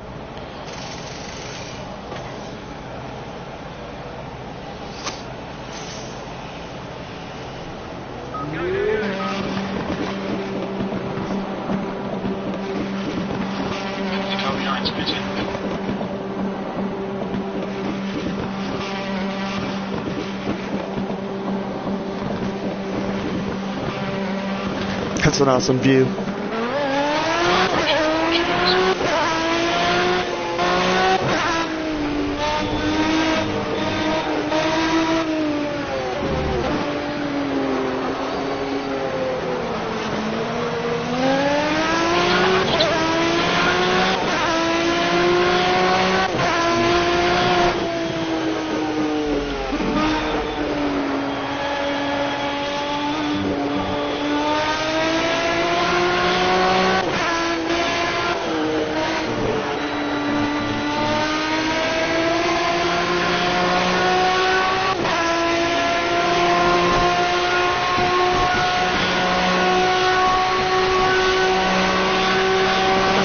I find that the turbo lag is reproduced relatively accurately for the F40. So that may be car dependent.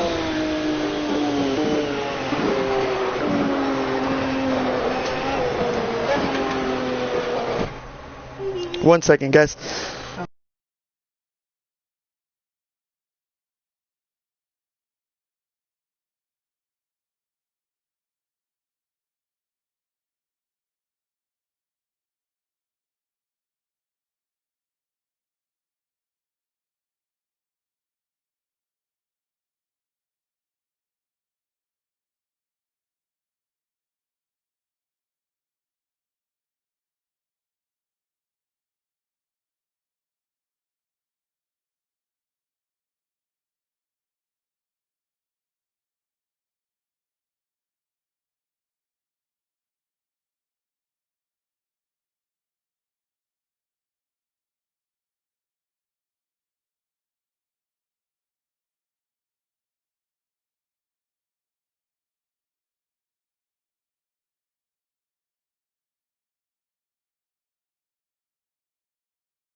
Sorry about the delay. Had to chat with my wife for a second.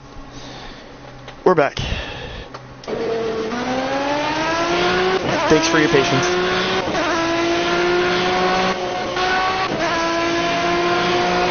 Did I miss anything?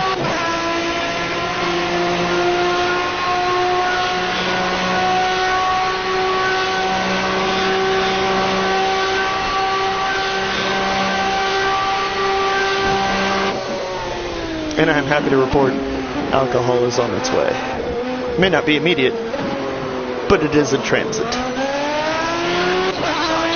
Excellent.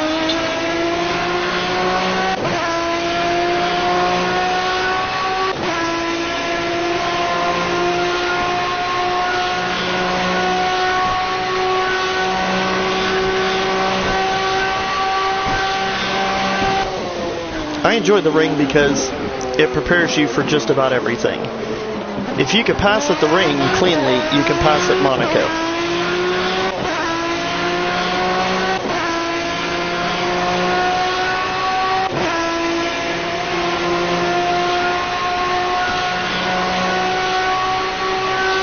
Speaking of passing at Monaco, quick plug, I have a video of a Grand Prix race using Project Cars at Monaco. I filled up the grid with as many cars as I could, which I think was 35, and started from dead last. And ended up finishing the race with 8th. I could have had 7th, but I got a little sloppy towards the end and rushed myself into a couple walls, much like I braked a little too late there. But definitely check that out. Like I said, Project Cars, Lotus race at Monaco. Definitely worth watching. Practicing for that race is actually how I created the Ted Thomas video. I know we were talking about gruesome accidents. I felt a little dark after making that film. But I also thought it needed to be made, so I made it.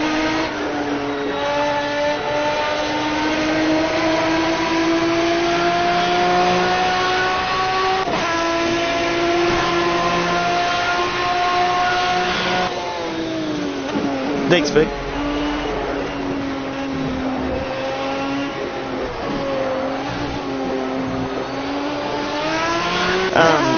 The post that I sent you and Jared on Google Plus, can you also share that with Baron so he knows what's going on with the links? Your lap times have gone to crap. I just came in from the pits. What the hell? That lap was going to be long. You know this. You call yourself a manager.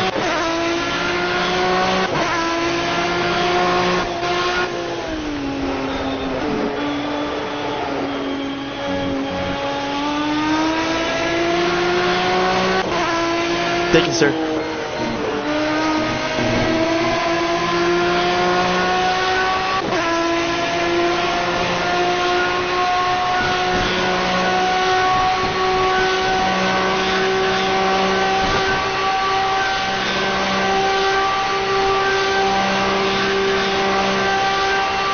And thank you, Ben.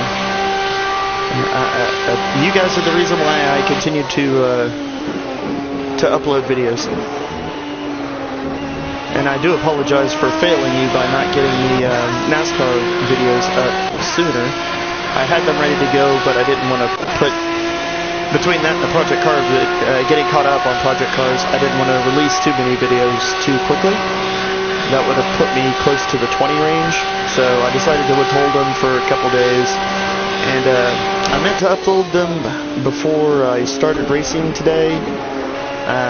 But when I went to bed last night, I was a little frazzled and a little distracted by the freaking earthquake that we had, and forgot all about it until this morning, or this afternoon when I woke up.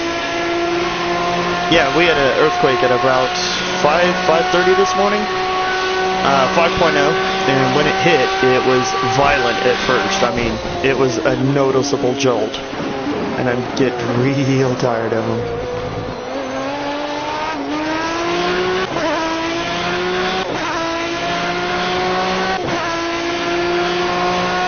In downtown Oklahoma City, which is where I live, there's a new skyscraper for the Devon Energy building. And they're one of the people that do fracking. So, you know, maybe when that skyscraper, that brand new tallest skyscraper in Oklahoma, falls, maybe they'll get the hint. But I think it's going to take something as drastic as that before it stops. Oklahoma's just an oil town, always has been, always will be, and that's the price I pay for being born here. Oh, and fuck my life. Or fix my lighthouse. Yeah, either way.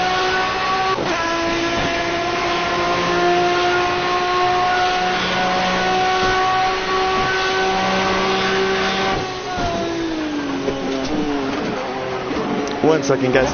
I completely forgot what you wanted me to get.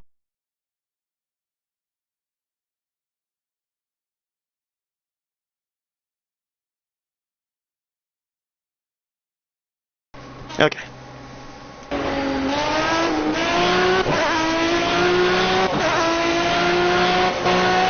I just got an update from FedEx. Wine is on its way. Once again, it just passed through another transit.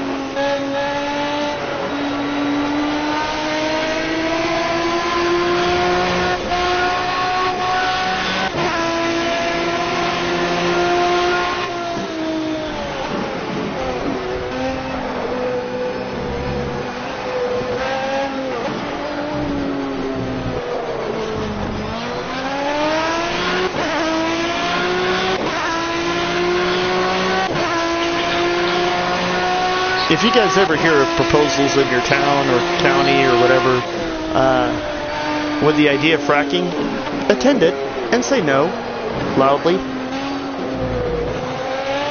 Fracking is a terrible idea, or at least the way that it's currently incorporated. It's a terrible idea. There are so many better ways to produce energy for what is needed, and it can get you killed in many ways. There are some towns where their groundwater has been damaged by chemicals. Oklahoma has now surpassed California with the most earthquakes. And I've even seen videos where people show that the water's flammable coming out of the tap. I mean, it's just ridiculous. And it's a bad idea, and it sounds like a bad idea. So, yeah, say no to fracking. The only fracking that should be allowed is in Battlestar Galactica.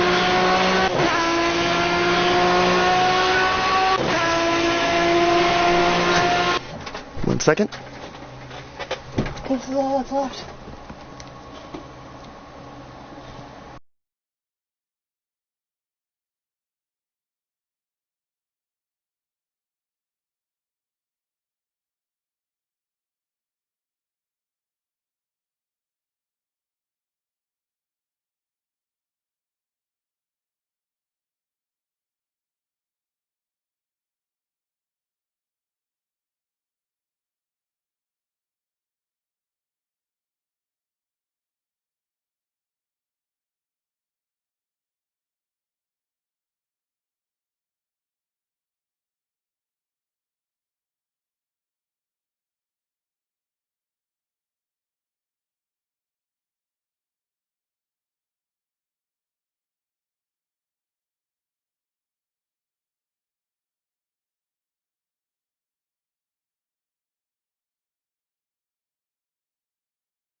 Excuse me while I take this second to pour myself a glass of wine. Yay, drinking and driving. But not on public roads, so it's okay. If you have to do it, it's a red wine. It's a Merlot, Arbor Mist. I'm not a wine snob. I don't know anything about wine. I don't know what good wine would taste like. I don't know what bad wine would taste like. All I know is I occasionally like wine. And when I do, I really like wine. It's a Merlot. It's a blackberry Merlot, which I could definitely taste the blackberry.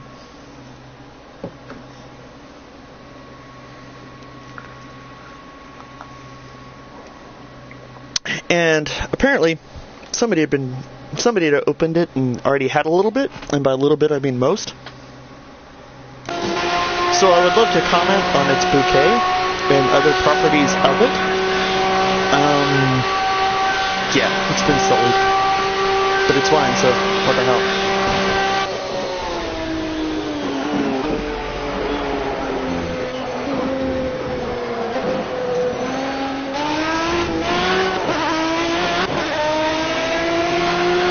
I'm okay with it that it's been open. I don't think my daughter's been into it, so... Then again, that may explain the slurred speech that she had earlier. I'm just kidding.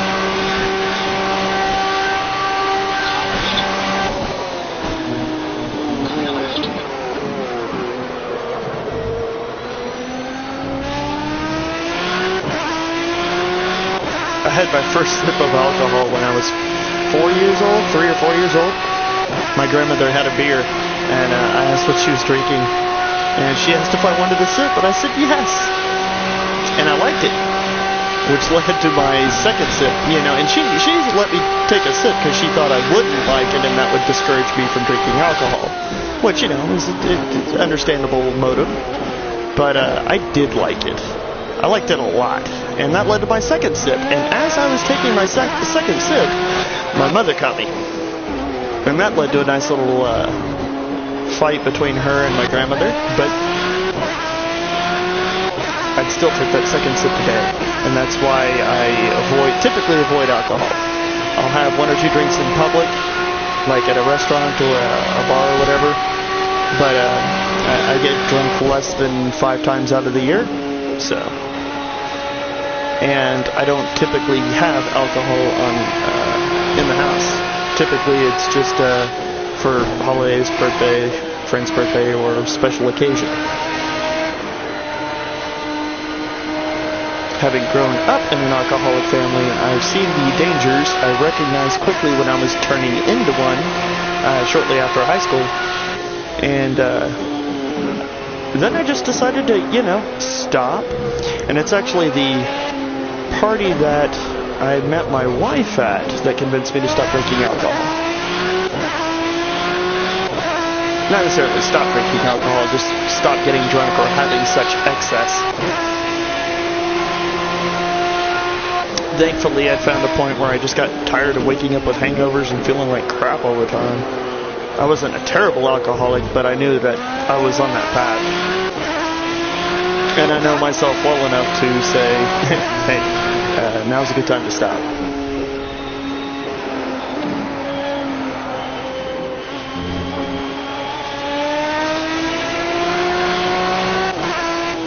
Yeah. But see, that's why I don't necessarily disparage my family for it. I think growing up in that environment was a good lesson for me, and knowing my family's history is a good lesson for me, and I can make sure to instill those in my daughter so that it stops with me. So I'm not resentful for it, even though I probably have a right to be. No, I have other things to be resentful for.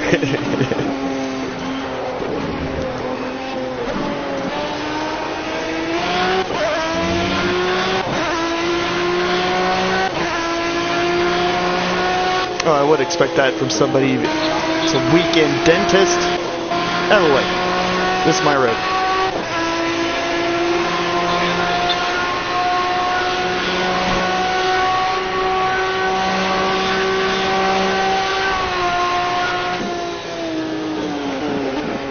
Before you get all Porsche high and mighty on me, just remember, I kicked your ass with a friggin' Mazda 2 in California.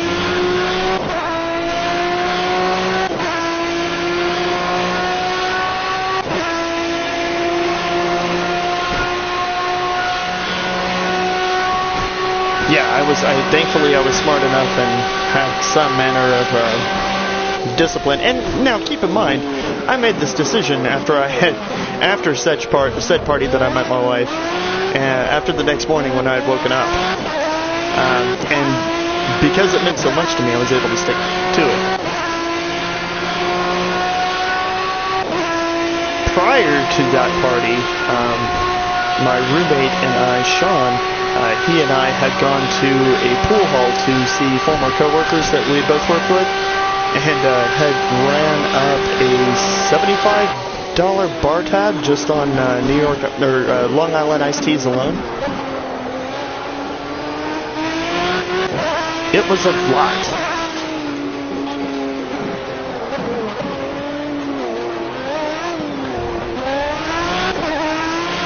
One has even referred to it as like a fish.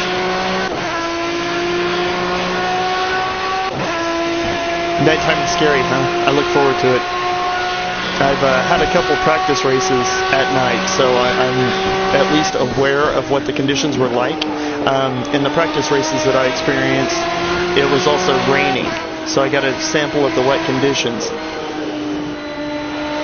And I kind of expect rain tonight, too.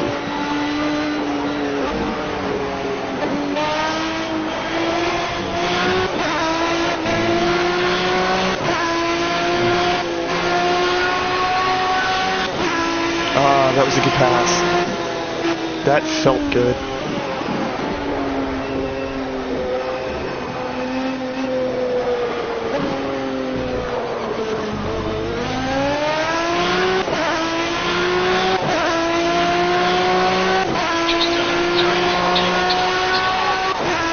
See, that's the way to do it. It is in moderation. When I was rigging up such a large bar tab and, you know, drinking an awful lot, it was from parties and just an excess of life, I would call it. There wasn't any, like, angst reason or hatred of myself or circumstances or anything like that. It was more, I have the ability and now I'm going to. Nowadays, when I drink, like I said, it's just a couple at a bar or a restaurant or whatever. When I want to get drunk, then it's usually at home. More often than not, it's the Nürburgring New Year's Challenge that I do, which I should have done this year, but because of the Le Mans and the disqualification previously, decided against. But I have a Nürburgring Challenge.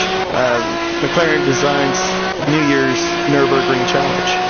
And you get a bunch of friends together, and you grab Gran Turismo, decide on one car, keep it completely stocked, and do a time trial of the Nürburgring. One person runs a lap, or everybody runs a lap sober. And after your sober lap, then you have a beer, or a glass of wine, and a bowl of marijuana. And then you see how you do on every subsequent lap while alternating. So long as no one is driving, or at least has a cab to get to where they need to go, usually turns into a lot of fun by the end of the night. A lot of fun.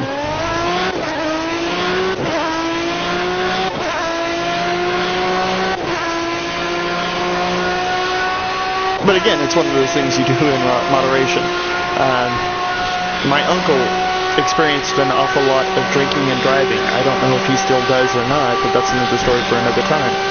But he was a raging alcoholic. So bad. Yeah, that was my fault. I blame the alcohol too. So bad that he got sentenced to spend some time at a rehabilitation center in a faraway part of the state. And during that time, I got to drive his 68 Camaro convertible.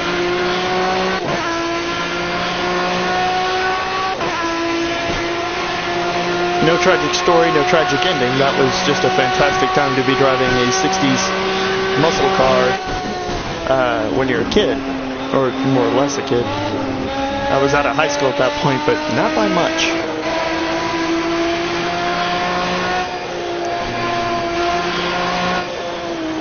But again, this was something I was exposed to so I could learn, or at least understand when it started happening to me. And thankfully, because I stopped, I was able to actually move on with my life, whereas he is still living with my grandmother to my knowledge. And, yeah. Yeah, it was terrible. but also extremely important and extremely valuable, and I'm able to put it into it.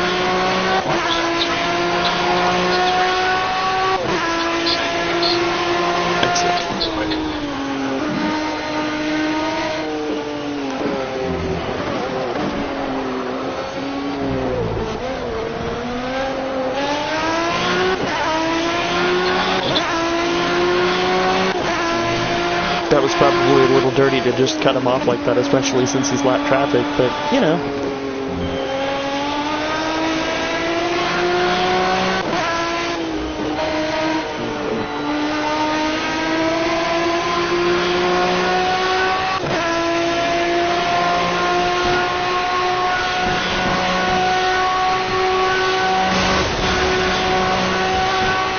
You would think, but it's been my experience that occasionally people can get so screwed up that they get faster. The winners will often do that. They'll get faster as they get more and more fucked up. What's even better is when you get a couple of people that have gotten faster as they've gotten fucked up, because not only are they entertaining, but it's also a really entertaining match to watch in person, to watch people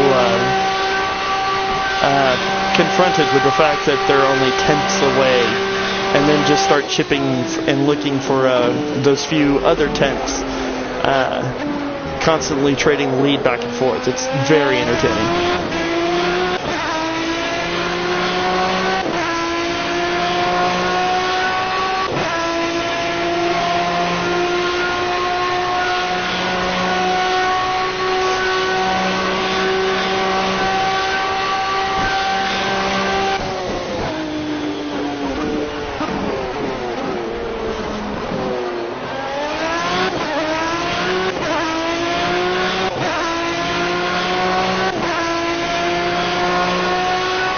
Fuck us.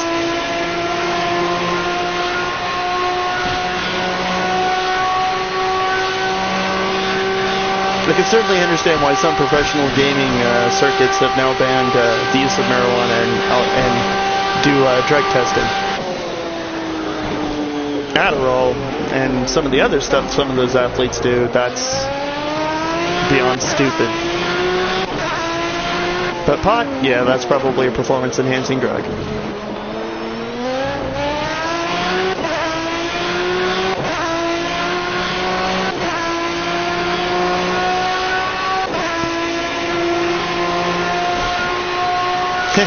Hang out with me and Jared, Vic, and yeah, we'll show you what Fuckust is all about. You'd probably get faster too, just to piss us off.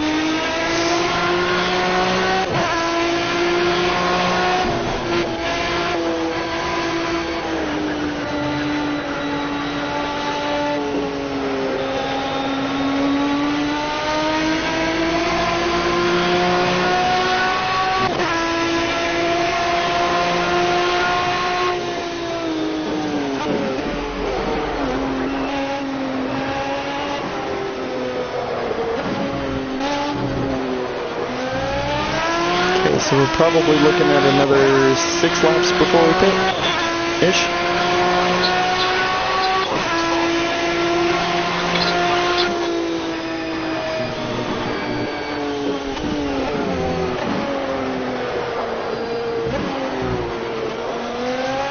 I wonder if I'll get more and more paranoid about a mechanical failure towards the end.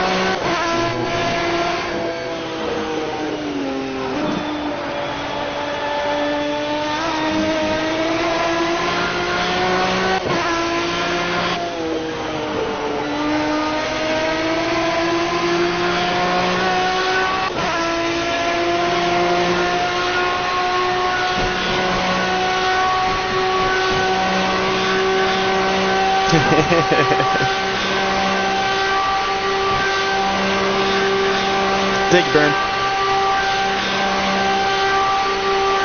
That's also assuming that my consumption is good, which so far it has been, but I think these past few laps have been a little bit faster than needed. So I may be slightly off target and may have to stop a little bit sooner, or at least to feel comfortable.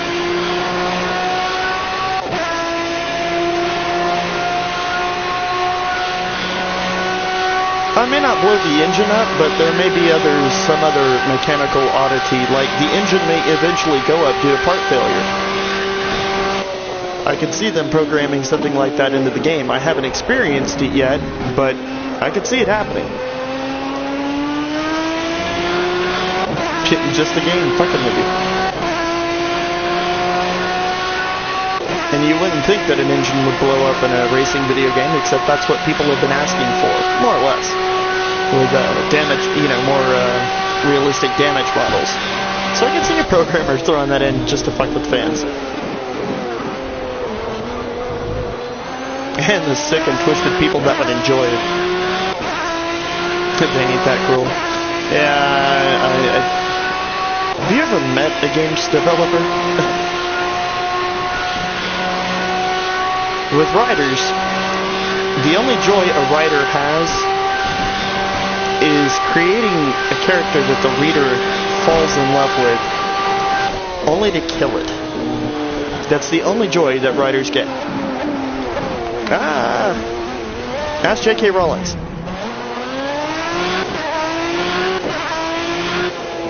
Now, are game developers that cruel? I'm not gonna say yes, but probably.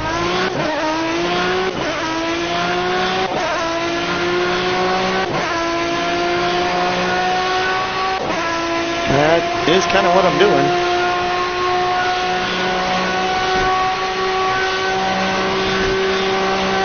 I know that apparently your brakes can fail in the game, and thankfully there is an option to repair it, but I don't know how that failure occurs. And that could be just as bad. That could cause me to go off in an area that has a barrier close by and completely screw the car, and there's however many hours you've invested. Or I've invested. Or we've invested.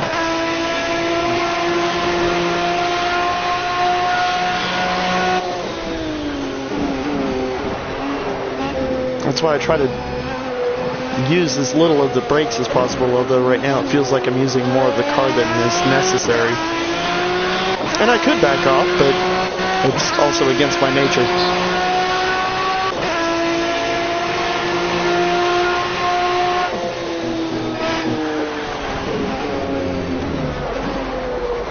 And then somebody pops up and says, "You know nothing, Jon Snow."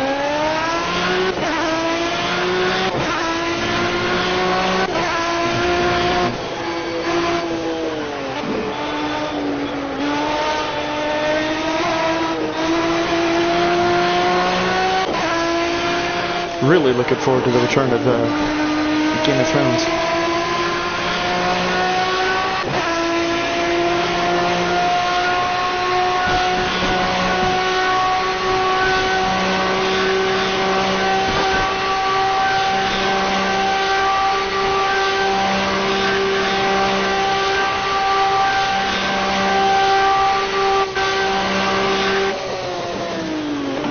Yeah, it doesn't take much to screw these cars up, and there are practice sessions where I've actually screwed myself out of the race.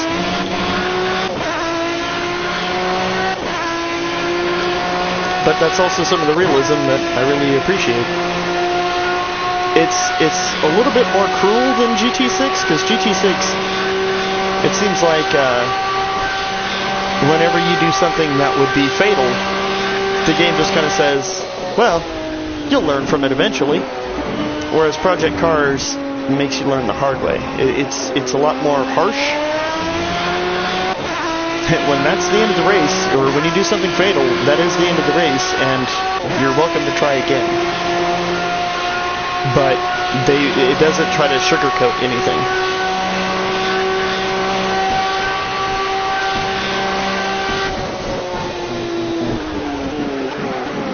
Now that being said, we talked earlier about Gran Turismo's limp mode.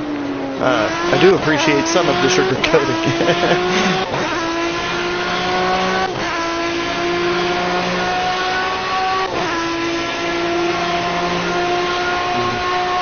A spoonful of sugar really does help the medicine go down in the most delightful ways.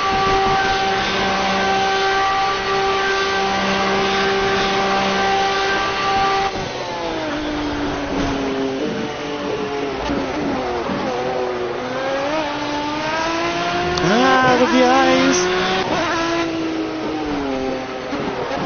I need a new visor.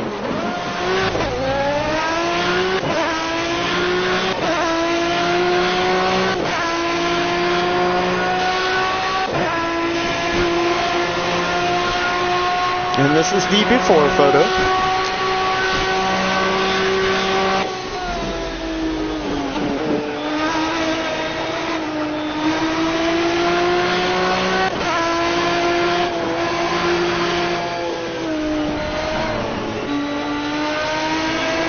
If you guys are here when I finish this thing, please, please, please remind me to try and attempt to save the replay.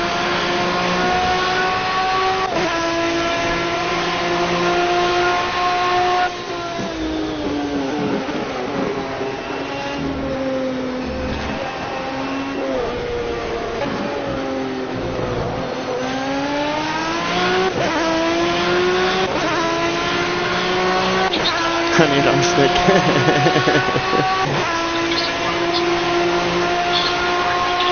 This is fucking great.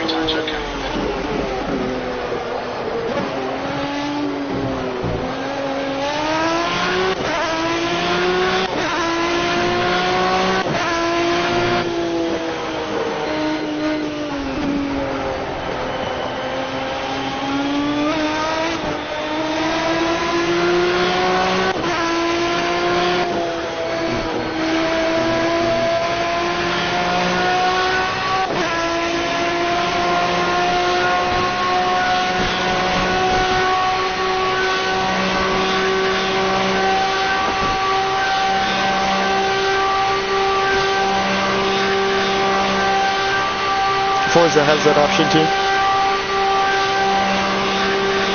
And if it were on the PlayStation, that would mean something. Ooh, that was a little harsh.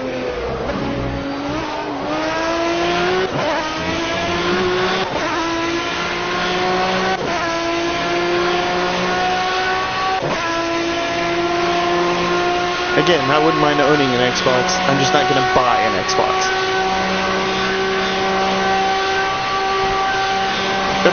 Forza was actually the first game that I played where I raced at Silverstone, and I was immensely thankful for that experience. That was a lot of fun, learning Silverstone for the first time. And I only got to do that because a friend sold his Xbox to me for $50, and it came with Forza. And that was the first Forza with the first gen Xbox.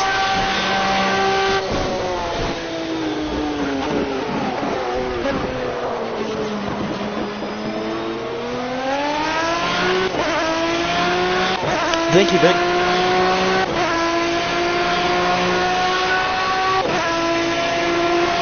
Yeah, see, I'd pay $50 for an Xbox and a game, some games, but I'm not gonna drop $300-400 on one when GT Sport is coming out. There's a headset or a VR headset that I really rather have.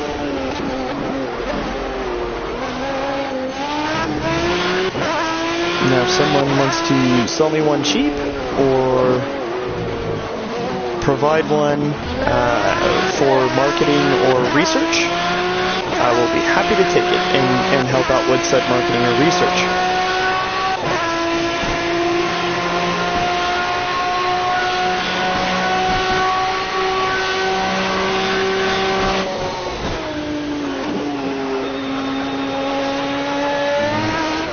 Ooh, easy, mowing the lawn.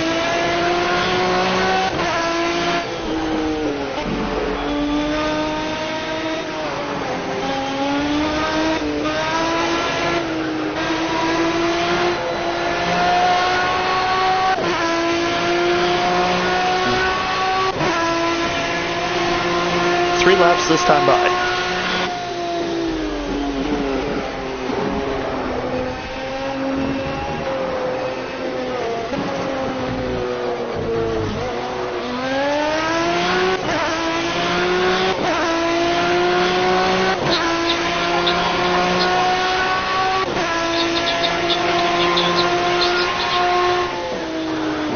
Your face is a few tenths off the pace, but that's only in Sector 1.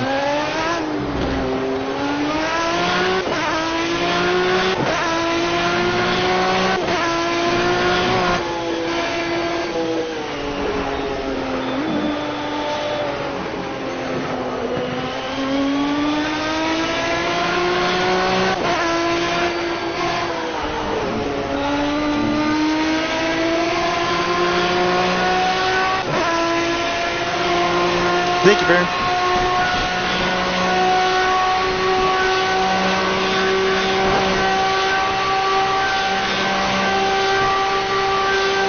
It's nice you can see the fog up ahead.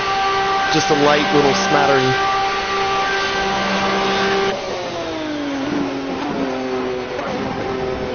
Little twilight haze. And then you get some screen tearing and it reminds you, oh yeah. One of the things I don't like about this game is that screen tearing. They make a lot of a big deal out of in partnership with NVIDIA and the use of PhysX, but it doesn't seem to do any good. You look at a game like Gran Turismo, which, granted, they go through an awful lot to ensure that that game is pretty, but it's really noticeable on Project Cars, at least on the PlayStation 4 version. And I imagine the Xbox would be similar, because both use the same processor.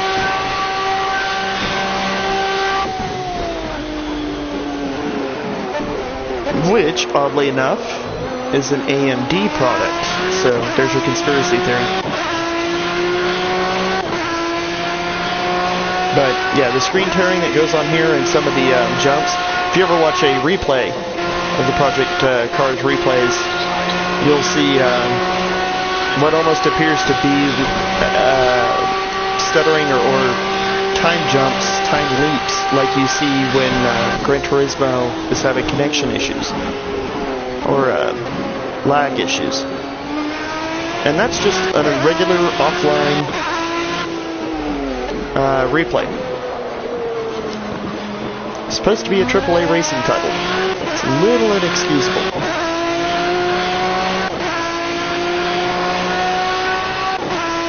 And it's something I bet Assetto Corsa doesn't have a problem with when it comes out later on this year.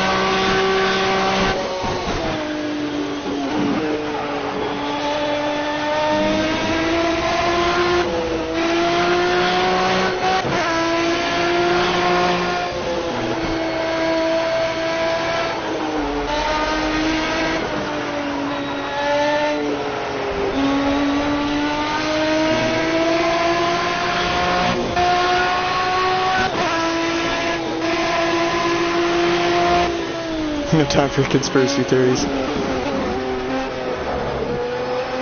Hey, there is always time for a cake conspiracy.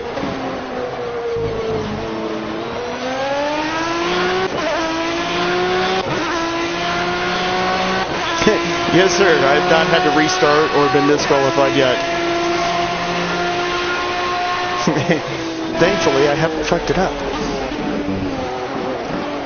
Yet.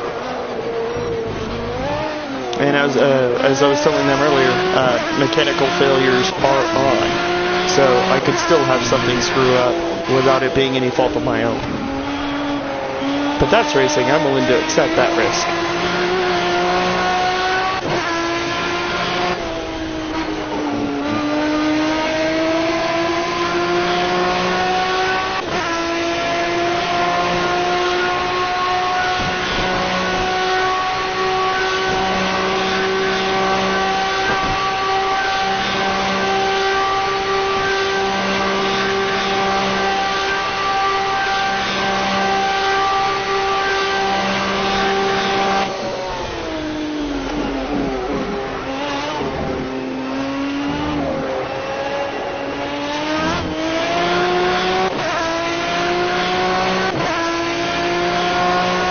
Yeah, 13 laps is the goal, depending upon consumption. Because by consumption, sometimes when I'm running a little faster than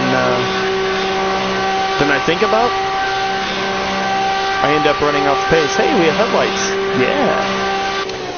I have been turning in some fast laps, so my consumption may have lowered to 12 laps to be comfortable. We figured roughly every 45 minutes.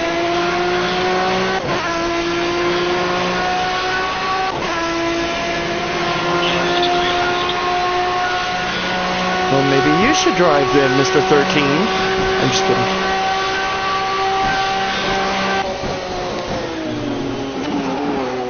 I certainly hope that it works.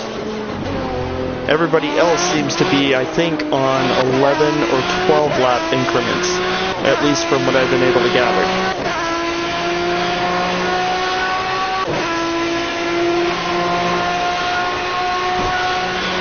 Oh, and I have wine, so there's that. You've been warned.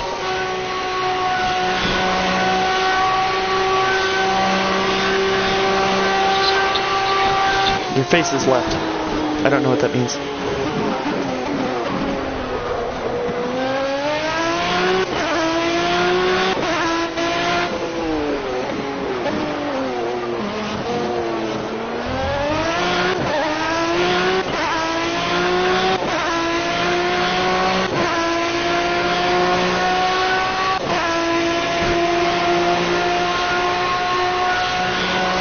Yeah, it's a Blackberry Merlot, I believe, Arbor Mist, and as I was telling everyone else, I know shit about wine, so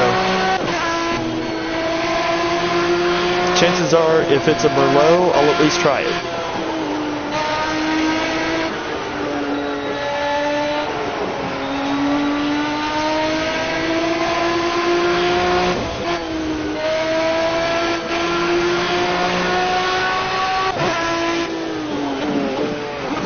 Oh, it's your lucky number, gotcha.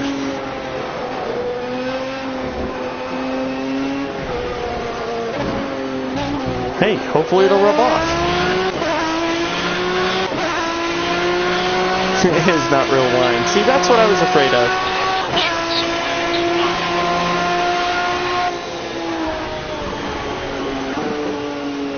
Not that I'm going to be any sort of wine snob, it's just I'd like to know that what I was drinking was good. Because I don't know what good and bad wine tastes like. I just know it's wine and if I like it or not. I'm no connoisseur nor snob about it.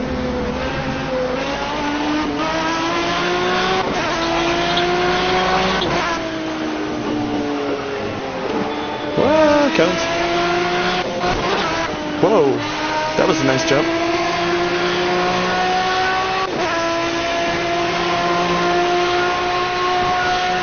I guess my tire wear has nearly evened out up front.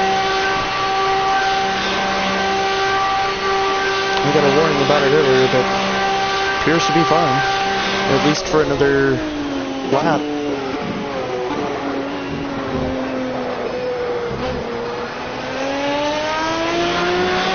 Dun dun dun dun dun dun dun dun dun dun dun. Oh, easy, killer. We're all friends here. Well, except for Phil here. He's kind of an asshole. See? See? Fucking Phil.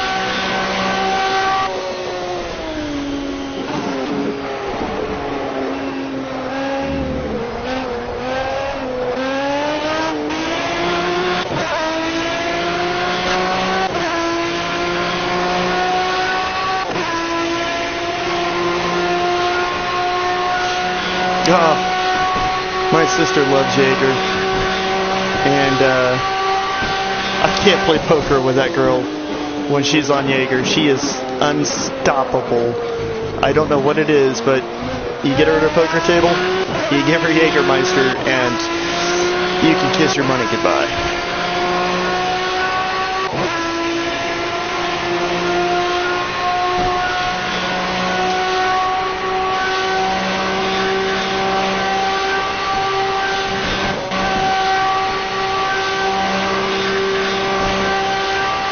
I assume you mean Jim Beam?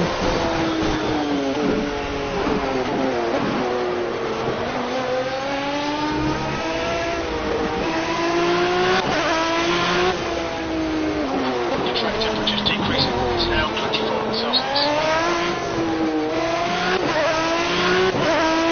Are you talking about Arbor Mist? I don't understand chilling a Merlot.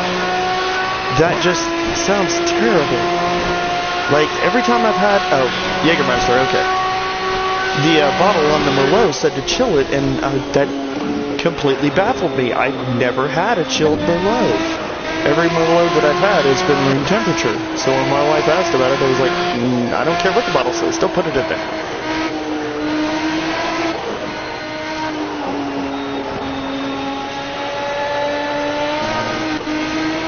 Jägermeister we always threw in the freezer.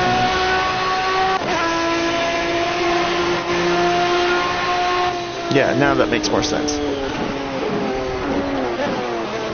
Okay, no, I do want one more lap. Nearly panicked. Yeah, next lap. That's what I was just questioning myself within a fraction of a second, and I initially thought I came up with the wrong answer.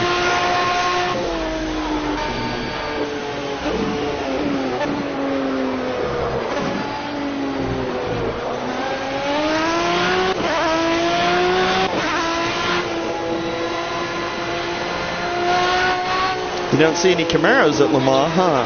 Oh. That being said, I haven't seen any Corvettes either.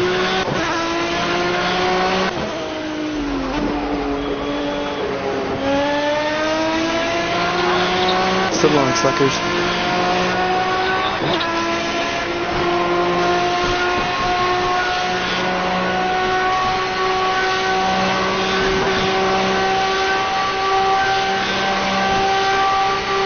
Six in the pit leaders lap. Thank you. Hi, CB.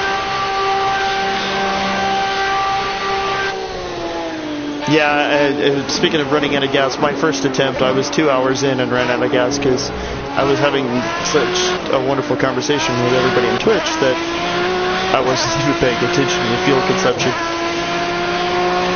Since then, we've all learned a lesson.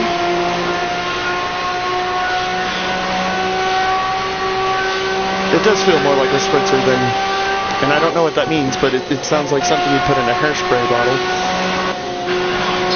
And kind of has that taste. Not bad, but light, like diet almost. If that makes sense. It feels and tastes like a diet wine.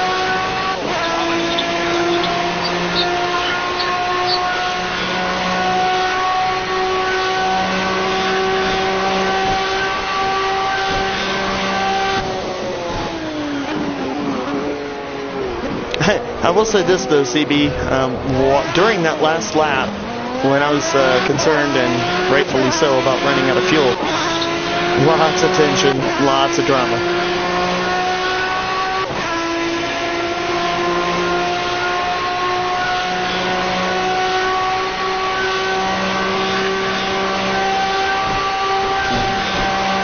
The Arbor Mist isn't fizzy. It's just not, I don't know. It doesn't feel full. Like, again, it's difficult to explain, but imagine having cranberry juice versus Crystal Light.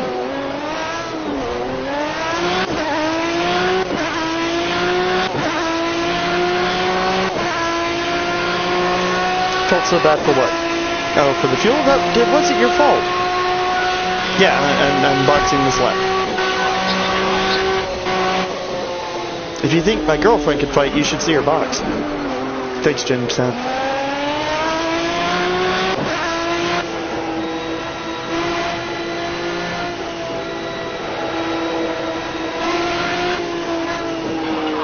Yep, got him.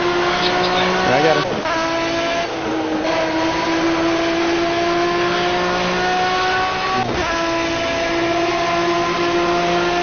One thing else, CB, I'm going to be taking a couple minutes to stretch because unlike I'm not taking any AI option. There's nobody to relieve me. It's just going to be me for 24 hours. So whenever I pit, I try to take a couple minutes to stretch and make sure I don't kill myself doing this. So.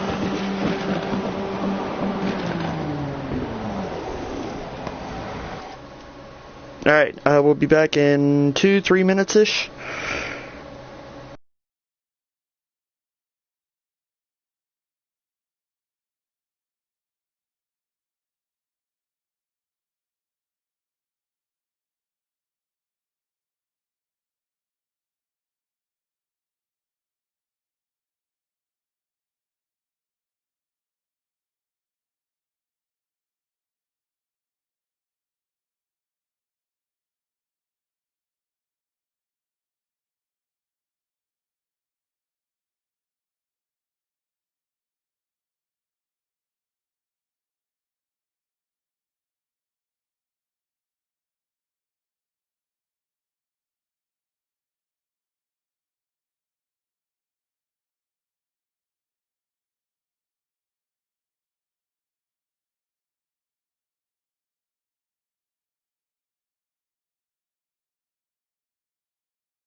And the wine is topped off.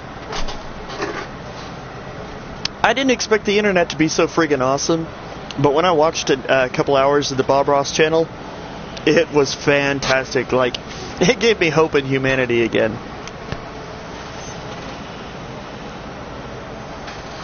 Yeah, I was bummed about Lemmy. There was also a star from MASH that also recently died. And, another singer died today. Forgot her name. I'm sure you can find out who it was, but yeah. There have been already a couple of notable deaths in 2016, and we just started, goddammit.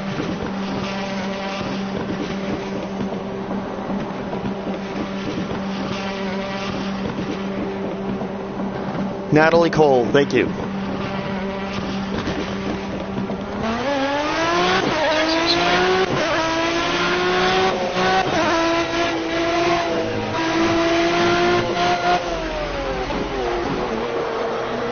Okay, I'm supposed to have flags and penalties off, so I seriously hope that that message on the screen does not mean that I risk disqualification, because that's supposed to be turned off.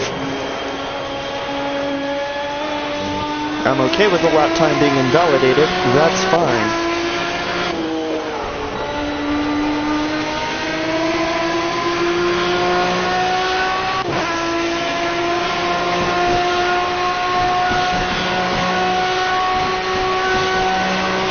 But flags and penalties are supposed to be off.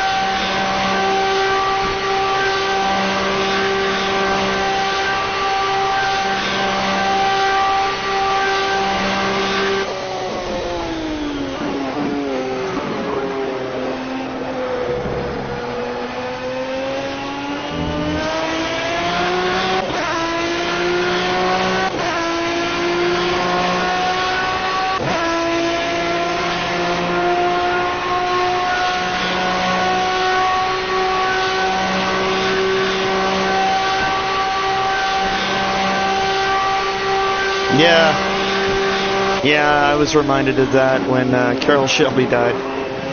I'm at that point now where it's time to say goodbye to my heroes and the people that I admire.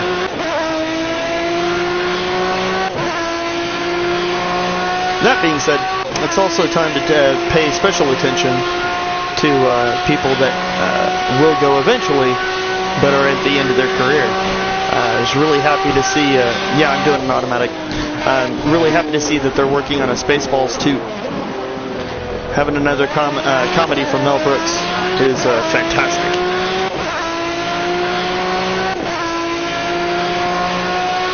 Yeah, the no roll cage option, the tub, the monocoque that the car is constructed out of, if it's strong enough, then there's no need for a roll cage. I think one of either the Pagani or the Koenigsegg Agera can race without a roll cage. Simply because its chassis is so strong that it would survive the regulated forces applied to it.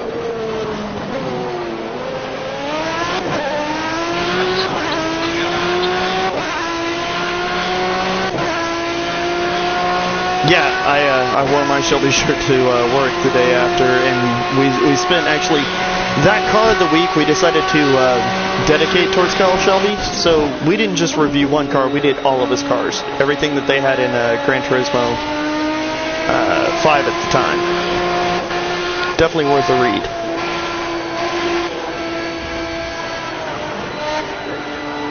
And then to hear people fight over his estate, that made me angry. I understand that it's going to happen with celebrities and with people of success, but it's a terrible way to honor someone's memory. And I imagine it's got to be a terrible feeling to be caught up in that kind of a mess when your loved one has passed away.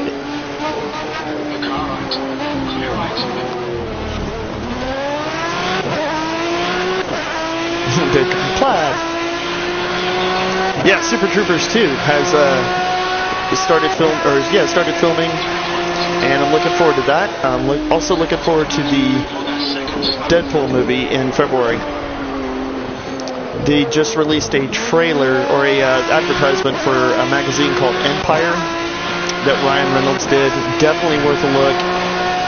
It's pretty much, if you know about the joke of the aristocrats, it's pretty much Ryan Reynolds doing that joke for Empire, but very funny.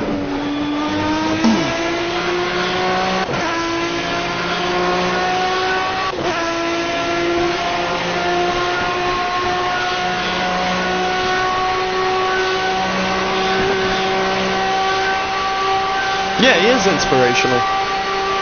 As a matter of fact, his first race was won in Norman, Oklahoma, which is about 20 miles from me. I used to live in Norman, and sadly, Oklahoma is ashamed, or seems to be ashamed of its automotive heritage,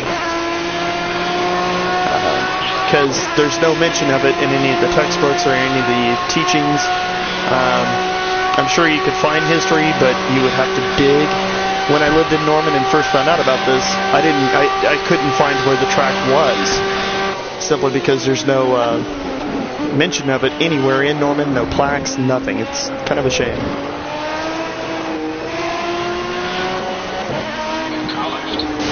Oh, you bastard! You're supposed to make way and move over, not into me.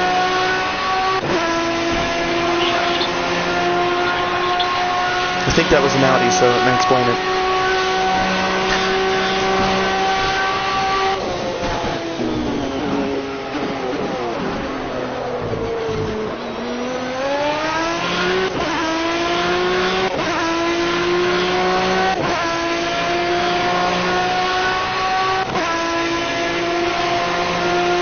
Oh, VIR, really?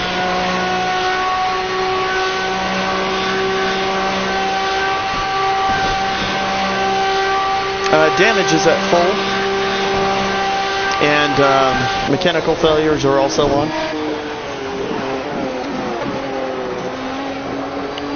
AI is only at 50%, but again, the goal is to do the 24 hours and not necessarily beat any world records or establish dominance over another player. The joy is just simply doing it for 24 hours.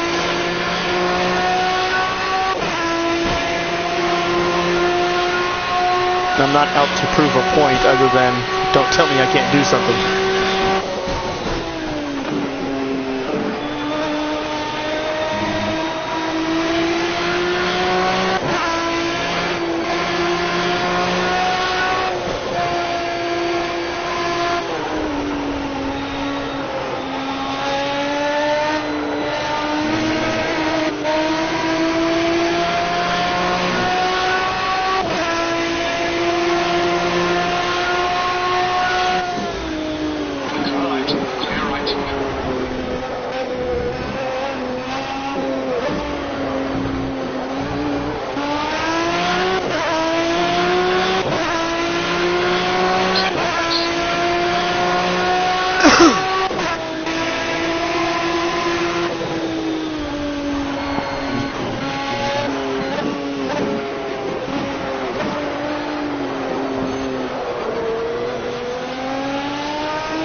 I was really excited to hear that they were going to make a movie out of the book Go Like Hell, but to my knowledge that movie has since been killed. And I'm kind of okay with it because it was initially announced that I think Tom Cruise was going to play Carroll Shelby.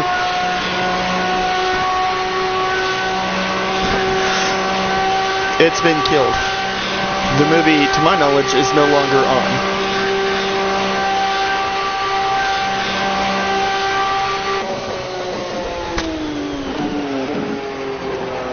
Yeah, that's the book I'm talking about, and it was a fantastic read. Great story.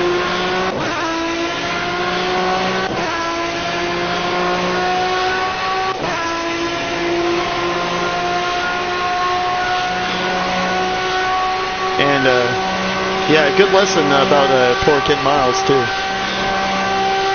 I want to read Carroll's autobiography. I haven't read that yet. Or biography.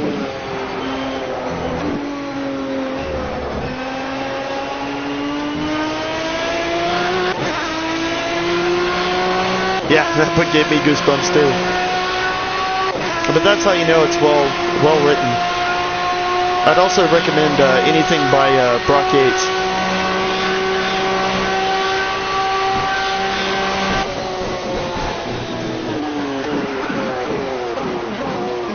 Also, Christopher Hilton is a really good author, as is Morris, although it's spelled Maurice, Hamilton. Both are excellent authors. Both I highly recommend.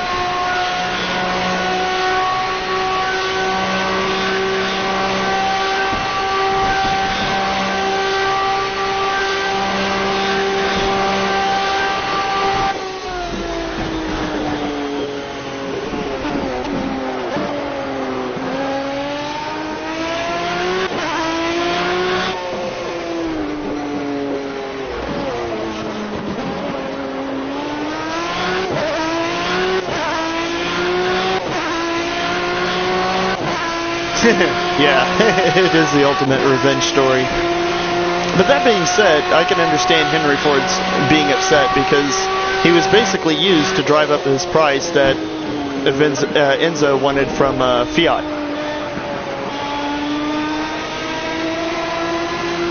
I don't think that Enzo was ever going to sell Ferrari to Ford, but he didn't know that. And it's pretty cunning move from Enzo. I mean, what better way to make sure you get maximum amount for your company than to attempt to sell it to a competitor?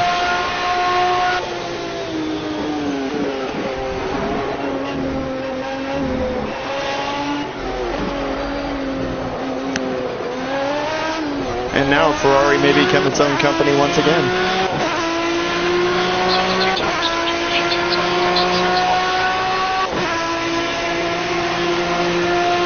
Yeah, that sounds about right as far as price for a GT40. When I went to the Shelby Racing Museum in Boulder, Colorado, they too have a GT40, an actual GT40. If I'm not mistaken, it at the time was the one that Ken Miles drove. And I wept when I saw that car. I'm not even going to lie, I'm not even embarrassed. I wept when I saw that car.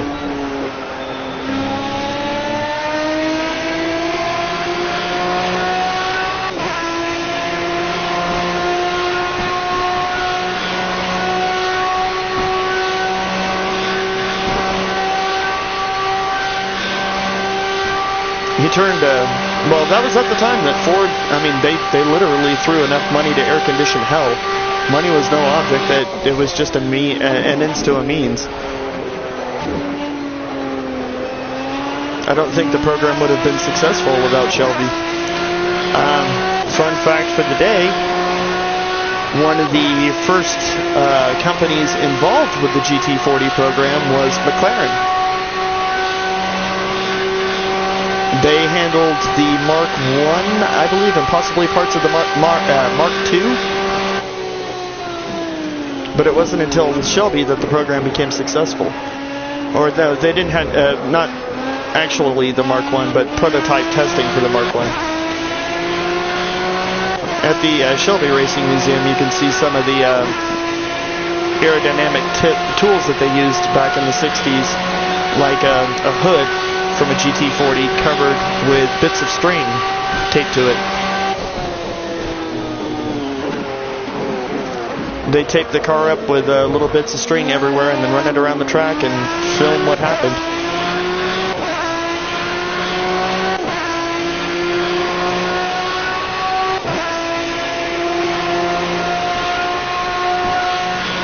The one at Miller Motorsports?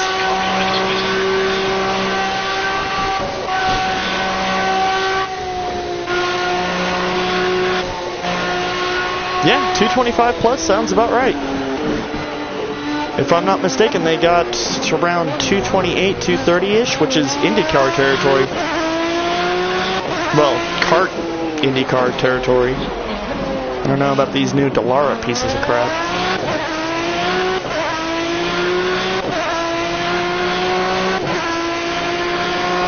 Yeah, yeah, that would, yeah. I as well during the tributes, the various tributes for Jules Bianchi. His death hit me pretty hard, and I haven't exactly handled the incident with Michael Schumacher very well either. That's choked me up quite a bit.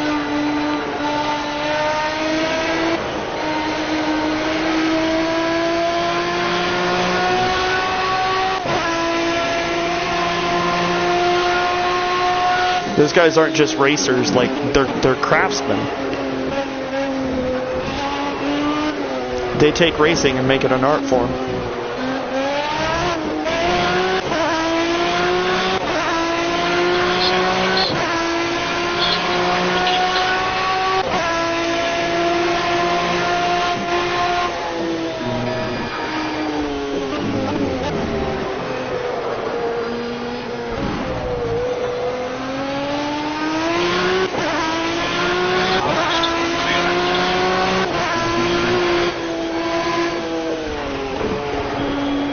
I'm gonna have to put in some feedback for this app, this Crew Chief app. I really enjoy it. I do wish there was an ultra sweary mode. Car on your fucking left, fucking car on your fucking right. Be fantastic.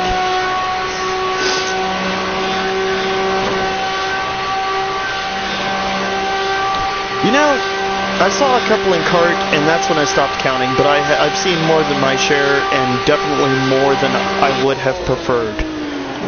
That there was a lot of talk during the time that I watched cart about how, and sometimes now in Formula One, about how much safer the sport has become.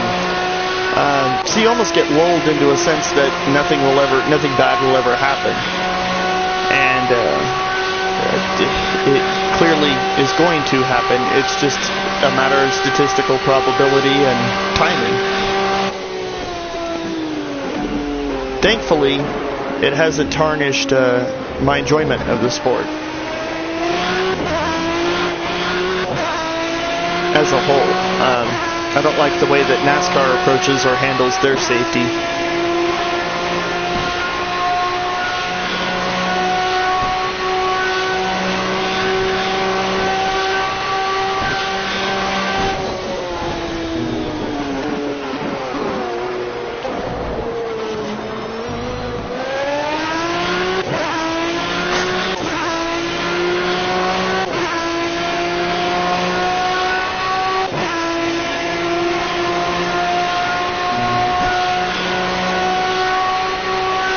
Greg Moore, I think, was the first driver I watched die on live television.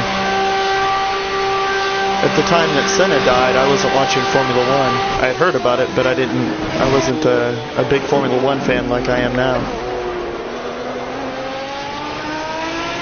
I was more into kart.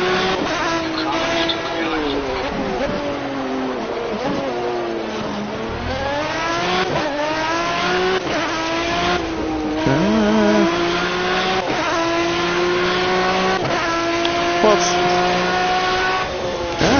pay attention. We're not rednecks.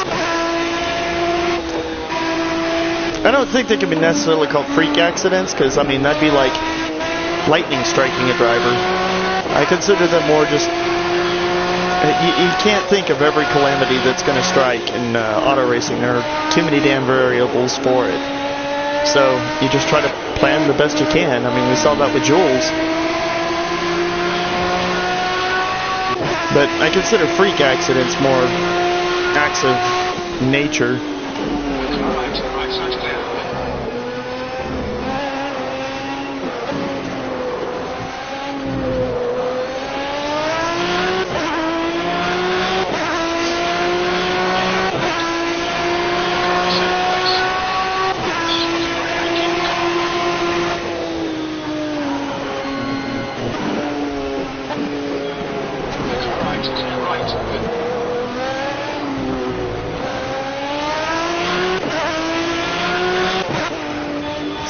Double the amount of people that believe it.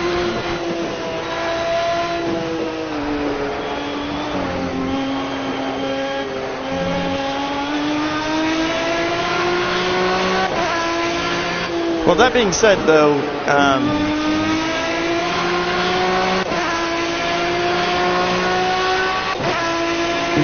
Baron, talking about doubling the amount of people that believe that we're not rednecks, there has yet to be one anti-Obama comment left, and nobody on here proclaiming, that we have to love Jesus or we're burning in hell. So I'm pretty sure both of those are proof that there aren't any rednecks in here. Now, feel free to prove me wrong, but those do seem to be pretty good indicators.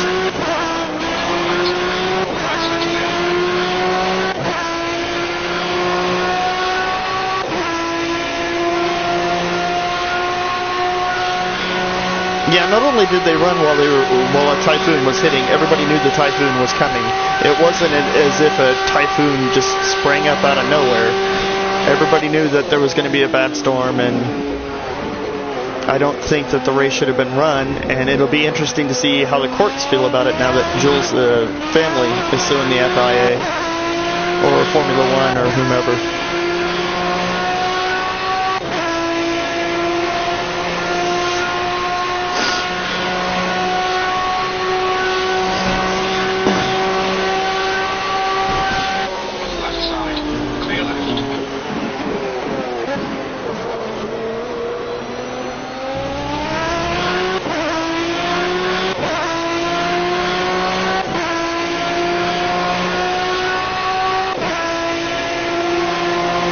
Yeah, but all politicians are idiots. That's the problem. We keep allowing idiots to be the only ones that we can elect.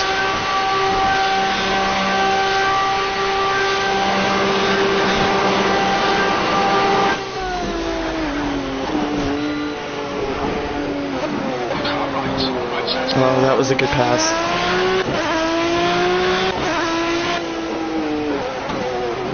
That's another one of those passes that felt good doing it.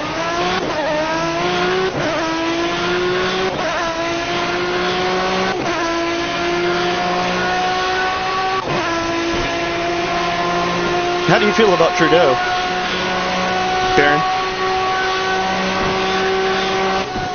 Now, that being said, there are some politicians that are truly worth having. Whoa, easy, Killy. I am a firm supporter of Bernie Sanders, and I'm a firm supporter of Cory Booker. Those people are, I believe, actually have the public interest at heart when they do anything. Unfortunately, there are too few people like them. Trump for the win.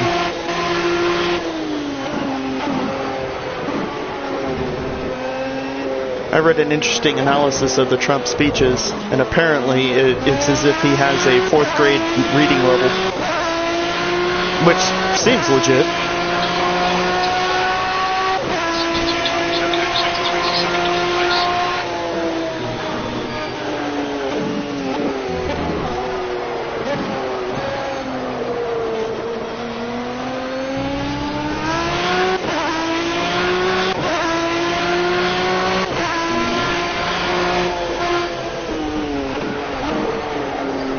If I'm not mistaken, 64 is the target lap, putting me at 6 laps until box.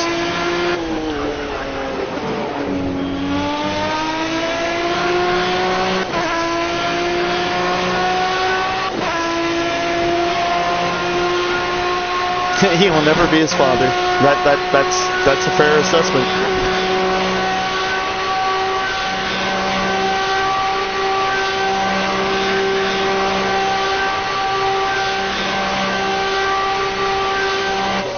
Yeah, but then again, maybe he'll turn out like Damon Hill.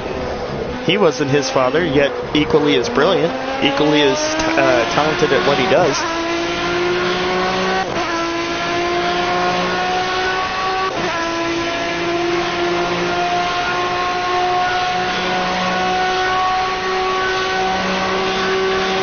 Right?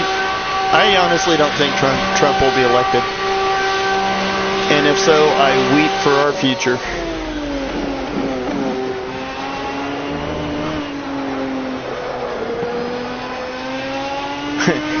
If Donald Trump does get elected, then we deserve what's coming to us.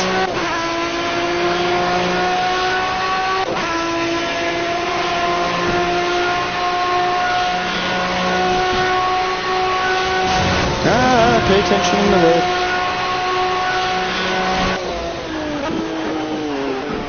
Well, see, that's the thing. Baron is we'd like to claim that we're the land of the free and home of the brave, but we give everyone a gun because we're chicken shit more than anyone else. We have a really good bravado, and that's about it. Basically, America is the planet's Chihuahua.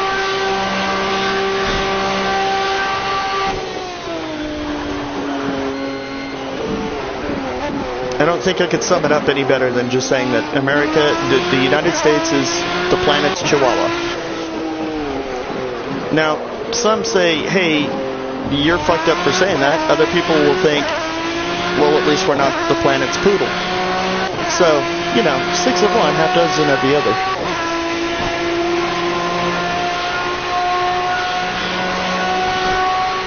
You can't talk about.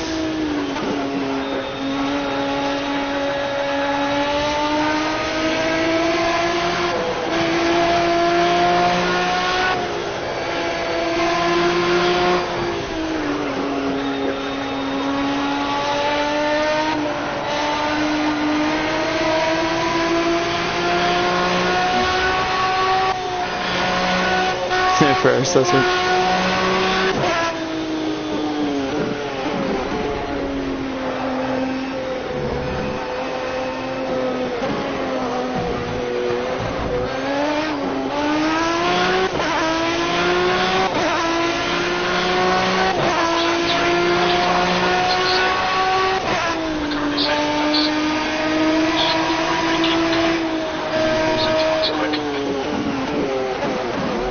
Oh no, I assume you'll still be able to get your Mexican Coca-Cola.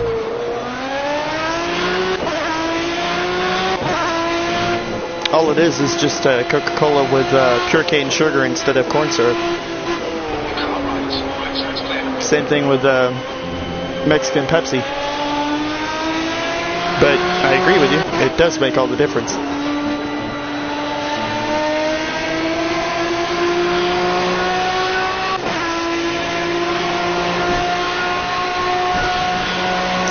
No, everybody's going to have their problems, Baron. We create our own problems because I guess we have nothing better to do. Because we tried telling the rest of the world how they're supposed to be and nobody's listening, I guess.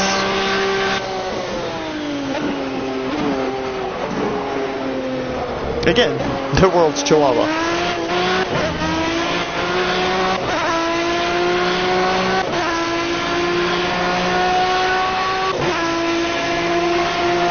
Wait a minute. You're talking Coca-Cola and not cocaine, right? Because if it's the latter, then I'd like to give you my address.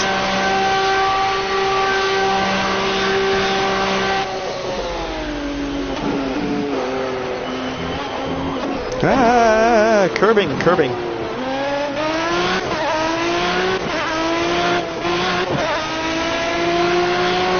Ah, that's a shame. Alright, never mind.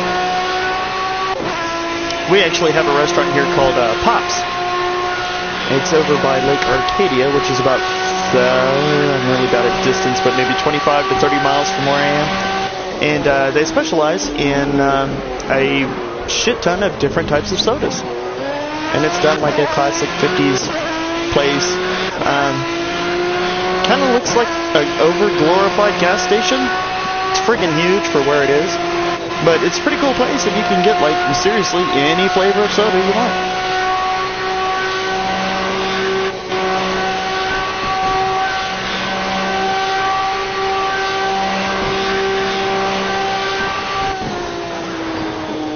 I watched comedians in cars getting coffee with Barack Obama and Jerry Seinfeld. And at one point he mentions that most of the world's leaders are out of their goddamn mind.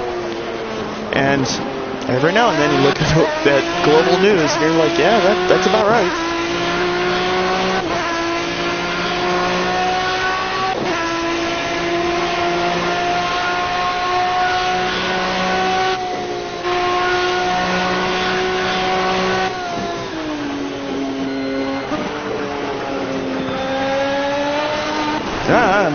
Sorry, go ahead. That was my fault. I waited a fraction of a second too late, and that was my fault, and I'm sorry. I'm still gonna pass you, but I'm sorry. I need to put a sticker on my rear wing that says, how's my driving?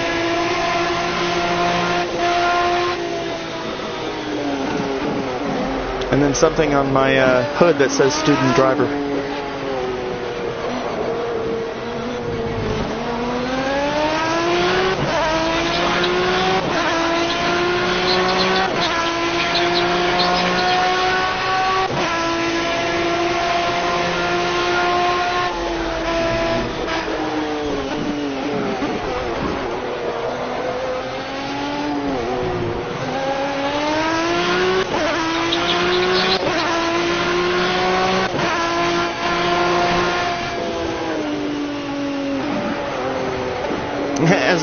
As a global citizen, I do want to apologize for some of the shit that my country does.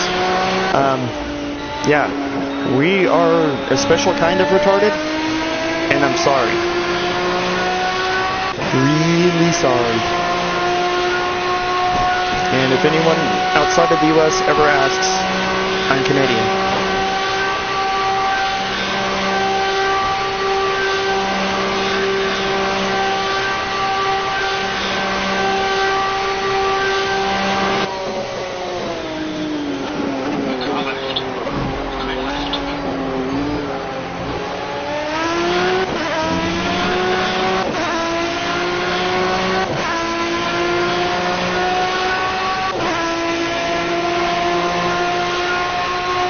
Could be invaded by penguins. Motherfucker, Sarah Palin can see Russia from her house. That's fear. 1, having Sarah Palin, and 2, being able to see Russia from your house. You have a Justin Bieber, and you were still able to get rid of that shit. That's like popping a zit. We can't do that.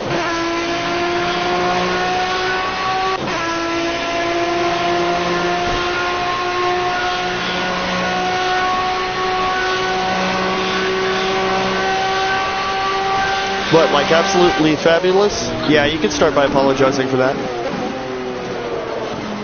That would go a long ways, Vic.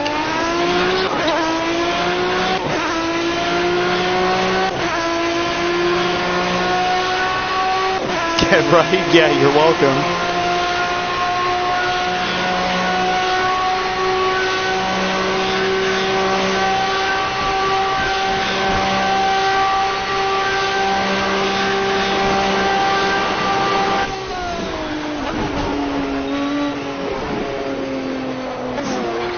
That being said, we don't have a Nickelback. So, fuck off.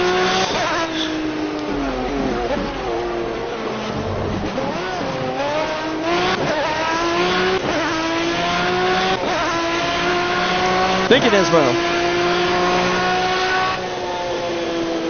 I'm certainly attempting to, however, you haven't seen all the fuck-ups that I've had prior, so... This may be looking good, but that's just for a few seconds. It could all go the other way and go tits up in a matter of milliseconds. And has prior several times. This is already my second attempt today, because within 2 hours of the first attempt I had run out of gas. So, yeah.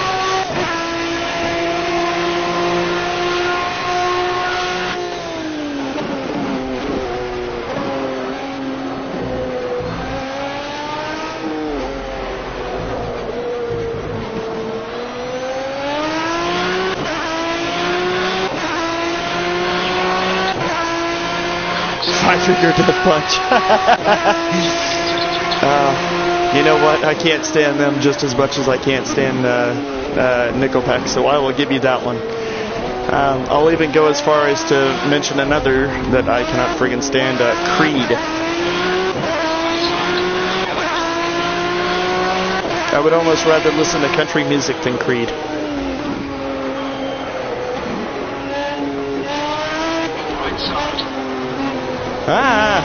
Come on.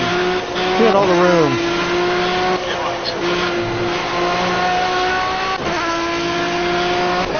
Though I would expect that from a hairdresser. Not you guys, the Porsche. Yeah, off country. Right now we are at 9 minutes away from being 4 hours in. There's a counter in the lower left-hand corner, the lap counter, that shows the time remaining. I am the only one that's going to be doing this, so there isn't anybody that's going to be taking over for me. There's no artificial intelligence driver. It's just me for 24 hours. You've been kidnapped by the Brad FM. And his crew chief.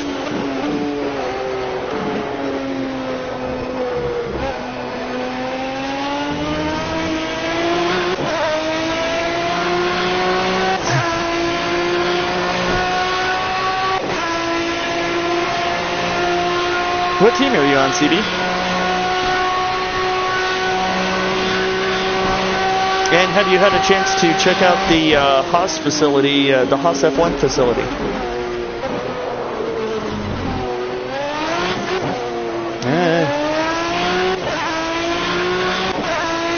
Chip off his middle finger emoji.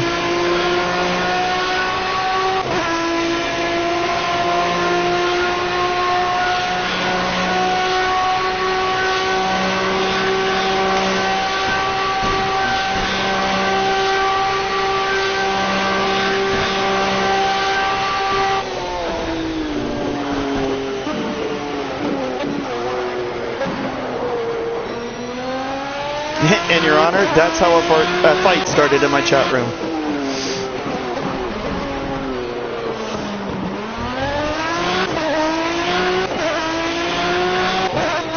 Oh, Callie, right on. Whoa, hey. There's a road, and there's a chat box. And I never shall the two meet. That's cool. I would almost kill for a job in racing. Of course, I'm the kind of person that would enjoy racing so much, I would almost be willing, no, I will be willing to be sponsored by Tampax. I don't care, whatever gets me on a track and in a car.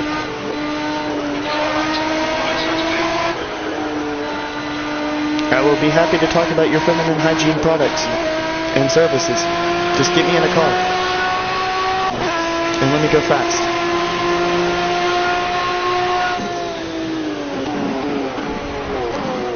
Nope, good on fuel. 64 is what I'm looking for, 64.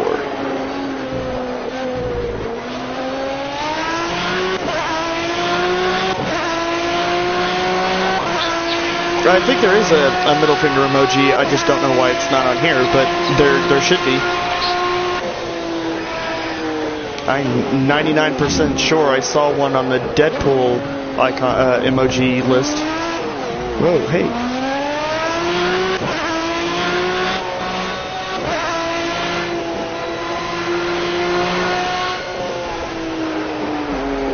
Focus.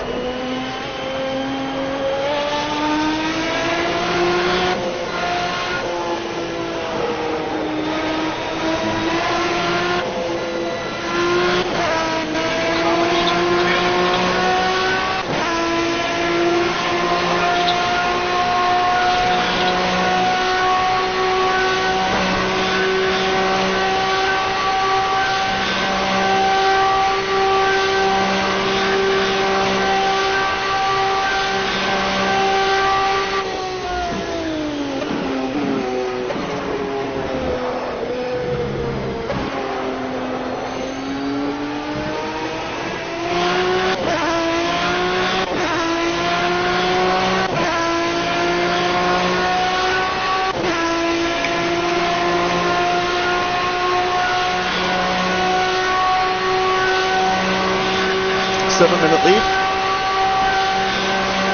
Excellent.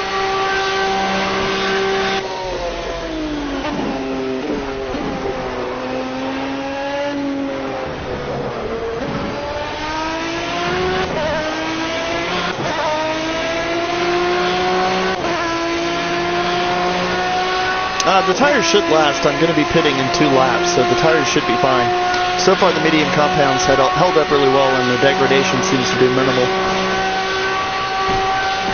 I'll run out of, as Vic said, I'll run out of fuel before I run out of tires, thankfully.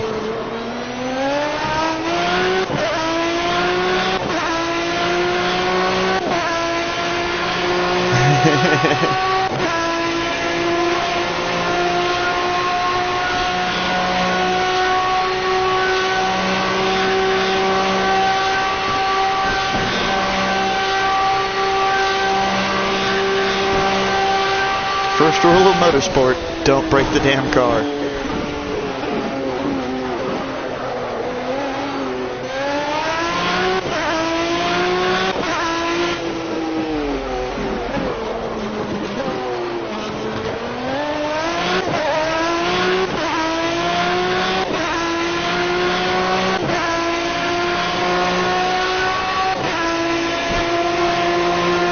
It does have mechanical failures turn on, but I don't know how they manifest. I know that brakes can fail. I just don't know how parts fail, or when they fail, or the percentage, or how to have any influence over that. So you might see that tonight. One thing I have seen, or we have seen, is lug nut failure. On my last pit stop, I believe, there was a lug nut that got stuck. And it just resulted in extra time, but, you know, it was a nice little effect to have. Nice little randomization, and demonstrates the dangers of racing. So, yeah, anything can happen. And weather is also turned on as well. I'm really surprised that we haven't had any rain yet. You're a few tenths down in Sector 3. Shut up. Your mom goes a few tenths down. No, wait a minute. What?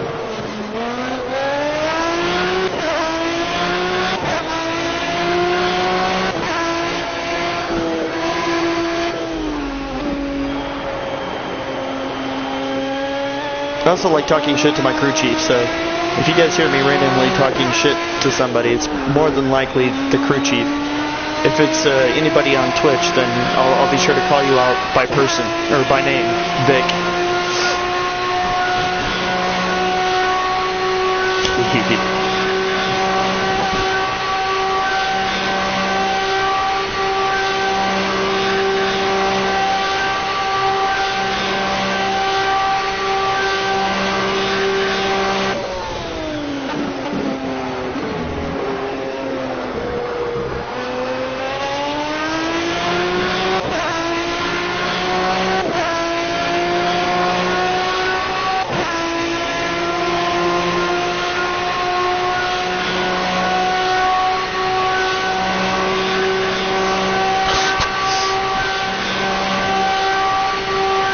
Just a heads up to new viewers as well. When I do go in for a pit stop, I am going to take a couple extra minutes just to stretch and stay flexible and, you know, refreshed. A luxury that people currently doing Le Mans don't have, but did at one time.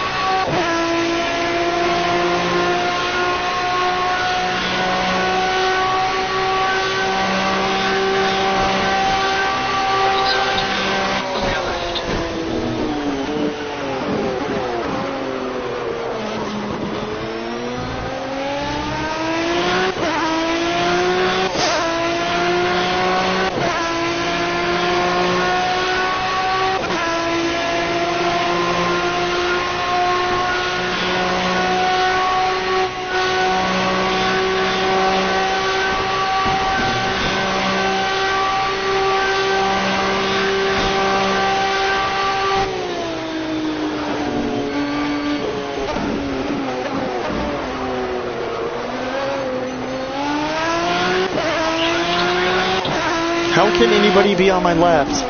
Whoa, whoa, whoa. Quit focusing on moron. Okay. Saved. See, I really am like Jesus. I just saved the car. It's healed. It has been exercised. I have exercised the demons.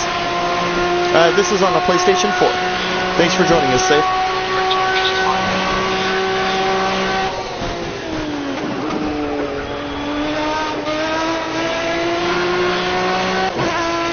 how people have to ask. I guess that says something for the PC quote-unquote master race, huh? Ooh, burn.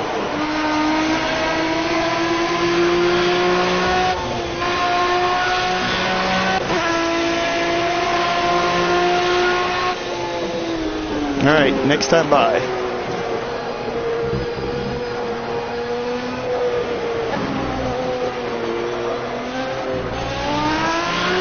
And I could probably squeeze in another lap too if I maintain the consumption that I have. The PS4 does have a cockpit view. I'm used to racing outside of the cockpit. I blame pole position racing for starting that trend way back with the Atari 2600.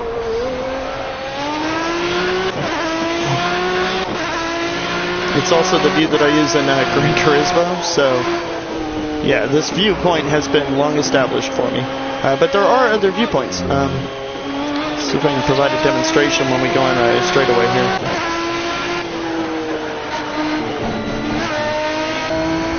There's bumper cam, and then a hood view, and then there are a couple cockpit views that are pretty cool.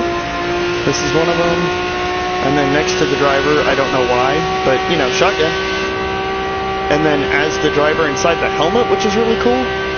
Notice how the gauges are a little fuzzy.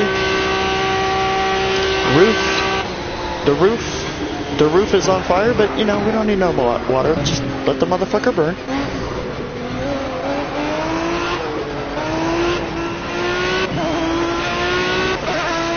And then back out.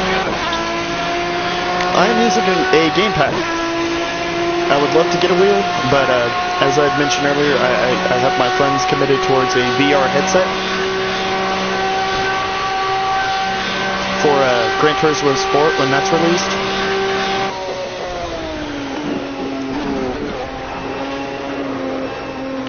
I do plan on picking up Assetto Corsa when that comes out, I think in April.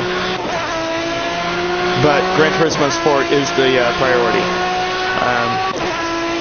Yeah.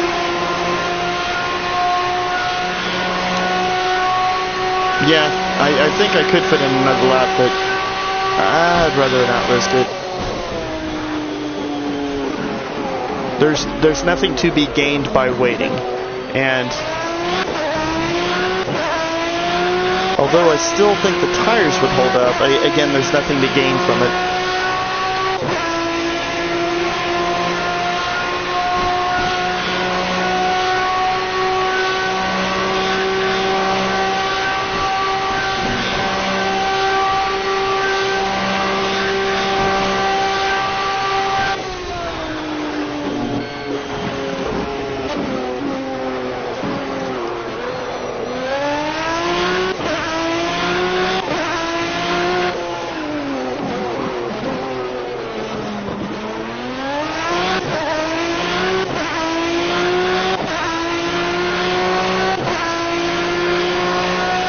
Thank you, CB.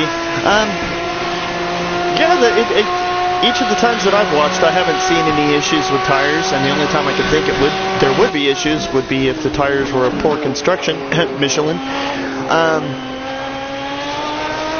But that being said, I'm really surprised that it's not difficult on the tires, considering all the bumps and inconsistencies in the road. And you know, Le Mans is a public road for the most part, so that's kind of amazing.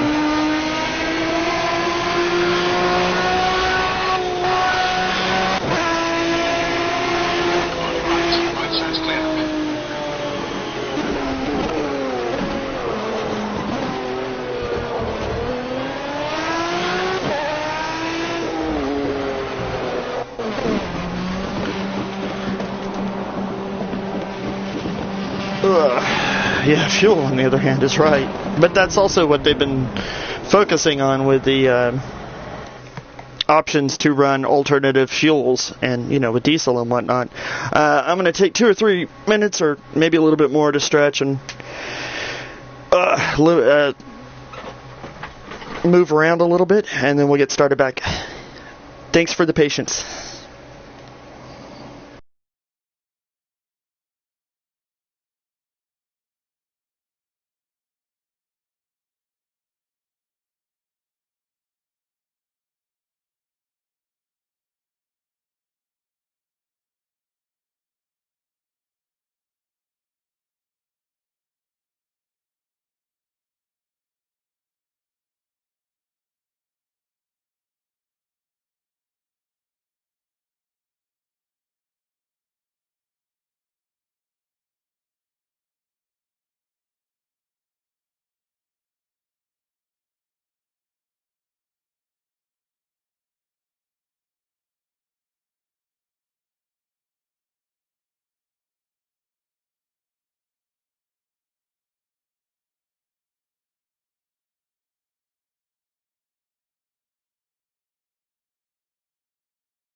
I too enjoy Best Motoring. I thought they folded though, or was that just the magazine?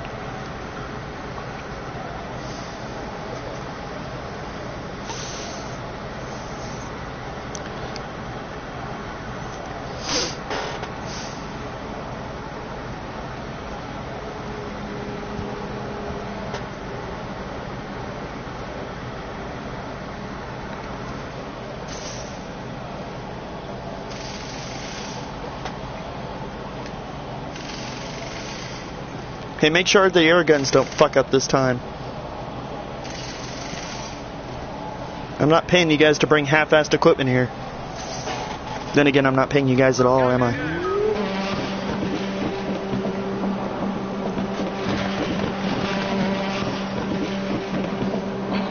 Yeah, I love the Japanese videos in general.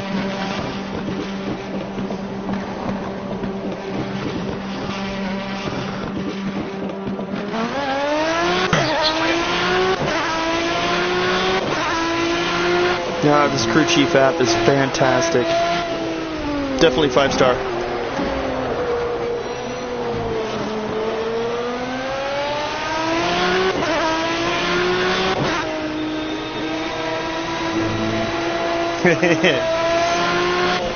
I'm sorry that I have high expectations, but I don't know anyone that showed up at Le Mans specifically to fuck around.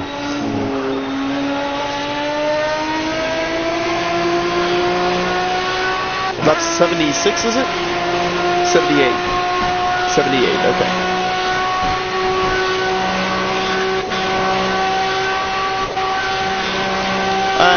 I actually have it on my tablet, but yeah, it's Android, and I think they offer an Apple variant. It's a crew chief that offers additional feedback and also acts as a spotter. It's only 5 and some change, I think 563 in the US, and it just really adds to the game, and it makes my life easier. And there's also a swearing option, so you know, my crew chief has told me has dropped the F-bomb more than once, and I love it. I wish there was an ultra sweary version, which I'm gonna ask for when I leave feedback.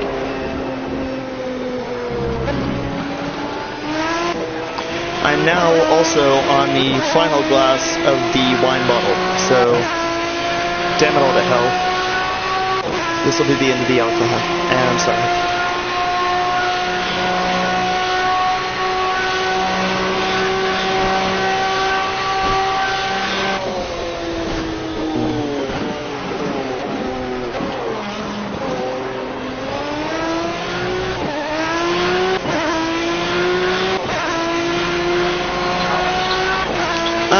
You have to make sure that the app and the PlayStation are on the same internet network. For me, it meant making sure that the tablet is hooked up to the same Wi-Fi router